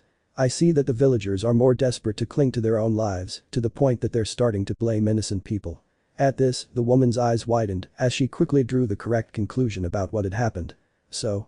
Can someone fill me in?" With a smile, she asked the others, who looked at the woman and nodded. "Destiny? Let me summarize the whole thing," the blonde man said, trying to recall their conversation. "You settled right next to a huge and powerful demon clan, didn't you?" The woman, a little embarrassed, nodded. When he phrased it that way, it sounded like a pretty stupid idea. "So you met the heir to that clan's barrier powers, right?" he asked again, to which the woman nodded. Then he tried to stop the advance of the yokai, who have been hunting humans for a long time because they feed on human flesh, which is like asking humans to stop drinking water, correct? The woman also nodded. Now that she heard it, "I think it would have been best to escape with her husband to another place." Then he had problems with his father, who faithfully followed family traditions and threatened to leave the barrier without considering that he already had a daughter with those powers and he was no longer of any use to his father. The woman nodded, this time slowly, as gears in her head began to turn when she heard that. Finally, in his infinite wisdom, instead of protecting the reason the Batman hadn't yet destroyed them in this case, his daughter they gave him as a peace offering, hoping that a demon who hunts humans and doesn't care about family ties would stop just to have his granddaughter with them, making them invincible and unstoppable once again. Am I right? This time the woman slapped her face, realizing that what they had done was completely stupid. "You are all the stupidest people I have ever met," said the blonde man with a tired face, looking at the woman who had tears of shame in her eyes, because up until now everything they had done had been just that, one stupid thing after another. "Sukuna was a great man. He tried to save us all." The woman cried with tears in her eyes, trying to deny his accusations. "I didn't say his actions were bad. He had a noble goal." The blonde man's words surprised both the woman and the group around her. "But you must understand that behind courage lies the wisdom to achieve those goals. Perhaps he intended to help people, but he also tried to make a change overnight. Change doesn't work that way. We all take time to change, and above all to make a change, those individuals must want that change, otherwise, it will all have been in vain." The woman lowered her head upon hearing those words, for she could not deny them. Her husband had desperately tried to change his family's path to good, without considering that none of them wanted to, even going so far as to threaten them for the sake of his family, which has led to the current situation. "We were desperate, we wanted peace, we didn't want our daughter to go through all this." The woman cried out, weeping openly. However, their desperation has blinded them, and now there is an innocent girl suffering because of all this. The blonde man finished, leaving the room in silence, for at this moment there was a girl in the clutches of her detestable grandfather, a prisoner in the clan of the Batmen. I must go for my daughter, the woman whispered as she stood up. I must go for Shiori. She shouted as she tried to quickly leave the hunt in search of her daughter, but she was stopped by the blonde man who shook his head sadly. Don't waste your life in a vain attempt. I know the desperation of a father for his children, I know it very well, but it won't do any good for you to die just for a failed attempt, said the blonde man, while trying to calm her down. I will help you, it's a promise Adebayo, said the blonde man with a smile that amazed the woman. Ha! Don't think you'll go alone, said Inuyasha, getting up from his place along with his companions. That bastard has something I need, he said before being hit in the stomach by Kagome. And save Shiori, he quickly added to avoid being sent to the ground by her spell. Yes.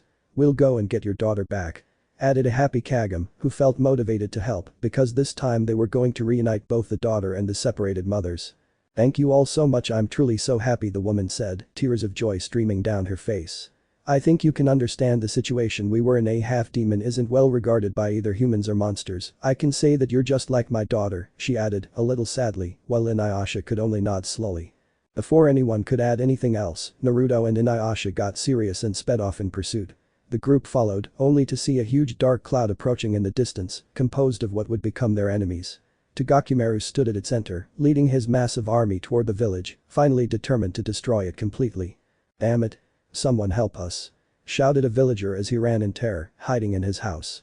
What cowards, added Inuyasha, watching as they all started running, leaving their friends and family behind.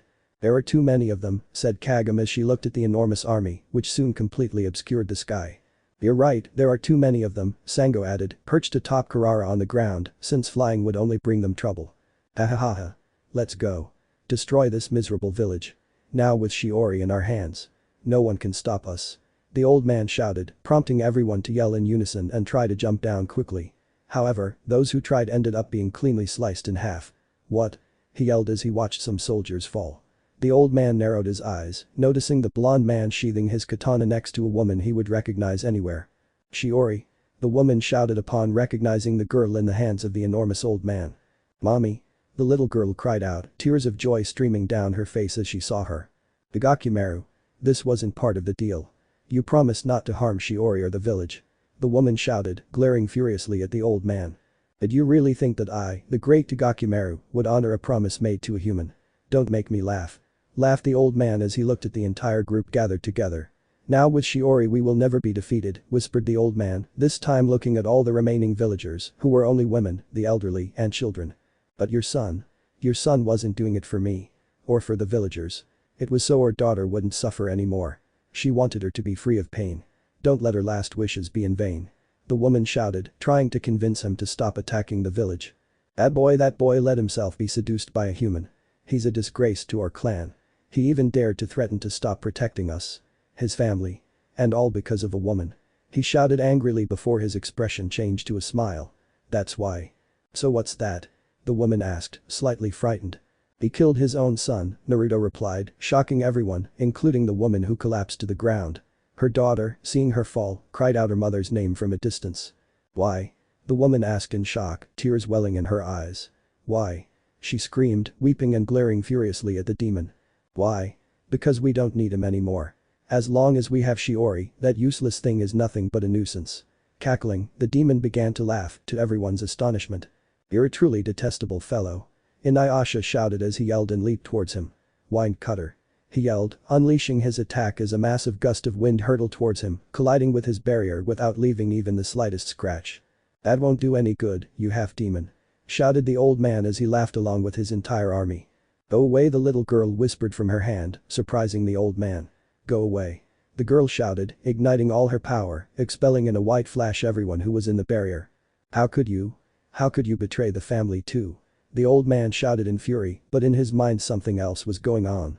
How did she do it? That wasn't normal. It's not possible that she has so much power, not even I, the great Togakumaru, could have done something like that, the old man thought, admiring his granddaughter's power. Shiori.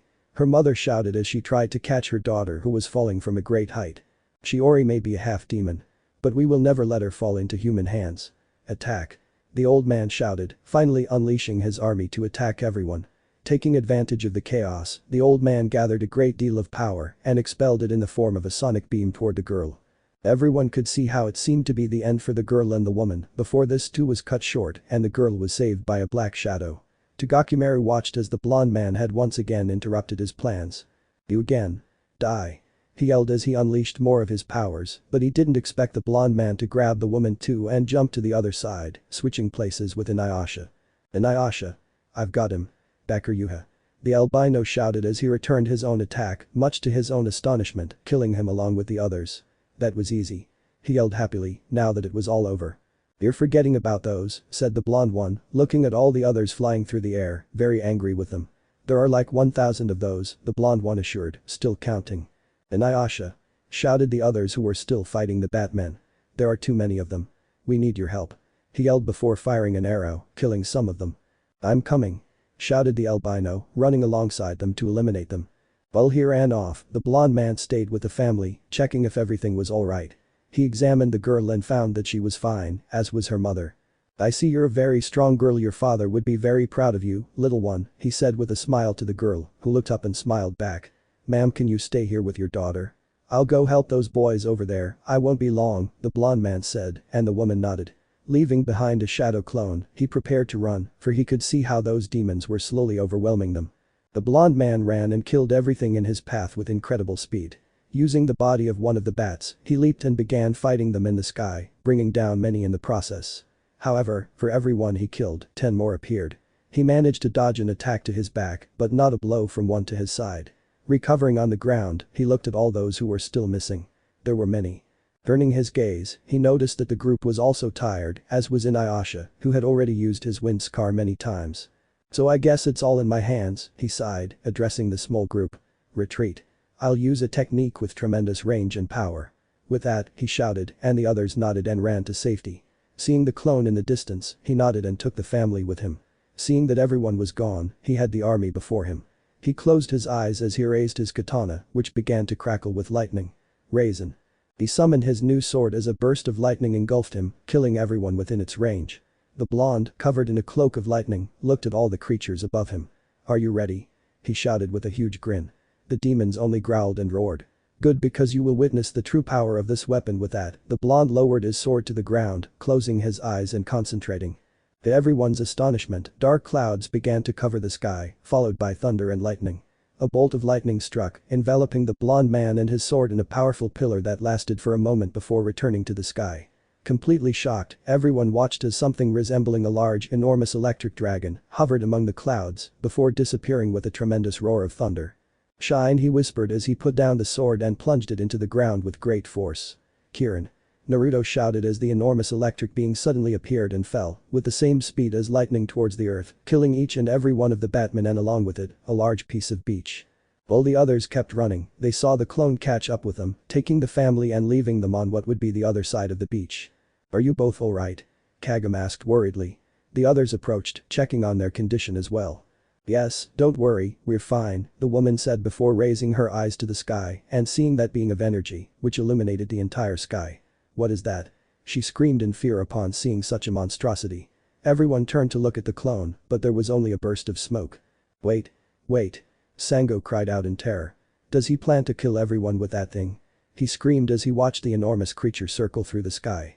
"The explosion is going to be huge. Everyone hold on," shouted Moroku as he watched the sky fill with calm, the eye of the storm.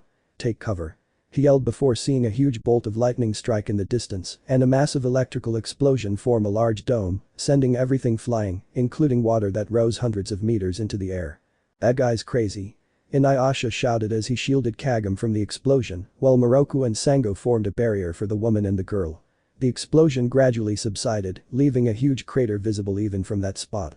They were about to say something when they saw a massive jet of water crashing down in a small wave, forcing them to jump or move away, in the case of those on the ground. "Hey. Is everyone alright?" Inuyasha asked and was met with several nods of approval from everyone. "Has anyone seen that flea Myoga?" he shouted angrily, since he hadn't seen her in a long time. "He left the moment the enemies approached us," Shippo shouted, trembling beside Kagome. The explosion had left him somewhat deaf. "That coward." He shouted furiously when he saw that the scaredy cat had run away even before the fight. "Look, it's Naruto." Shippo shouted happily as he saw the blonde boy walking towards them with his sword in its new form. The blonde man approached everyone and smiled as he returned his katana to its normal state and sheathed it. They all glared at him before pointing to the devastated beach. He simply shrugged and laughed nervously. "Well, it seems my duty is over, I must return," said the blonde man, looking at the woman. "Your people fled when we started fighting the bats. They are in the forests near here, that's all," said the blonde man as he withdrew. "Yes, it's no longer worth wasting any more time, we must find a way to defeat Naraku," said the albino as he withdrew, astonishing the group since they had come with another purpose. "But what are you doing, Lord Inuyasha? We've come to kill the demon who creates the force fields so we can bathe Tsuga in his blood and strengthen her," shouted the flea, appearing out of nowhere. Hearing this, the woman stepped in front of her daughter, trying to protect her. "You stupid flea. Why do you have to show up now?" the albino shouted as he squashed it with great force. "As for reinforcing Steelfang, I'll find another way, but I won't kill an innocent for power." The albino closed his eyes and began to retreat, leaving his friends with pleasant smiles, for the silver-haired one had also proven to be kind. "Wait." The girl shouted, surprising everyone as they hadn't heard her speak at all during this short time. I think there's a way." Everyone, including the blonde boy, looked at the girl curiously. She felt a little afraid of the attention, but with a sigh, she managed to gather enough courage. "This relic, the coral sphere with blood, has the blood and powers of all my ancestors, including my grandfather and my father," the girl informed everyone, astonishing them. I think if you manage to cut it, you can strengthen your sword." With this new information, Inuyasha's eyes widened in amazement. "I'll leave it to you, dog boy. I can break Naraku's barrier for now. I'll find another way later," said the blonde with a smile, giving way to the albino who only growled, though he didn't smile afterward. "Master Inuyasha, what great news. Cut the sphere. Quickly," said the flea, to which his master nodded. Then, out of nowhere, the sphere began to glow, astonishing the group as well as the mother, who swiftly grabbed the sphere and threw it away when she saw how dangerous it was. The blood sphere soon formed its own protective field, much to everyone's amazement. "Wait a minute," said the blonde man as he looked at the barrier. Drawing his weapon and attacking the barrier, he realized it wasn't the same as before. "Wow, I didn't expect that, to be honest," admitted the blonde man as he saw his attack reflected. "This isn't a normal barrier.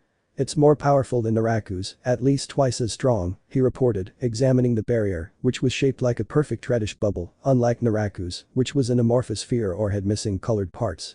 "Great, so that means if I manage to cut it, I can defeat Naraku, no matter how many times he strengthens his barrier," the albino said before shouting and drawing his sword, trying to cut it, but even with all that strength, he was repelled and thrown to the ground.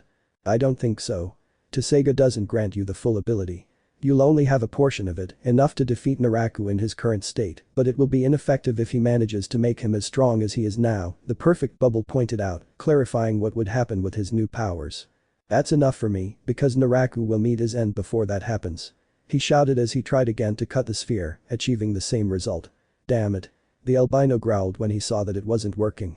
Shiori, both the girl and the blonde boy heard, the latter staring in shock at the sphere, for he would recognize that voice anywhere. "Grandfather," whispered the girl, looking at the reddish sphere, which, to everyone's astonishment, began to be surrounded by a malevolent aura, which little by little formed the head of the girl's grandfather. "The Gakumaru." They all recognized as they saw him appear in spirit form due to the power released from the blood sphere. "You will not escape me, Shiori," said the reddish spirit, which was finishing its formation. "It doesn't matter if you release the sphere, you will never be able to erase the connection you have with us. It doesn't matter that you also have a human origin," said the old man, now fully formed, as he rose into the heavens and prepared to attack the girl.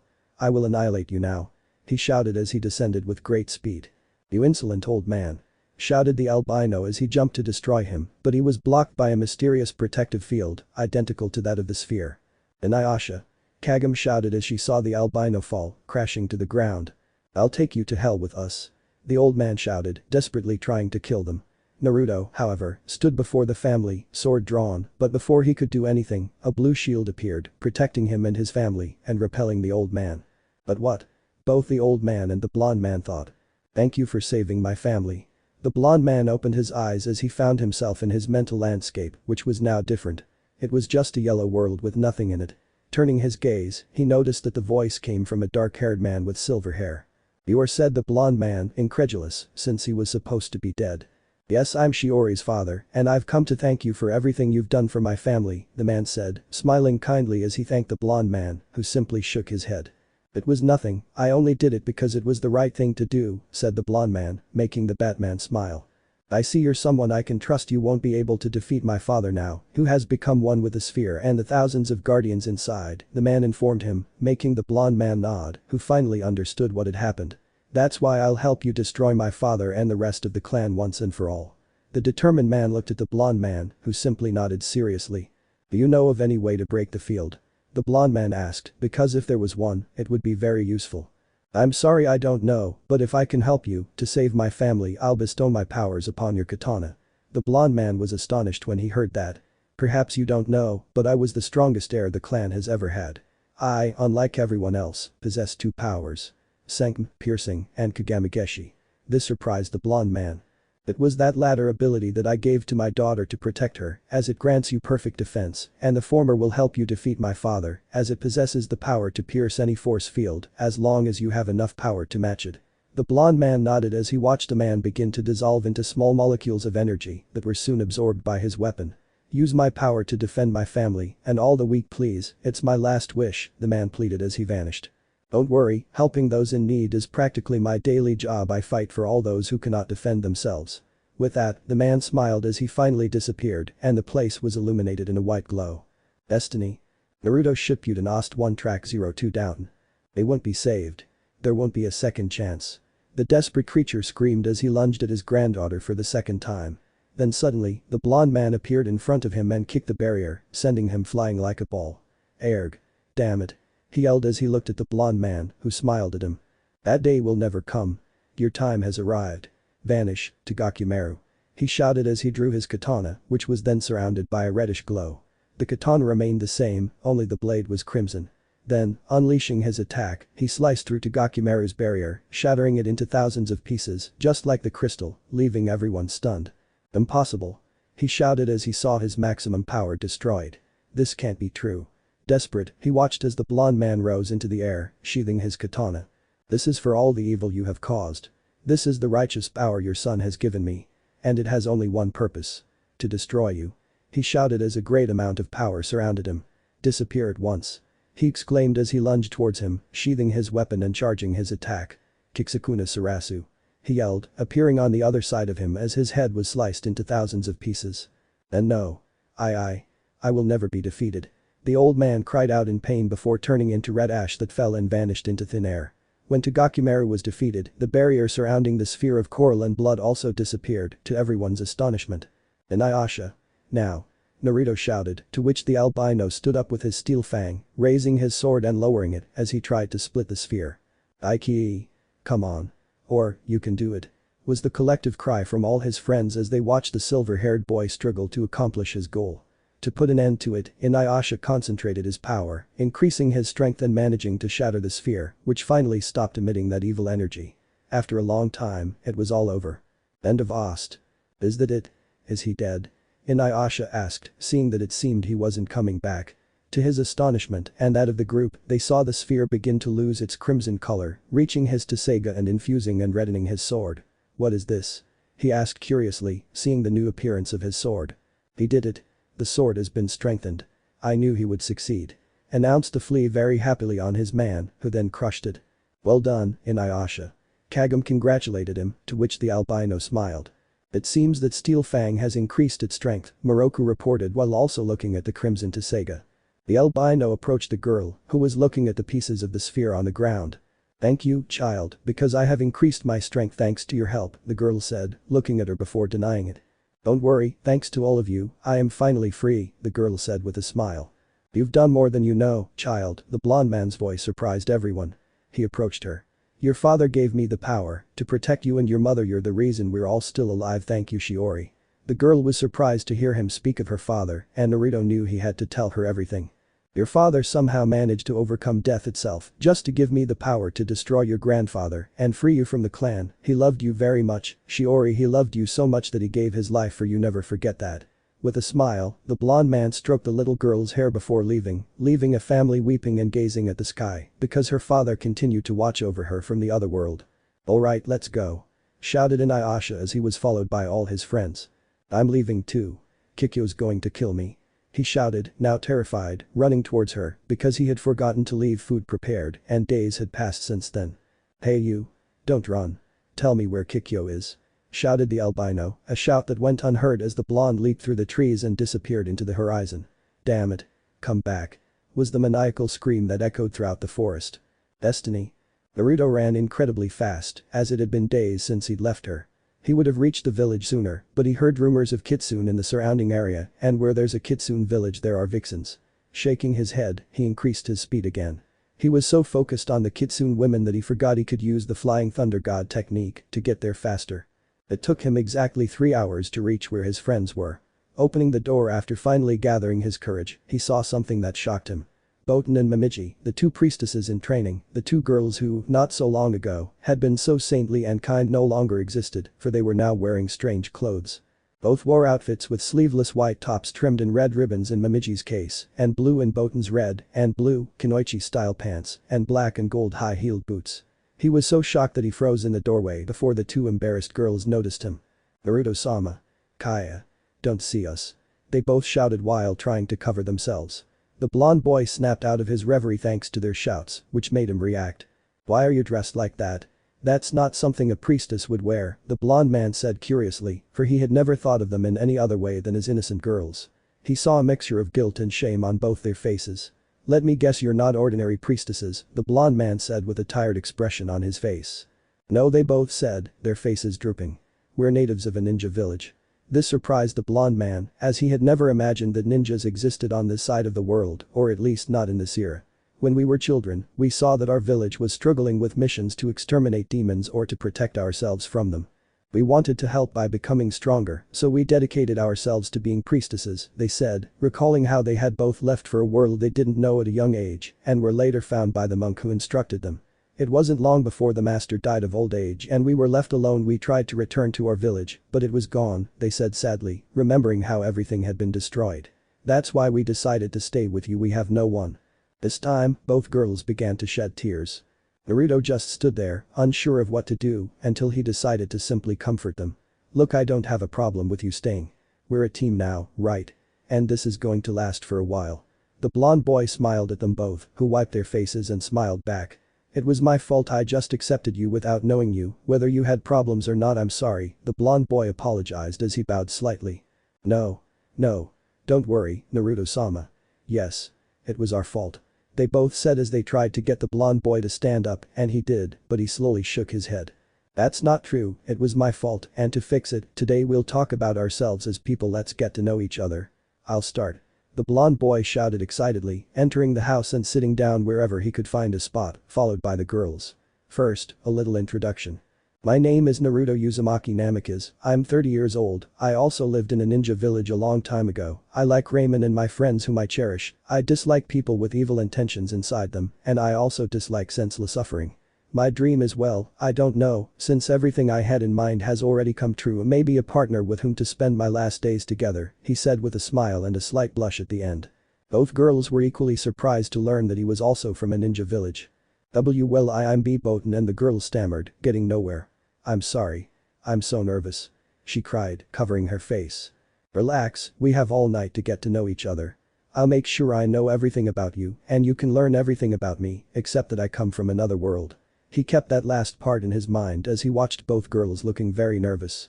And maybe we'll do something fun tonight, the blonde laughed before stopping abruptly when he heard another voice in the room. Who will do what all night? Kikyo's cold, stoic voice echoed throughout the place, freezing the trio of friends, who turned their heads to see the woman surrounded by a malevolent aura. Hey, only demons are supposed to be able to. Momiji didn't finish before an arrow whizzed past her head, startling her. Priestess, control yourself, it's not what you think, Naruto said nervously, seeing his friend's completely insane state. So tell me what's going to happen before I decide to pierce your heart with this arrow bearing your name. The blonde man, with the same smile, swallowed hard upon hearing such a threat. Well, I wanted to get to know both girls a little better, to improve our friendship, and all that, Naruto replied, and seeing that she still hadn't lowered her weapon, he decided to continue explaining, and by something fun, I meant making some desserts tonight and having something sweet for dinner. He watched as the priestess's weapon slowly lowered and simply let out a sigh. Why is Kikyo-sama so jealous of you, Naruto-sama? Wasn't she just your friend? Botan asked curiously, as all of this seemed a bit absurd to him. I have no idea and we have nothing, he's mine. The different responses made both friends sweat slightly as they watched a pair looking in different directions. Okay. So Naruto-sama is looking for a partner. With that said, Naruto nodded slowly while Kikyo shook her head. Does he have someone in mind? Momiji asked curiously. Well, I have no idea, I'd prefer it to be a vixen, you know, someone of my race, but said the blonde, staring at the ceiling, trying to think. I suppose it could be anyone, as long as she wants to be with me and I truly love her, then that's enough. Kikyo's eyes sparkled for a moment when she heard that last part. There was a specific word to describe that sparkle. Opportunity. Vixens. Momiji heard about a Kitsune clan recently when we went out to train our ninja arts, didn't she? Botan asked the Redeed, who nodded. She was quickly surprised when the blonde man shook her roughly. Where? He demanded while continuing to shake her, trying to get the information. There's a town near where you were, to the north, the girl stammered before she was released, her eyes swirling. Yosh. Adventure awaits. He shouted excitedly as he prepared to leave. Kitsune. If you leave this place, I swear I'll seal you away. The raven-haired girl threatened with her eyes closed, hoping he would apologize. When she saw that wasn't happening, she decided to open them, only to find nothing. Where is he? She demanded furiously, looking at the two girls who were trembling at the sight. She ran away while you were talking. They both said, covering their heads in anticipation of what was coming. Kitsune, I will kill Yaoi. Vixen, vixen, vixen, soon I'll have a vixen. What, am I afraid of Kikyo? PFFF, I've faced a primordial goddess and an immortal madman, I'm more afraid of my mom than that crazy woman. Mom is definitely scarier. Destiny. End. Chapter 8. Mom. Have you seen Naruto? Kagome exclaimed, bursting into the kitchen looking for her blonde friend. As usual, he was at her house again, since midterms were coming up and she hadn't studied or understood anything, just like me v. Of course, dear. What do you need it for? Her kind mother asked with a smile. She always behaved the same way. She was a very understanding and calm woman, which she liked very much because she knew how to deal with all this chaos of time travel and monsters, something that a normal person couldn't even begin to process. I need help in my classes, and that cunning fox seems to know much more than my teacher. Sighing, Kagome remembered exactly how she had realized. It all started when she went to class exactly a month ago. That very day, she had some exams to take and she had no idea what they were about. To her utter surprise, Naruto had sneaked into her backpack like a little golden fox. He managed to see the exam through her clothes much to her embarrassment and solve it with ease, telling her the answers and getting a perfect score. She knew very well that cheating was wrong, but she needed those points. She was currently facing the same problem. The exam was in 2 days and she didn't even know the basics, even with the help of her friends, who gave up when they realized they couldn't even make her understand the first exercise. She was lost, at least not yet. She still had one option left, a detestable and risky one. He's crying in your room, she said with such simplicity that it astonished even her own daughter. Do you want me to make some raiment to use as bait? It's going to be difficult to get him out of your room in his current state, the mother said, offering a solution to a problem she herself hadn't even known existed. Don't worry, I'll be fine, she said as she ran quickly to her room to find out what was happening. Upon opening the door, she saw that it was completely dark, with something furry in the center that seemed to be grieving. Turning on a light, she saw that it was a small golden fox crying on the floor, where a puddle of its tears had formed. Who is it? Go away. Don't look at me. Cried the fox as it continued writhing on the ground. Kagome, somewhat puzzled, went to the animal to pick it up and see its face, which was covered in tears, and its eyes were watering. Let's see why? She asked, very confused, to which the fox looked away with a sad expression as he proceeded to tell her what had happened to him exactly 1 day ago. Destiny. Momiji said it was close by, Naruto thought as he jumped from tree to tree, hurrying to find that hidden village. I should use sage mode to increase my chances. His face changed, and now with his senses enhanced, he began to search for that place with much more determination until he found it. Accelerating, he reached the entrance of a small cave in a mountain. After passing through it, he found himself inside the mountain itself. The place was beautiful, where nature reigned supreme, even in the dim sunlight. However, what he sought was just meters away from where he stood. I found the village. He shouted excitedly, drawing the attention of all the inhabitants, who quickly came out of their houses, staring at the blonde boy with curiosity. Oops, realizing he shouldn't have said it out loud, he looked at everyone present with a nervous smile. I come in peace, he joked, though it didn't seem to amuse the others at all. Tell me, son, how did you find this place? Asked an old man, who I assumed was the leader of that place. Well, I'm one of you, instinct. He asked, trying to deflect her question, as he didn't want to mention his abilities like sage mode. One of us. You're a human, declared the old man, because unlike everyone else there, who had their own animalistic features, Naruto did not. Oh, I forgot about that, he said, letting his 9 tails and ears sprout from his head. Much better, right? It's really uncomfortable when you hide your tails, especially when there are 9 of them, he said with a very tired expression. He finally noticed the other people's expressions when they saw the 9 tails. They all had blank, shocked looks on their faces. Hey, it looks bad, but it's not that bad, the blonde boy assured them, trying to get them to react. Son, are you really Kyuubi-sama? The old man asked as he went after his tails and made sure they were real, to his complete astonishment because they were. Kyuubi-sama. Forgive our deal. Quick, everyone. Kneel. The old man shouted, very frightened, as he knelt down along with the others. Wait. I'm not that kind of guy. I'm like you. Not some kind of god or something. The blonde man pleaded as he tried to get them to stand up. It was too awkward for him, as he still remembered when he was a hero of the shinobi world. It's true what the legends say. Shouted the old man as he listened to their words. Kyuubi-sama really is a very kind person, the old man recalled his old legends, which everyone listened to. Hey, the old man was right now, I really regret making fun of him so much, Naruto heard again. It was the same phrase, repeated over and over throughout his stay in this village. He was now sitting on strange as it seemed a cushioned seat on the floor, eating alone in front of many other elders and important men, while the occasional vixen whom he wasn't flirting with served the food. In short, it resembled some kind of political meeting, and that disgusted him. How did I get myself into something like this? Naruto thought as he ate calmly, waiting for any sign that he was going to be the new leader so he could run away. He didn't want to be leader, Dadabeo. Kyuubi-sama, we are overjoyed by your return. Finally, our clan has its legend back among us, said a happy old man, to which he smiled sheepishly a clue. He saw the old man ask another woman to bring something special, a second clue. That's why we have all decided that you will be the new leader of all the Fox clans. That was the final straw. Oh wow, it would be a shame if he didn't finish before finding himself bound by chains. Wow, I wasn't expecting that, admitted the blonde man as he saw that they had even placed seals or enchantments on him to keep him in that place. We're sorry, but we know Kyuubi-sama's fondness for running away from his duty. Don't take it personally, said one of the elders, to the laughter of almost everyone present. Don't worry, I don't take it personally, especially since I'm already out of here, he said with a smile before bursting into smoke, surprising everyone in the place.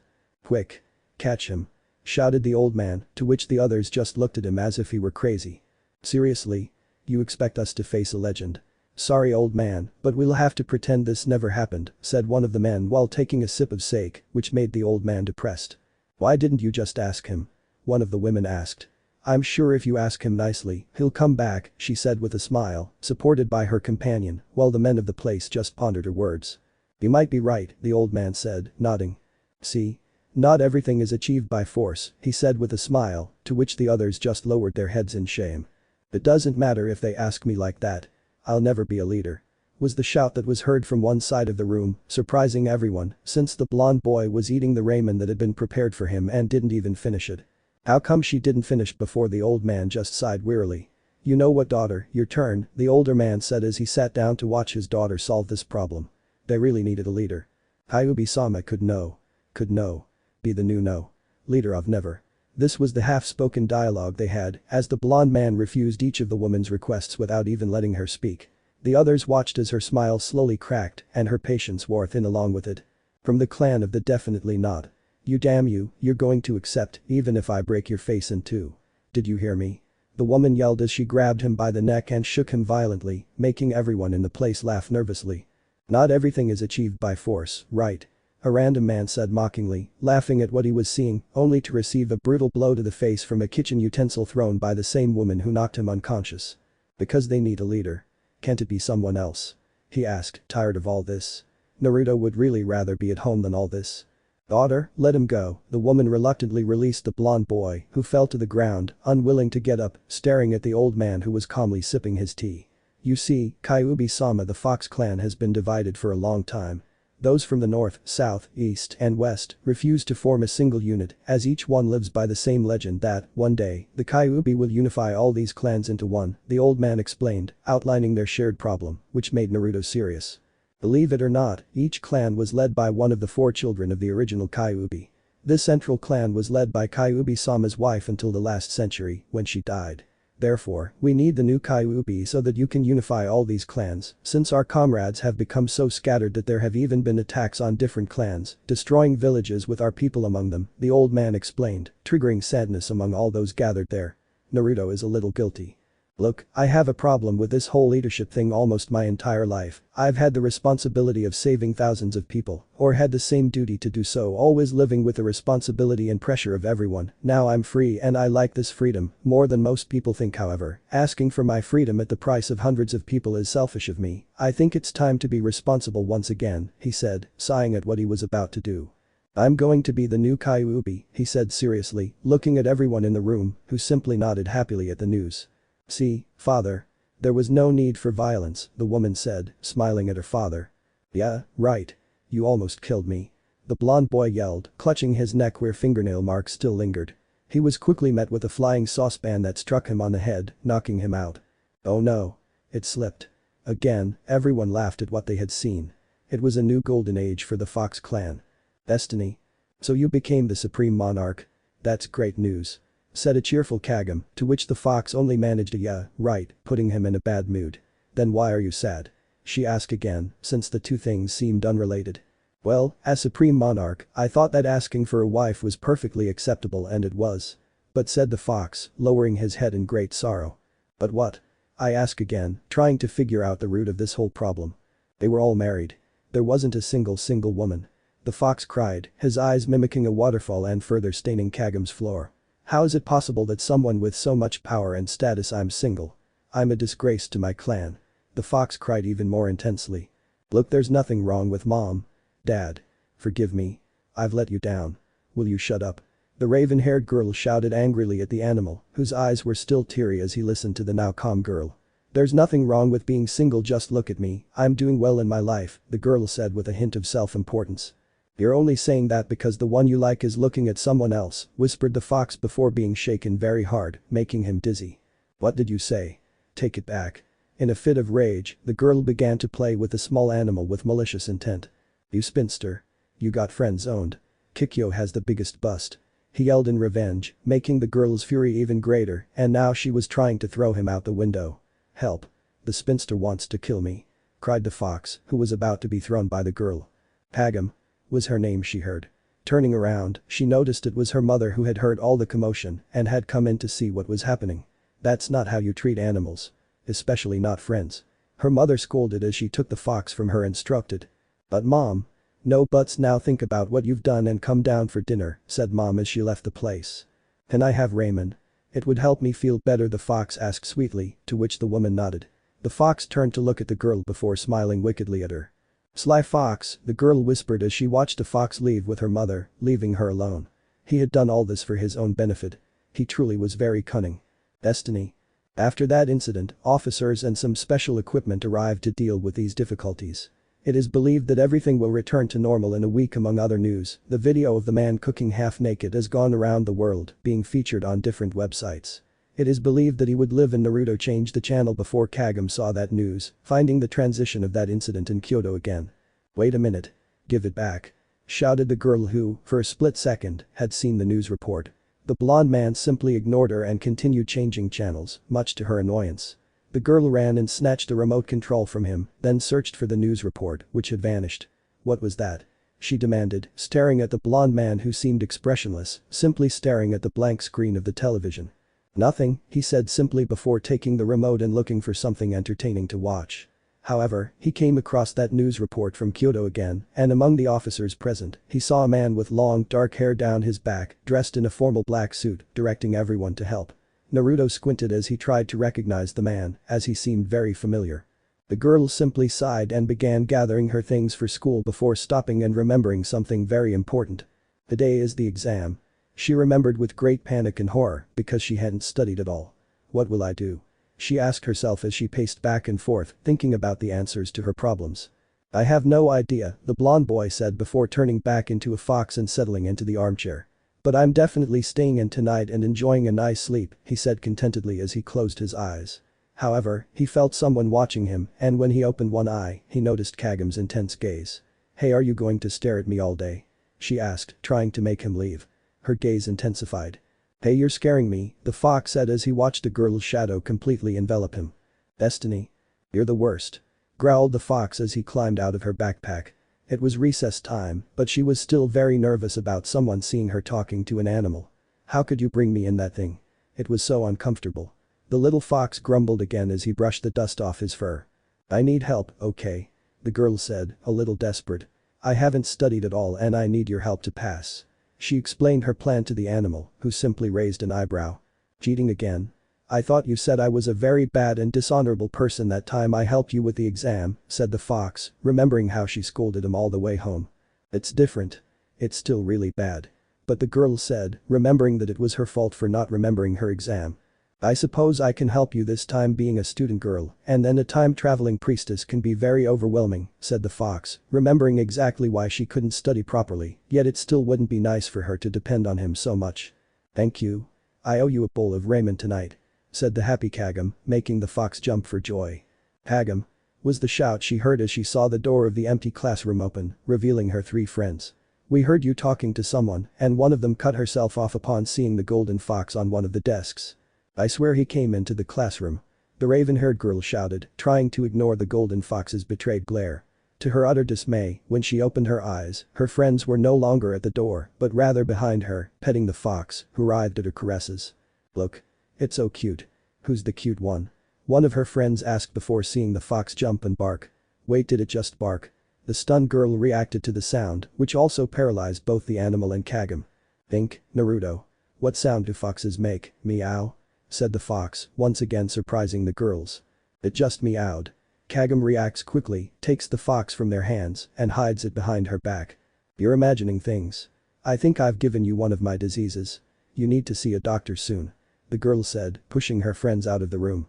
They were giving the raven-haired girl strange looks as she finally closed the door and turned her attention back to the fox. "What were you doing? We almost got caught." She blamed the animal, who was simply running around in circles, trying to calm down. "I've forgotten what sound foxes make." "What was it? Moo?" the fox asked the girl, who simply slapped her face at how stupid she was acting. "That's what cows do. How can you be so smart and so stupid at the same time?" the girl asked the animal, who simply fell onto the desk, banging his head against it. "I panicked." "Okay." He excused himself for making such a fatal mistake, which the girl simply let slide. "Okay, let's forget that happened and focus. You're going to help me with the exam. You'll hide in my clothes again, and you won't touch anything." "Okay," the girl said, glaring at the fox, who simply nodded.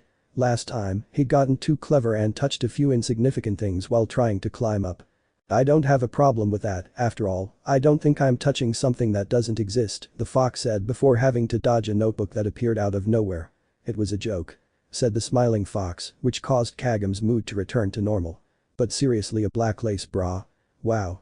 You're very desperate for the dog boy to see you, you naughty girl," said the fox, insinuating something, which was answered with a good whack from an eraser. "I was just kidding again," said a nearly dead fox on the floor, having fallen from the desk. Kagam was just blushing and covering her chest as she remembered that she had been wearing that special bra that very day. Not that she wanted to draw attention, but she swore it was the only one she had on hand. She sighed as she hoped there wouldn't be any problems during her exam, because everything seemed to indicate it would be a complete disaster. "Destiny. Hooray. I passed." the girl shouted as she left her school alone. She hadn't received her grades yet, but she knew what they would be. It was absolutely certain. "Yes, with a lot of effort," said a sarcastic fox while talking into his backpack. "You might need to study next time, because I'm not going to help you anymore," he said as the girl nodded. However, they both soon felt a pulse of demonic energy, followed by an explosion nearby. Kagam was soon standing with many students outside her school, watching as the building caught fire and firefighters helped extinguish the blaze. "What happened? What was that?" she asked, alarmed, because there was no doubt that what she had felt was the evil presence of a demon. Naruto, who had been inside the backpack, emerged, much to Kagam's astonishment. Without anyone noticing, the fox transformed into his human form, tailless and without any other features. He then saw a car crash occur very close to where Kagam was standing, and one of the cars was about to hit everyone watching the fire. Leaping forward, he kicked the vehicle, sending it flying backward onto the empty highway below.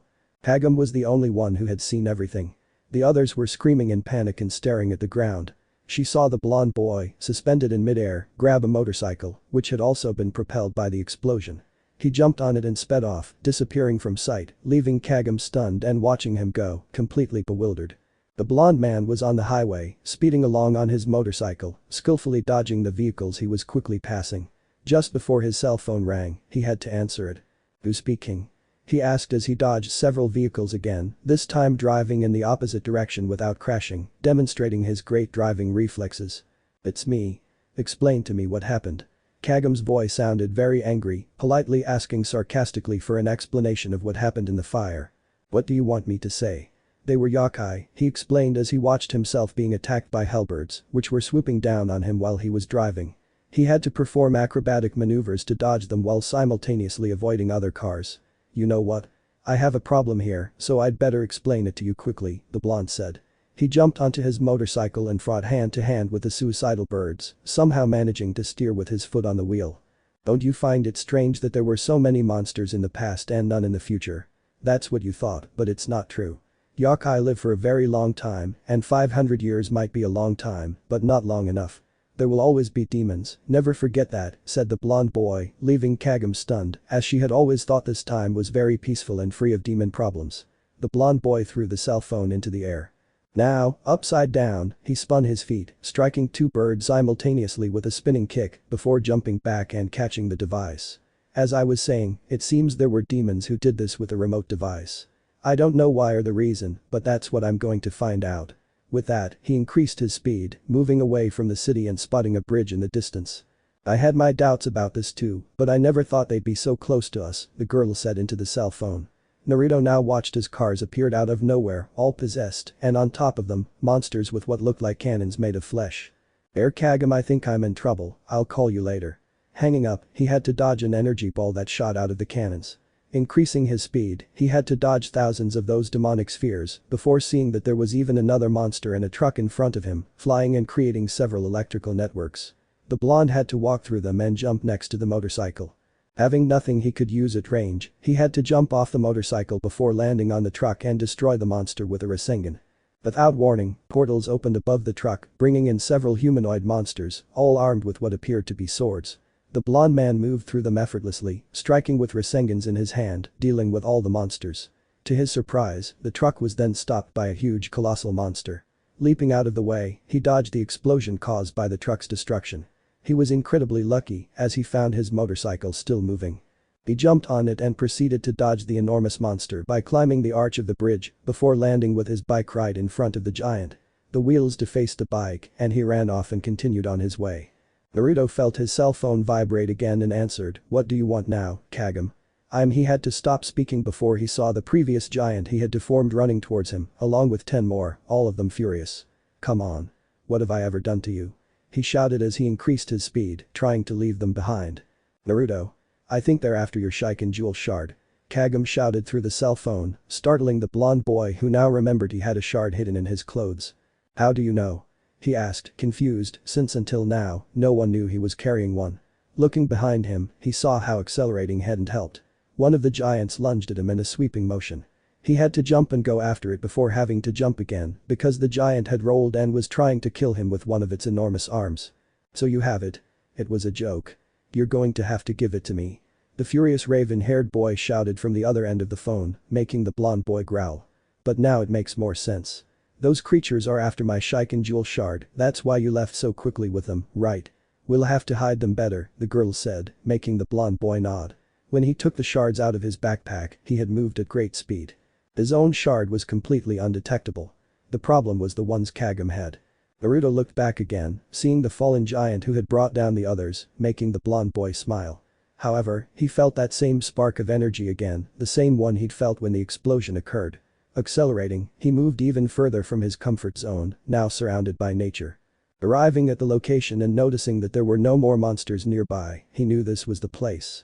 However, as he approached, he felt as if he had crossed a barrier, putting him on alert. Walking off the highway, running through the trees, he caught the scent of blood and, following it, found what he had been searching for. Before him, it appeared to be a cemetery, with blood everywhere and a school bus full of dead, devoured students. But it wasn't just the school bus. There were many more, including cars and trucks with animals. Without any expression on his face, he saw who was responsible for this entire massacre and was not surprised when he saw a bloodied guy with a huge smile. You came. I was hoping my invitation reached you. With a macabre smile, he greeted the blonde boy, who simply ignored him. Just imagine my surprise when I sensed something incredibly powerful in the distance, and then my astonishment when it was in the hands of a little girl. What a gift. I can't wait to have you in my hands, he said with a grin as many gray tentacles sprouted from his back, preparing to kill the blonde boy. But suddenly, a hand slashed through him, right through his heart, leaving him stunned.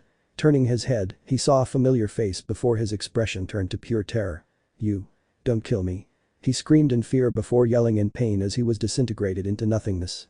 So I was right, you're a demon too, said the blonde man as he looked at the now new subject in the darkness, who was carrying a pocket watch which he closed tightly and put in his pocket. Naruto Uzumaki, it's been 500 years since I last saw your disgusting face, however, I feel a mixture of nostalgia and happiness in seeing someone I know after so long, said the figure, who let himself be bathed in light, revealing that he was the man he had seen on television. I am Jinka Arikado, it's a pleasure to see you again, Naruto, he said with a stoic expression, just like the blonde boy. Do you know me? He asked, somewhat confused. Suddenly, the giants who had been following him appeared, surrounding them both. The black-haired man, with a flick of his wrist, destroyed them all in an incredible display of power. Naruto's eyes widened as he recognized the energy signature before him. By my 9 tails. Looks like time has been very kind to you, Arikado, said a grinning Naruto. Does it bother you if I call you that? Arikado. He said, trying to tease the black-haired man, eliciting only a snort from him. I don't care, they've been calling me that for a while now, so I don't mind, said the dark-haired man, turning his back and walking away. Are you leaving already? The party just started, the blonde said before suddenly, an entire army of monsters filled the place, glaring at them both with rage and hatred. So, Arikado, is this the pleasant get-together you were hoping for? Because I wasn't, the blonde said as he pulled his katana out of thin air and glared at the dark-haired man. The latter simply smiled slightly before drawing a katana the blonde didn't recognize. You can say that again, said the dark-haired man before lightly drawing his weapon and unleashing all his power, as did the blonde man, which ended with a huge explosion that swept everything away in a white glow. Destiny. Hagam, what are you waiting for? It's time to go, Inuyasha said to the raven-haired woman, who nodded. It was the day after the fire, and there was no sign of Naruto, no matter how much she called him. Inuyasha had come that very day, hoping to convince her to go to the feudal era, but she had stayed and spent the night with her family. When she woke up, she found the Sharigan jewel shards on her nightstand, telling her that Naruto was alright. Hagam packed everything in her backpack, from food to her books and medicine, which were very useful in feudal times. She could hear her mother talking to Inuyasha on the other side, as well as her grandfather and brother. Finishing packing, she called Inuyasha for help, said goodbye to her family, and saw that Inuyasha had already jumped over the well. She followed him. The first thing he noticed upon arriving in the feudal era was the sigh of his friends, who were very displeased with his arrival, or at least that's what it seemed. They arrived, said Moroku, looking tired, as did his friends. They must have stayed a while longer, Sango said as she threw a card from the deck she held in her hand. It seemed she had been playing with Moroku and the raccoon Hachi for some time. If our presence bothers you, just say so. Inuyasha growled angrily at the anime-style welcome he received, obviously expecting a somewhat more comforting greeting. It's not that your presence bothers us, but there's a reason why it would have been better for Lady Kagam to stay a little longer on the other side, Moroku said calmly, leaving Inuyasha, who listened attentively, speechless. Do you mean there's a problem? Is something wrong? She asked the monk, who simply pondered the best response. I wouldn't say that something bad has happened, but rather that something bad is about to happen, he said calmly, as did his companions, who nodded in agreement. Speak more clearly, demanded Inuyasha, tired of all these riddles. They were cats. Shippo shouted in fright, astonishing both Inuyasha and Kagam. That's right. This time it was the cats. Hachi affirmed, also frightened, while looking fearfully at the ground. Hats? Inuyasha asked, seeing everyone's faces. He knew they weren't lying. Hats. Kagam said as she hid in the well. Not even a second had passed since she left, and now the cats were behind her. She always had bad luck. Destiny? The leopard cat family? Inuyasha asked in surprise, as he had never heard of such a thing. The raccoon was trying to remember everything he knew about the subject. If I remember correctly, a similar incident happened 50 years ago, Hachi recalled, remembering that time when those cats also attacked them. 50 years ago? Asked the even more confused Inuyasha, because during that time he was alive, but he didn't remember it. I'm sure the cats have come from the west to take revenge, the raccoon assured the group. Well, I don't know them. Did this story really happen here? He asked, somewhat annoyed at not being able to remember anything about the subject. Probably Inuyasha, after all, around that time you were unconscious because of the seal Kikyo placed on you, the monk said, reminding him that he hadn't been present for a long time. That's true, that's why I don't know them, said Inuyasha, finally understanding the reason why he didn't know them. And what happened at that moment? Kagome asked curiously, because a war on that scale must have been a very popular story. I don't know, I was so scared I just ran for cover. After a while, I heard the cats had fled to their den, and it's true. There wasn't a trace of some of them left. Exclaimed the raccoon, remembering his first steps outside the cave where he had been hiding. Why did they run away? Inuyasha asked, puzzled. After all, if that story was true, something important must have happened for them to leave. I don't know much about the subject, said a sad raccoon, because he wanted to be more helpful. It seems they were right, said a girl's voice, which surprised the entire group, including Hachi, who simply seemed to be having an epileptic seizure. That priestess really carries something very strange, said a girl with a feline appearance, next to a man much larger than her. They're cats. Shippo exclaimed in surprise when he realized that the stories the raccoon told him were actually true. Yes, you don't have to say it so many times, raccoon, said a tired Redeed, while ignoring the cries of the little one who felt very offended by her description. Who are you and what are you looking for? Inuyasha asked as he stood before all his friends, facing the newcomers. We're not looking to talk to you, we're looking for that priestess who's been gathering the Sharigan fragments, the girl said, pointing at Kagome, who took a few steps back upon realizing that she was their target. If you've come for the shards, then you'll have to fight me. Inuyasha growled as he protected Kagome from those cat boys. Ha! A hybrid being. Said the larger cat, mocking the albino, who only became angrier. What's it to you? She raged, looking as though she might attack them at any moment. However, the catwoman decided to look much more closely at the albino, and then she recognized him. So you're Inuyasha. The aforementioned only changed his expression to one of surprise when he saw that these new subjects knew his name. Do you know them? Asked a shocked Moroku, looking at Inuyasha, who simply looked very confused. There's no doubt about it, you're Inuyasha, Sessamaru's younger brother, the girl said, speaking to him in a very personal way, confirming that she knew him. For your information, I don't see him as my brother, said the albino as he readied his claws, preparing to fight. Very fun, said the girl with a smile, who seemed to be speaking for her brother. Listen, I'll take care of Inuyasha and you take care of Shurin, you take care of the monk and the demon slayer. The man simply smiled and nodded before launching an attack against the pair. Trash. She yelled as she tried to confront the man, but then a fireball blocked her path and she had to look at her attacker. The catgirl simply fell gracefully to the ground, raising both hands and crossing them. It's your turn to fight me, but I can't kill you here. With that, the girl soon expelled a jet of flames from her mouth until it slowly began to engulf her and finally set her ablaze in a cloak of burning fire. Inuyasha, what are you waiting for? Smiling, she expelled even more flames, preventing the albino from even getting close. What are you doing? He growled in confusion as he was enveloped in such immense heat that it simply blurred his vision.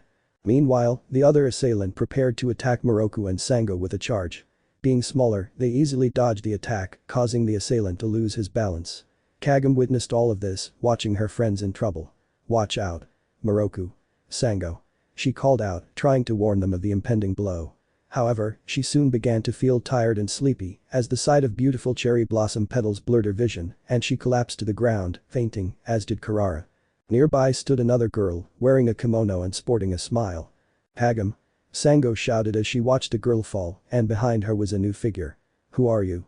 She asked, alarmed, demanding to know his identity. The girl simply smiled and warned the catman, who simply nodded, understanding the message. Shurin, raising her arms, began to scream as a massive amount of power gathered on her forehead, along with a huge electrical charge that illuminated the entire area. Soon, all that energy was concentrated into a single point and suddenly, it erupted in a powerful electrical explosion that neutralized and paralyzed everyone. As everything became clear, the trio of cats could be seen at a distance, holding the raven-haired girl in their hands. We have the priestess. She has the Sharigan jewel shards, the man said, laughing as he saw that his plan had worked perfectly. Inuyasha, on the other hand, could only watch helplessly as Kagome was easily captured without any of them being able to stop it. It all happened very quickly. Kagome. He shouted her name while trying in vain to make her react. Wow. It seems this human means a lot to you. We'll be waiting for you at our castle if you want to see her again, said the Redeed as she and her brothers quickly disappeared from the scene. Don't run away. Shouted an enraged Inuyasha, glaring at the other cats blocking his path. Go away. He yelled, trying to attack them, but it was no use. They quickly retreated and vanished. Damn it. He cursed, running swiftly after them. Shippo, equally worried, jumped onto the albino cat as they both raced off to find Kagam. The monk and the demon slayer also recovered and tried to catch up with them, aided by Hachi. As they ran with great haste, they managed to see a whirlwind that was also approaching them. It was someone very familiar and hated by Inuyasha, it was Koga. "Hey, you useless idiot, what happened to Kagam?" the boy asked, glaring angrily at the albino, who simply mocked him. "This is none of your business." He growled angrily as he tried to get that annoying guy to leave. Lately, a pungent cat smell has been filling the air, but today it's mixed with Kagam's scent, and that's really bothering me. He shouted angrily, glaring at the dog boy, who simply backed away, realizing he'd heard about Kagam's kidnapping. "Don't tell me it's because of your carelessness that those cats kidnapped Kagam," he demanded again, furious that his useless rival had allowed such a thing to happen. The dog boy just growled at him as he continued, "Idiot. You let them take her. Why didn't you stop it?" He blamed the albino, who just looked angry and sulky, because he also knew it was his fault. "Don't bother me now, Koga. They used strange tricks to distract us," he shouted, trying to excuse his mistake. As they spoke, a couple of guys started yelling the wolf boy's name, who realized the conversation was pointless. "I can't waste any time," he finished as he ran in another direction, very fast, leaving his two companions alone again and running after him. "That damn he always does the same thing," he said angrily, remembering how that werewolf boy always showed up at the last minute to steal the glory.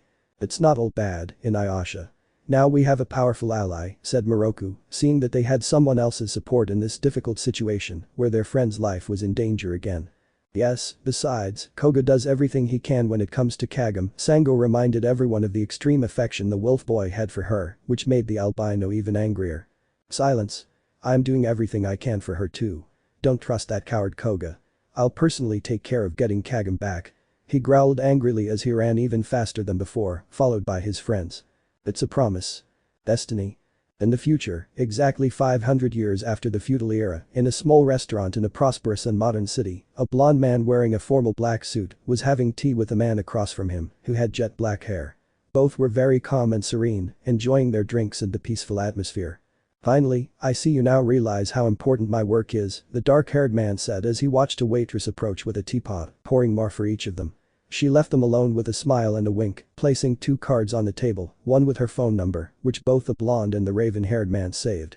"But imagine my surprise when I suddenly found myself in a cave awaiting my last days, and then woke up in a luxurious room with a different name, and what's more, seeing someone I swear I saw die with my own eyes right next to my bed. Very strange, don't you think?" the raven-haired man said calmly, taking another sip of his drink. "Well, playing with time is very complicated, as you can see, changes happen day by day, just because I'm here, as it seems you've realized who I really am," said the blonde with a small smile, while also imitating his companion.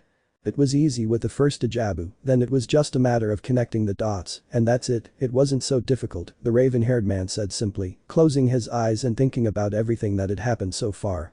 "However, a guy in charge of a secret organization to keep the yokai and the human world in constant balance, I just didn't expect that from you, Arikado," said the blonde man as he remembered that this wasn't the usual behavior of the person in front of him. "Time changes people, especially when there's someone who spent a lot of time with me, unlike in the previous timeline, where I wasn't," the raven-haired man said, recalling the differences between the two. "That reminds me, you'll revive someone very important. Try to do it right. If you fail, I'll kill you," the raven-haired man threatened the blonde, looking at him with narrowed eyes. "Slow down a bit, speedster, I still don't know what you're talking about. Try to keep it a secret, another change might happen," said the blonde with a smile as he watched the raven-haired man huff and take another sip of tea. "Just don't fail," warned the raven-haired man, who seemed very interested in this last point. Who could it be? He had no idea, but he knew he would find out later. "Well, so you want my help? Seeing how the world is these days seems pretty tough, especially when I suppose there are terrorist groups trying to take over the world or something like that. It's always like that." They both let out a tired sigh, knowing very well that evil never rests. "Perhaps it's a good idea. There's a school that's been causing a lot of trouble lately, and a human scientific laboratory that's experimenting on yokai to find infinite life or power. You could help find evidence to put an end to both," said the dark-haired man as he placed two files on the table, which were seen by the blonde man, who simply smiled upon seeing his missions. "Are you going to pay me? You know I don't work for free, not even for a friend," he said with his eyes closed, waiting for an answer, which was a small laugh and a large wad of bills, all of a large amount of money. "This is the starter. If you finish one of them, you could get a briefcase full," said the raven-haired man, making the blonde man laugh as he simply made the money disappear. It seems you know me much better than your past self, said the blonde man, stretching slightly. So speaking of something other than work, tell me, how has life treated you these last 500 years, Arikado? He asked with a huge smile. Or would you prefer I call you Sesamaru? Destiny? End. Chapter 9. So let me get this straight, said a somewhat stressed Naruto as he sipped some tea. Noble yokai families and some other common yokai fell in love with humans, who, interestingly enough, are also from the Japanese royal family. Therefore, their descendants have yokai blood in their veins, and from time to time, a child is born human, with the possibility of transforming into a hanyo, he said, recalling their entire conversation. It sounds as incredible as it is unbelievable, Arikado, said Naruto, rolling his eyes and imagining something like this. It's not so surreal if you think about it another way. My father fell in love with a human. He wasn't the first nor the last in feudal times.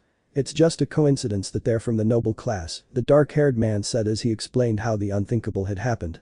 However, despite having the ability to adopt demonic powers, they are very well protected by noble houses, since they signify good luck for those families.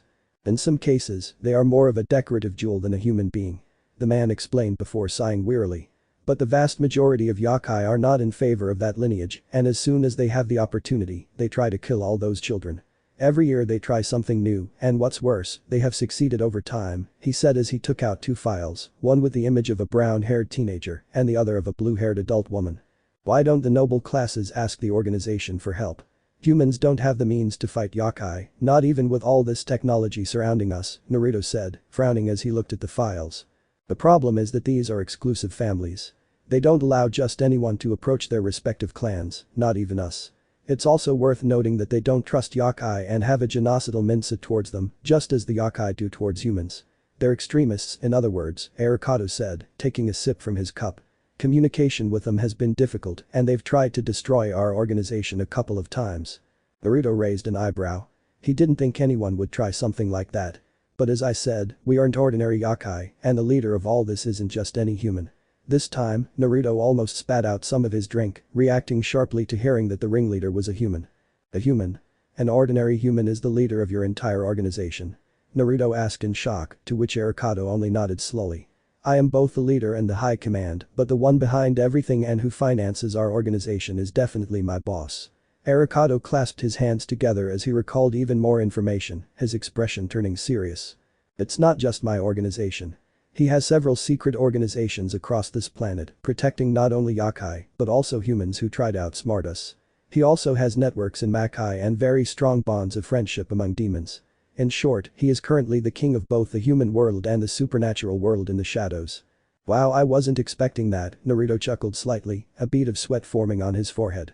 He knew how important it was to mess with someone he didn't know, someone who practically had the world in his grasp, without even realizing it, without any tricks or even magic. He must have a very sharp and sinister mind, definitely someone not to be underestimated. I can't even imagine how he manages to pull off such feats, Naruto said, wondering how he also managed to possess Makai, since they hate humans.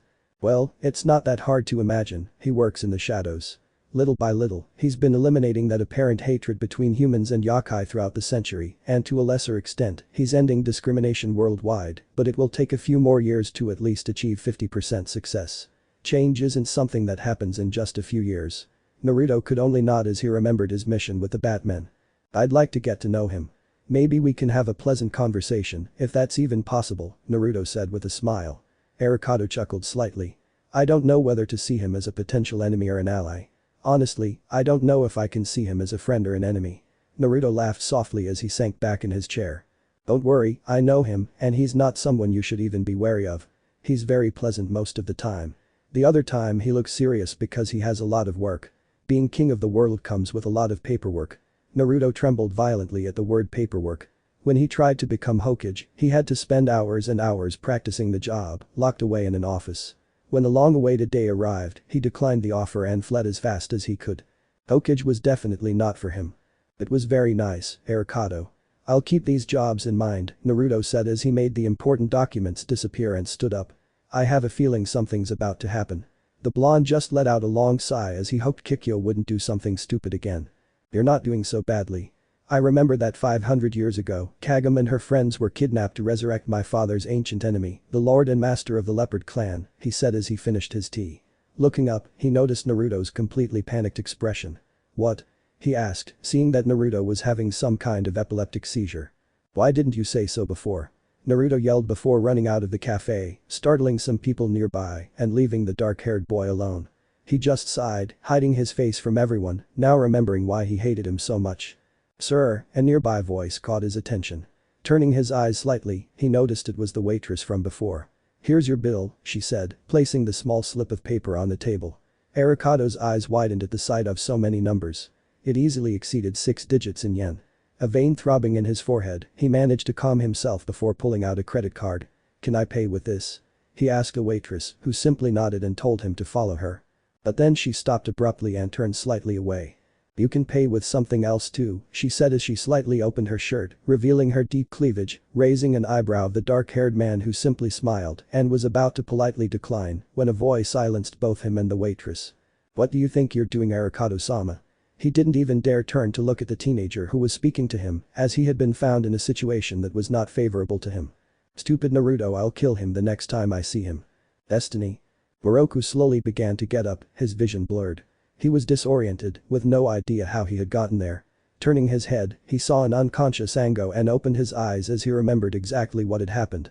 They had gone ahead on Kurara, searching from the sky, but they were shot down by an intense light fired by one of the leopard lieutenants. Shaking his head, he regained his balance and began to help Sango up. Gently patting her cheek, he managed to rouse her from unconsciousness. He could see she was struggling to stand and was disoriented, just like him. Stepping back a little, he gave her space to collect her thoughts and fully wake up. Where are we? She asked, clutching her head. The powerful electric shock had left her with a lingering headache, a consequence of the high voltage. He simply shook his head, as he, like her, had no idea what this place was. Scanning the vast space, he finally recognized it as some kind of cell. That's great, you're finally awake. The cheerful tone caught their attention, and they recognized the voice. From the darkness, they saw Kagam approaching, genuinely happy to find them in better condition. It's so good to see you, Kagam. We were so worried about you, Sango said, taking her hands. Her friends had truly been very concerned about her condition, as she had been in a place like this for so long. The raven-haired girl simply responded with a smile, reassuring them both. Apparently, everything was alright. Judging by the appearance of this place, we're definitely in a cell, Moroku said, expressing his analysis of the situation. Kagam, on the other hand, could only nod sadly before beginning to explain that it was a cell where a large number of people were locked up. And where are those people? She asked, somewhat curious, since she didn't remember seeing anyone other than the 3 of them. Kagam stepped off the path, her gaze fixed in a particular direction. Both Moroku and Sango could see a large group of people, children, adults, and the elderly, all farmers. It was then that they realized the obvious. These were the village's original inhabitants. Were they the ones who lived in the village? Sango asked to make sure her ideas were correct. The raven-haired girl simply nodded as Moroku began to understand the situation better. That was the reason why the previous village was deserted. They say it's a hidden village, founded by people fleeing wars. Moroku could only slowly nod at the young woman's words. It was quite common to see people escaping the horrific wars, dreaming of living a normal carefree life. Most of them simply traveled in groups to some remote place where the conflict couldn't reach them, allowing them to live in blissful ignorance. In that sense, it made perfect sense that the village was located in such a remote and hidden place. But the leopard cats took this place and made it their base, Kagam finished, watching the people tremble with fear at the mention of the leopard cats. They seemed terrified of these creatures, perhaps because of the way they had taken over. Kagam could see that adult men were scarce. Only a few remained in the crowd, and they were all wounded. She understood that the village hadn't been taken without bloodshed. They must have killed everyone who dared to oppose them. Don't worry.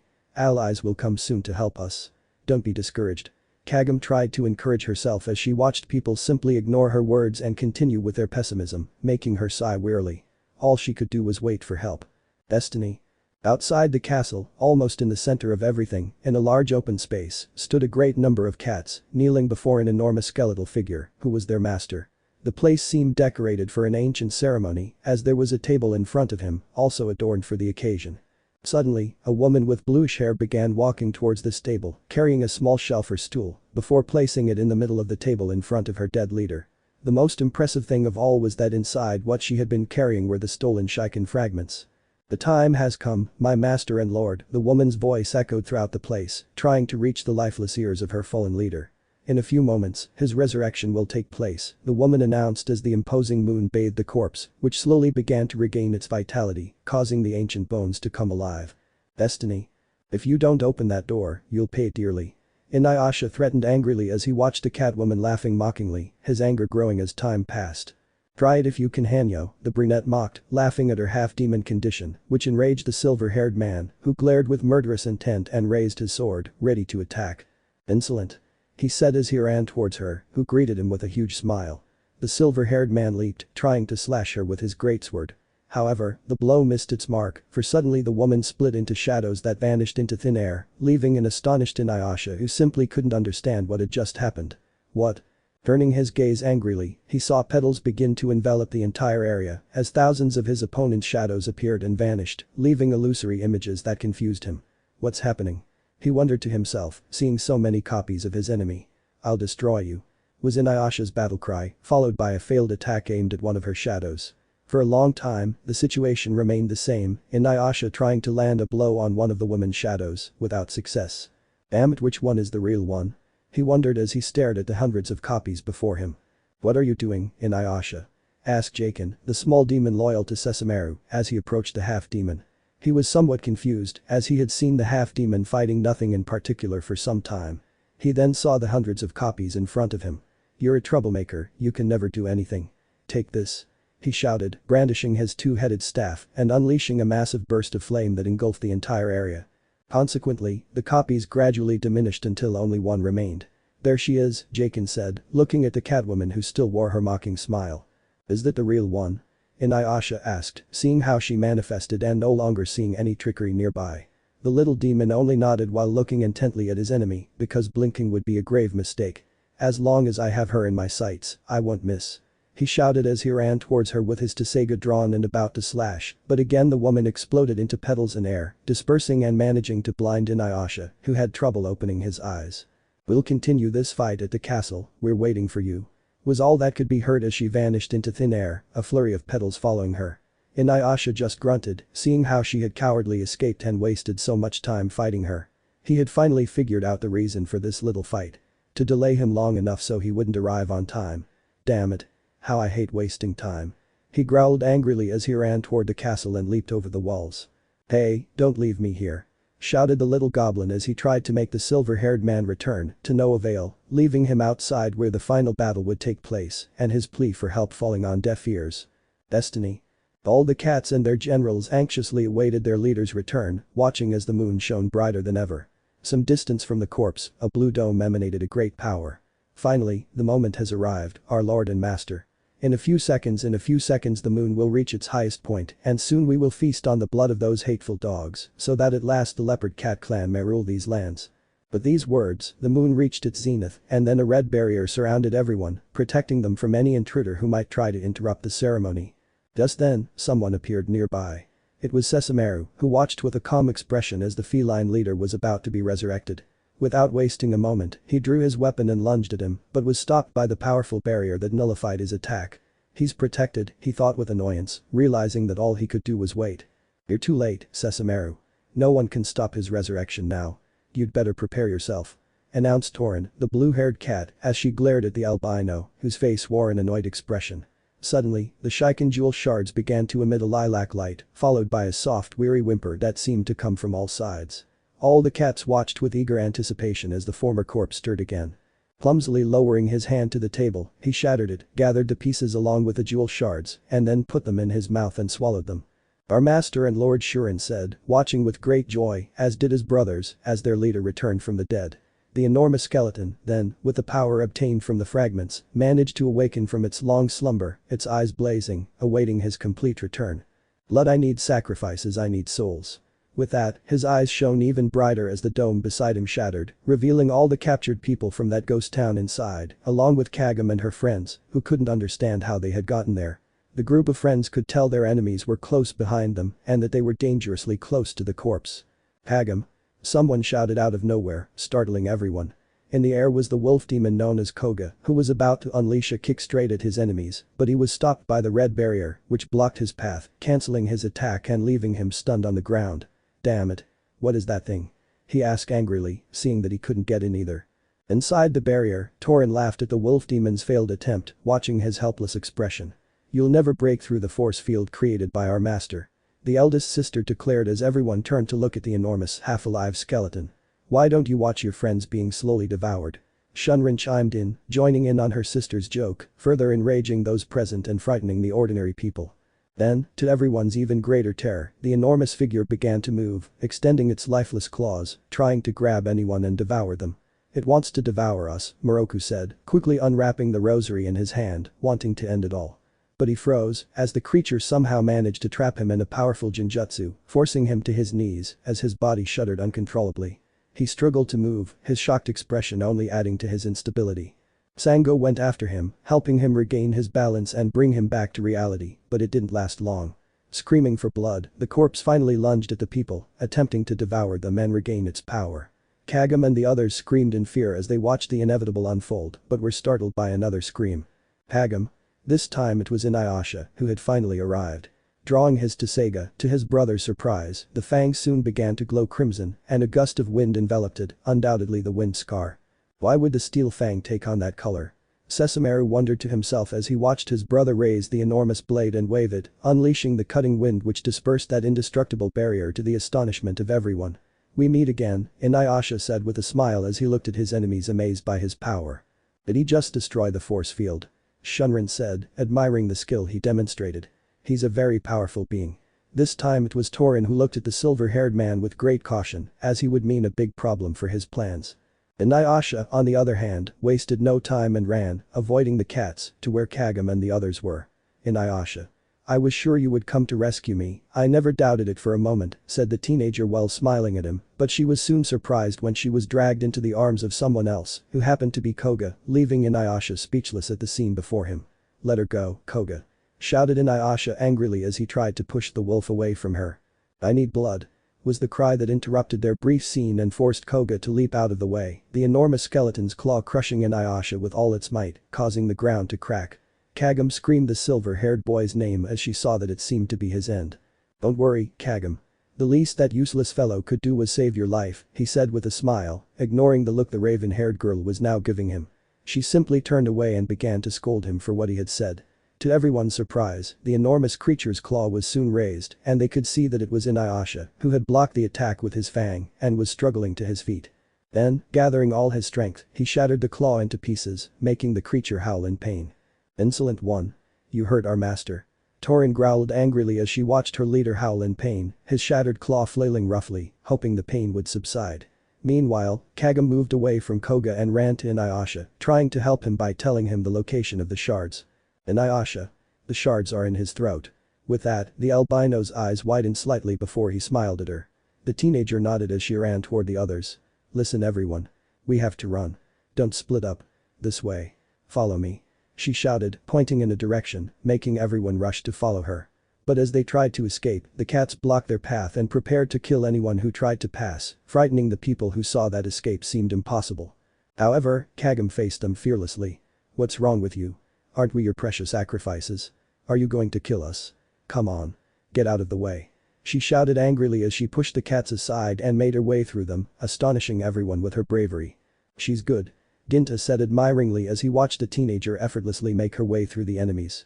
"That's why I admire her," Hikaku remarked, nodding in agreement with his friend's words as he watched the humans soon follow her. "What on earth are you doing?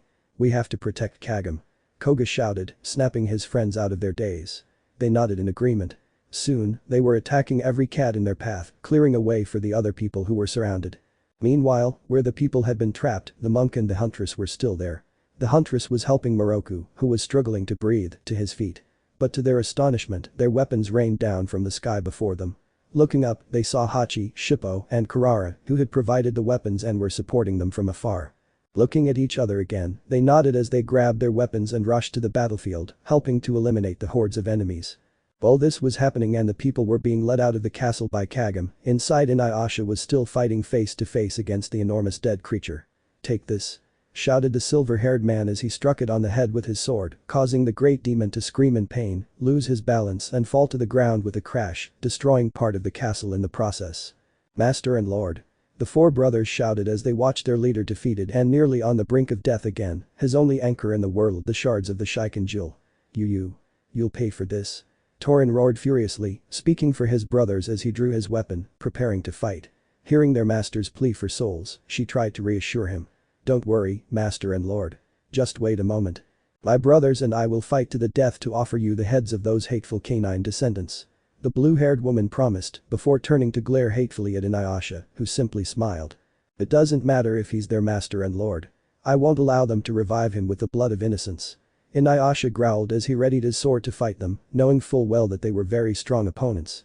With that, he attacked with his wind scar, which was dodged with a leap and countered by the fire and wind power of both Karen and Shunrin. This left Inuyasha paralyzed and he was finally neutralized by Shurin, who had leaped down and caught Inuyasha's arms, making it impossible for him to use his sword. Sesshomaru, who hadn't participated in the battle at all, slowly approached, his gaze fixed on the Tsuga. A weapon he had long believed he would be worthy of wielding, one that would allow him to surpass his father's power, but above all, would help him preserve his father's legacy. Now, it was in the possession of his younger brother, who had no idea what it was and cared even less about his legacy. Enraged, he raised his sword and launched a surprise attack, sending everyone reeling. Their eyes widened in shock as a wave of blue Yauki hurtled toward them, engulfing them and engulfing them all, including Inuyasha, in a massive explosion. "Destiny. I can't believe it took me so long to run here." Naruto complained as he ran at an almost monster speed, leaving a trail of wind strong enough to shake tree trunks. Stupid cats with their stupid hatred for Inuyasha and their stupid village so far away. He yelled angrily, still cursing the distance. He would have put a flying thunder god mark on Kagome and Inuyasha to get there faster, but he always forgot. Stupid Arikado and stupid Inuyasha for causing so much trouble. And stupid Inuyasha's dad. Why does he leave so many problems unsolved? All that's missing is a sealed Daikai with immense power, and stupidly, the key is Inuyasha's Tsuga. He growled irritably, unknowingly hitting something very important by accident, for in the distance, an old enemy of Inu no Taisho had been sealed away. Naruto began to slow down as he sensed, in Sage mode, a large number of unfamiliar Yauki signatures. He also sensed Sesshomaru in the distance and Inuyasha fighting someone using Genjutsu. With his senses heightened, he located the rest of Inuyasha's group in a place surrounded by seemingly ordinary people.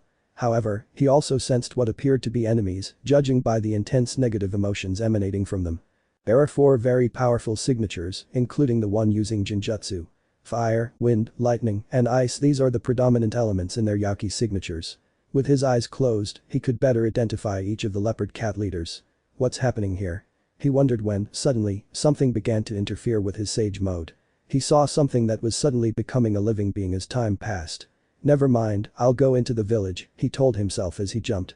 Slowly, running like a normal person, I managed to find someone very unusual inside the castle. It was a small demon I had found near where Inuyasha had been fighting the Genjutsu man, at the castle gates. It was also a small demon who always remembered being near Sesshomaru. "Ah. Aren't you Sesshomaru's little demon?" Naruto asked as he lifted the unsuspecting demon by his clothes, looking nervously at the blonde boy who simply stared at him with intrigue and curiosity. "Why yes," he said, hesitating, wondering if revealing that information would endanger his life. "Have you seen Sesshomaru-sama around here?" he asked nervously, looking at the blonde man, who simply closed his eyes, trying to concentrate once more on finding the albino without using Sage mode. "Well, yes, it's near what looks like a palace or something," Naruto said, pointing to the very top, nestled among some houses. He saw the little demon try to flee, but he shook him hard and lifted him up again. "Alright, little demon, explain what's going on, and maybe I can help you reach Sesshomaru," the blonde man said, giving him a smile that promised safety. "Fine. But you'd better take me to him. And my name is Jaken," shouted the little demon, now identified as Jaken, who was thrashing fiercely, trying to land a blow. "What happened is this. A long time ago, the father of Sesshomaru-sama and Inuyasha rose up against the leopard cat clan who had invaded this land," he said, recalling a brief image of a giant demon dog fighting an equally large demon cat. "I already know that, Grandma Keed told me," Naruto said, looking somewhat bored at hearing something he already knew. He had gone to Kikyo's village to visit his sister, whom he knew very well, as he often told her everything about her with pictures, photographs, and stories, and also brought her any souvenirs he found in distant lands. The point is, he went to the village to get some explanation of events, or at least to be better informed about what was happening and where he might go. All this information given by the old woman led him to this place. "Let me finish, you ungrateful boy." The little monster didn't seem to like being interrupted, but then the blonde boy shook him, letting him know he didn't care and that he should start talking. "Well, 50 years ago, those cats came back with the purpose of invading these lands, but above all with the mission of taking revenge on Ino no Taisho, who was dead by then, and that revenge was passed on to his descendants," said the little Martian. Sesshomaru Sama managed to defeat them all and win this war all by himself, without the help of his brother. Who at that time was sealed away by a priestess. Naruto could only hide his face in shame when he realized that the hatred between the brothers didn't start simply because they were of different bloodlines, but because of war grudges, which Naraku had unwittingly provoked. I see, but that doesn't explain why they attacked again, and especially why they kidnapped Kagome, said Naruto, a little confused, because he didn't understand the reason for this attack and, more importantly, why someone was trying to come back to life. The cats have returned again to resurrect their master. Jaken said fearfully, shaking his small arms violently. Naruto's eyes opened slightly, and he finally understood the reason for this strange resurrection he had sensed. They'll use the fragments to increase the power of the resurrection. If he manages to see some souls, he won't just be resurrected, he'll return even stronger. Naruto sighed wearily upon hearing this new information. It always got more difficult. Okay, the situation is bad, I understand, now let's run. I shouted as I jumped, holding the little boy at high speed, making him scream in panic at such speed, and, above all, the lack of safety with which he was being transported. Destiny. The place was slightly destroyed, the four brothers almost semi-conscious from the energy blast that had struck them, and Inuyasha was also somewhat weakened by the direct hit. Damn it, he said with difficulty as he got up slightly and saw his older brother a few steps in front of him, his sword drawn and power surrounding him. Why did you do it, Sesshomaru? He asked with an angry expression. Stay asleep, Inuyasha, since it's up to me to annihilate them, he said, glancing out of the corner of his eye at the leopard brothers, who were beginning to recover from the blow. Inuyasha, on the other hand, got up, shaking his head and ignoring what he had said, ready to face the cats himself, which enraged Sesshomaru even more. Fool. He growled angrily as he raised his sword and attacked, causing a clash of powers, and then they began to fight. Coward. Inuyasha sneered, glaring angrily at his brother, having blocked one of his attacks. See? I told you there was no point in interfering, Sesshomaru retorted, before shoving him with much greater force, making Inuyasha stumble backward. Meanwhile, the Lord of Cats had recovered enough to sit and wait for the sacrifices to come to him. Those guys are crazy, Karen said, watching the brothers fight for no particular reason, making his sister Shunrin nod in agreement. Shurin, on the other hand, also watched in astonishment as they seemed to have forgotten they were enemies, fighting amongst themselves. Listen. They're fighting separately. We must unite to defeat them. We'll use our special technique. Torin shouted, making his brothers nod in agreement. He heard their leader's blood-curdling cry again, as he seemed to have finally lost his patience. Our master and lord. We will bring the lives of those inferior beings before you at once. Torin promised again, but this time it seemed it wouldn't work. She opened her eyes when she saw her master and lord raise his hand to attack them, managing to dodge in time. The same could not be said of her brothers, who were struck by his claw. As they were cut, their life force oozed from the wound and was absorbed by their corpses, causing them to scream in agony as they felt their life force being drained from their bodies. The woman watched in horror as the life force of her brothers was extracted from their bodies by their leader, whom they had so greatly respected. But Sir Torin said in shock, realizing they had been betrayed. Sesshomaru and Inuyasha watched as the mummy from before slowly began to take shape and regain its muscles, trying to gradually return to its living state. That monster did it resurrect by stealing the life of its own people, said Inuyasha, almost sickened, upon seeing such a blasphemous act committed before his eyes. The enormous cat, now returned to life, lowered its gaze to look at the brothers. Children of Inu no Taisho, I will soon steal their energy until their bodies are drained, the enormous cat announced as it prepared to attack. Meanwhile, some distance away, Torin wept at the sight of his brothers' lifeless bodies. Insolent creatures, at last I will avenge what you did to me hundreds of years ago, the enormous yokai vowed as it pointed its claws at them. Looks like you're still half asleep, but I'll wake you up with this. He shouted as he watched a claw being aimed at him, thinking he could strike back like before, but instead, he was the one knocked back by the creature's blow. Taking advantage of the distraction, Sesshomaru leaped high into the air and, using his immense speed, reached the creature's head then fired a massive blast of blue energy at it. The creature recoiled slightly, bothered by the light, and tried to push it away, but Sesshomaru dodged it and landed, creating some distance. Move aside. Inuyasha shouted as he ran past Sesshomaru and swung his sword. Wind Scar. He yelled, unleashing a massive blast of wind that struck the creature, causing a huge explosion. Ha! I did it. He celebrated his victory prematurely, for when the smoke cleared, it revealed an unharmed leopard lord who had only raised an eyebrow. Ha. It didn't do anything to me, laughed the enormous creature as it extended its claws, ready to attack him. There's no doubt you're one of my father's strongest enemies, but in case you didn't know, he was interrupted by the cat owner himself, who simply started laughing at the whole show. Do you really think you have a chance of defeating me? Your father was very strong, even though it pains me to admit it I wasn't his equal, and that's why I lost so easily. I was too weak to be a Daikai back then, but at that time I didn't possess the Shiken jewel shards, the monster said, laughing at the brothers' faces. Behold. My new power. He shouted, letting out a huge meow or wail that echoed throughout the area and far beyond. To everyone's surprise, a massive amount of energy erupted from the surrounding area, rapidly heading towards the enormous demon's maw. Inuyasha had no idea what was happening until, sharpening his vision, he saw the same energy emanating from one of the fallen cats and rushing towards his master. He's absorbing the life force of his other allies. Inuyasha shouted as he watched all the remaining cats fall unconscious, their souls swiftly moving towards their master. You're a monster. How could you do this to those who have always helped you? Inuyasha yelled angrily when he saw the demon laughing at what he had said. In this world, you're on your own. If there's a way to avoid death, you must take it. Hell is abominable. I don't intend to return to that place for anything in the world. Growled the cat as power slowly surrounded him and his height began to increase as well. And what could be better than having the opportunity to have more power? It's perfect. Power is everything. He shouted as his aura slowly began to change along with his body, as his fur began to ignite with a more vivid and electrified color. Around him there was a mixture of air currents and fire, while his claws were enveloped in lightning, similar to Koga's Garashi, but only pure electricity. Nothing and no one can stop me. He shouted while laughing as he saw how his power had reached peaks he had never dreamed of reaching. Inuyasha and Sesshomaru viewed the Daikai's new former appearance with some difficulty and knew that he was someone very strong. Perhaps together they would have a chance, but they had realized that even together they would not be able to stop him. Naruto Shippuden Minato vs Toby Theme HD Ost. Akiri. A scream echoed throughout the area as a massive electric cannon slammed into the Daikai, who fell once more, utterly shocked to see how, even after gaining so much power, someone had been able to bring him down.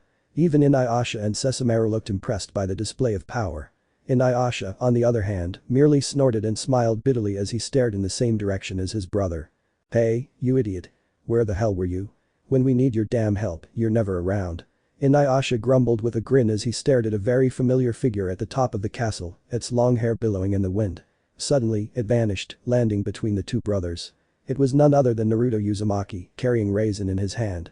Forgive me, I've been a little busy catching up with an old friend or a new acquaintance, he laughed ironically as he looked at Sesshomaru who completely ignored him.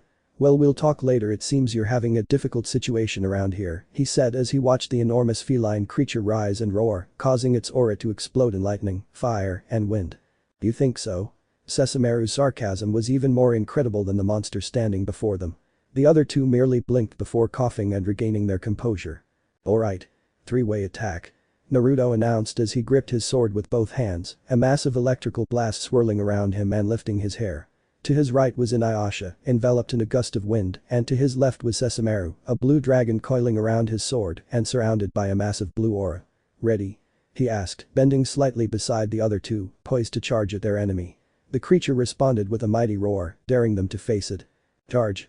The three greatest rivals faced a single enemy, fighting as equals, a battle that will undoubtedly be memorable. Destiny. End. Chapter 10 Three-Way Battle. The fight began with the three of them facing the great cat-like beast, its powers seemingly surrounding each of them. Naruto, standing between his two companions, began walking toward the beast. Who the hell are you? Damn you. Was the curse hurled by the cat Daikai, surveying the damage inflicted by the new enemy's attack.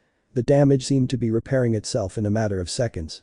Very well, I don't think I need to tell you that you're screwed, the blonde man mocked as he lowered his weapon and grazed it on the ground, leaving electric marks wherever he went.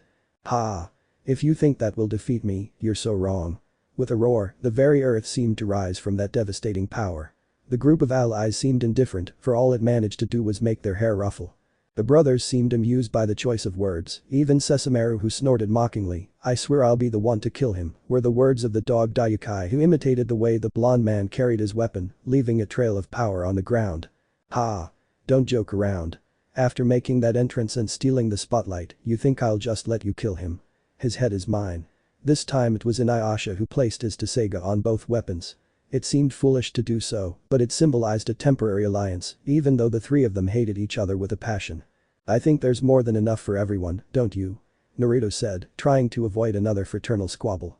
Turning his gaze back to the old Daikai, he smiled as he pointed his weapon at him. You're wasting your time, old man. I think we'll have to teach you a lesson the hard way.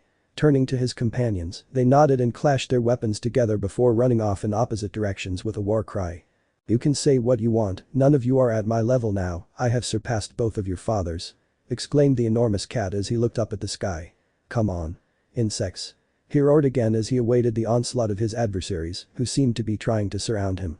The three attacked him from different directions, starting with the blonde one, who swung his sword, creating a massive wave of lightning, which didn't actually do much. However, the light obscured his vision enough for him to deliver a powerful kick to the face, followed by a sharp blow with his weapon. Next, it was Inuyasha's turn. He attacked from behind, delivering a powerful blow to his knees that weakened them, causing him to fall forward. Without hesitation, he leaped and swung his weapon a second time, creating a colossal shockwave of wind that had no effect on him, but did manage to bring him to his knees. Finally, it was Sesshomaru's turn. He swung his weapon, unleashing a powerful energy blast at the giant monster's face. The combination could have worked, but his enemy laughed from behind the dust, showing no signs of damage. Is that all the power you have? It's pathetic, he said as he recovered and stood up again. It's my turn. With this roar, he swung his massive claws at the assembled group, creating a shockwave of 3 elements. Inuyasha, who was closest, used his wind scar to deflect much of the current, but as soon as he did, he opened his eyes to find the enormous beast right in front of him, ready to use its claws to attack. However, a sphere of gusts of air struck the beast's face, exploding and stopping it. The dog boy turned his gaze toward Naruto, who seemed to have thrown it to prevent him from taking any damage. He growled slightly at what he saw, as his enemy's unusual speed had taken him by surprise. How is he so fast? He said, incredulous that in just a few seconds he had covered most of his leap without even attracting much attention. Given his enormous eyes, he should have heard his footsteps hitting the ground, but he didn't. Sesshomaru, on the other hand, also realized this and decided to be more careful. Overtaking Inuyasha, he used his sword to create large concentrations of energy, which were directed against the great beast, who seemed unaffected by the smile on his face. Grunting, he dodged another blow from the beast, but was surprised when he was struck by an extension of that air-based attack, which sent him flying into some of the nearby buildings. Sesshomaru. Inuyasha shouted, seeing his half-brother caught off guard. Naruto seized the opportunity and created an electric cannon with his sword, forcing Sesshomaru back, but not far enough to prevent him from being finished off while he recovered. This isn't working, Naruto whispered before shaking his head. I'm relying too much on Kurama's power, this is my battle, he whispered as he gripped the hilt of his sword tightly, creating a great concentration of lightning. Once again, the Daiukai quickly closed the distance, surprising the blonde-haired boy with a powerful kick that sent him flying into the air. Recovering, he plummeted toward the monster, using his weapon. They fought evenly, Naruto wielding his sword and the cat demon its claws, the force of their attacks resulting in loud explosions. Rikiri. He shouted, unleashing another massive and powerful energy blast. The Daiukai laughed again as he cleared the smoke with his claws, revealing himself still unharmed. Was that your best attempt? Before he could say anything else, he saw something very interesting with great amazement. The children of his worst enemy seemed to be joining forces in a powerful counterattack. Sesshomaru. Inuyasha shouts, shaking his Tsuga and unleashing a current of power nearly twice as powerful. His brother responds to his cry, doing almost the same, but with a bluish hue. The currents merge as they rush toward the monster, forming a single energy. This same one seemed to be fighting against the enormous monster who was not expecting another one, as the brothers jumped on its head, wielding both swords, Bakuryuha. Saryuha. They both shouted, fusing their strongest attack so far, managing to overwhelm the monster and making it scream in pain. Not yet. Naruto shouted into the air as he created a massive number of clones, each wielding a Rasen shuriken. Disappear. He yelled, launching them all at once and using his sword to inject them with an electrical charge. All that combined power formed a huge colossal pillar that destroyed everything in its path, seemingly disintegrating the monster. Ostend. Naruto finally collapsed to the ground next to the brother duo. Did we defeat him? Inuyasha asked, looking at the trail of smoke with some impatience. He realized, judging by his brothers and Naruto's expressions, that the monster had not yet been defeated. Rocks were falling and a great laugh began to sound from the smoke. If I hadn't had this power, I would already be dead, the monster admitted as he finally revealed himself, but all that power from before seemed to have disappeared. I must accept it, you are very strong, he acknowledged, wiping some blood from his jaw. The smile on his face widened as a tremendous amount of tension began to course through his body. But I see you don't understand something. This is truly the real power of a Daiukai, he said, surprising everyone, as a great amount of Yaki began to be expelled from his body. Now you will see the true power of a Yakai god. He roared as a massive amount of power rose into the heavens, completely enveloping him. Before everyone's eyes, the silhouette of the enormous demon cat slowly began to suffer immense pain, a kind of forced transformation. It slowly began to shrink until it was the size of a human. Finally, I have reached this stage of my power, it said from behind the trail as it disappeared, revealing its new opponent. He was a half-naked man with long brown hair and tattoos all over his body, the typical ears sticking up on his head, but unlike the brothers or even Naruto himself, he had a truly bestial appearance. The aura surrounding him was incredibly powerful, with flashes of the various elements he had previously absorbed. His power hasn't changed, Naruto whispered as he looked at the human monster, which was dispersing the same amount of power as before, but he said as he saw the difference from before, because compared to his monster's form, all his enormous amount of power seemed to be controlled. Ha! He's gotten smaller. Inuyasha mocked as he looked at the man in front of him. Now he's no problem for me. He shouted as he ran forward with his sword in hand. Kei's no Kizu. He yelled, unleashing a huge gust of wind upon his enemy. Although it destroys everything in its path, it literally buckled under the Daikai's aura alone, splitting in two and disappearing into the distance. Inuyasha stepped back for a moment, sweating nervously as he realized that one of his most powerful attacks hadn't even been able to land a hit this time. His father defeated me because I was new to this, I was a really young Daikai, he admitted as he raised one of his hands, creating a small sphere of fire similar to the sun.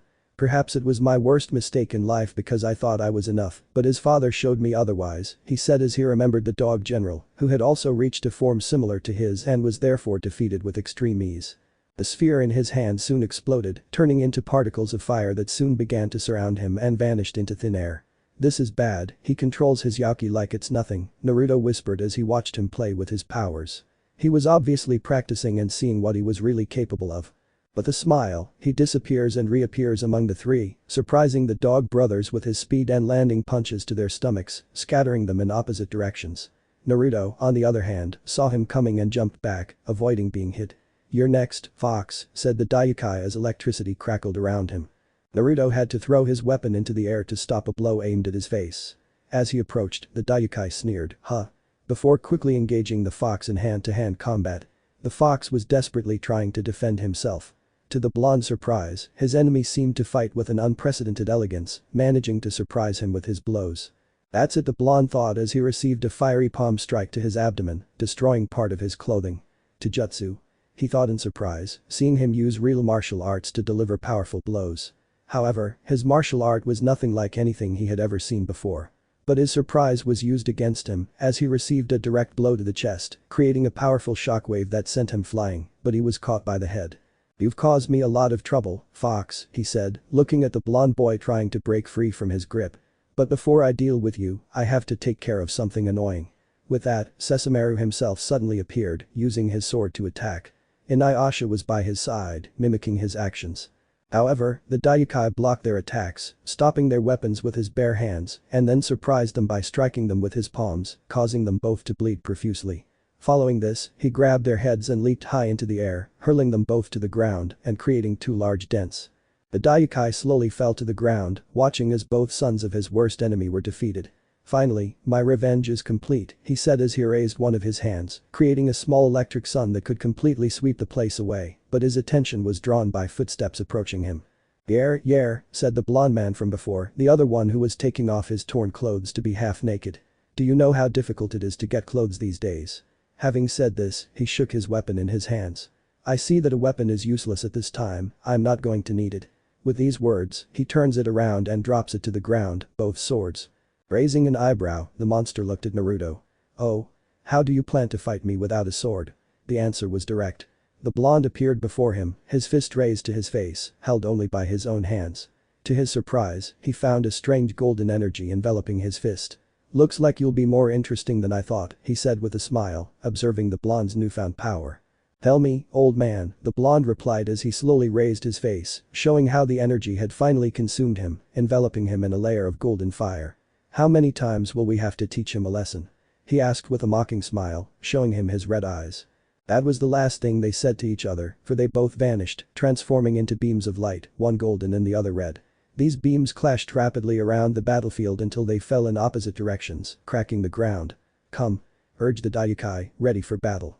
The blonde man approached and launched a flying kick, which was blocked by the Daikai. Thus began a fierce hand-to-hand battle, generating powerful winds and thunderous roars that shook the earth. Both used martial arts techniques and fought in perfect unison, as if performing a dance. In one of those movements, the Daikai began to strike rapidly with his palms, aiming to hit the blonde man in the chest. However, the blonde man blocked each blow while retreating, then kicked him in the face with a reverse somersault and subsequently jumped, kicking him from a distance. "Bastard!" the Daikai shouted, raising his hands, which glowed with immense power. "Take this." With this roar, he unleashed a massive barrage of lightning and gales that hurtled toward the blonde man. All of them were skillfully dodged, but seeing there was no escape, he performed a wind jutsu that enveloped him, protecting him from the projectiles. "My turn," he said with a small smile as the wind jutsu ended, taking a great leap. Incomplete. What's in normal font is my opinion and rambling, you can ignore it if you want. Let me know in the comments below if you guys want the next part. Also check out my other video that has been shown in left. Thank you for watching. If you enjoyed this video please like and share this video. And have a fantastic day. Bye.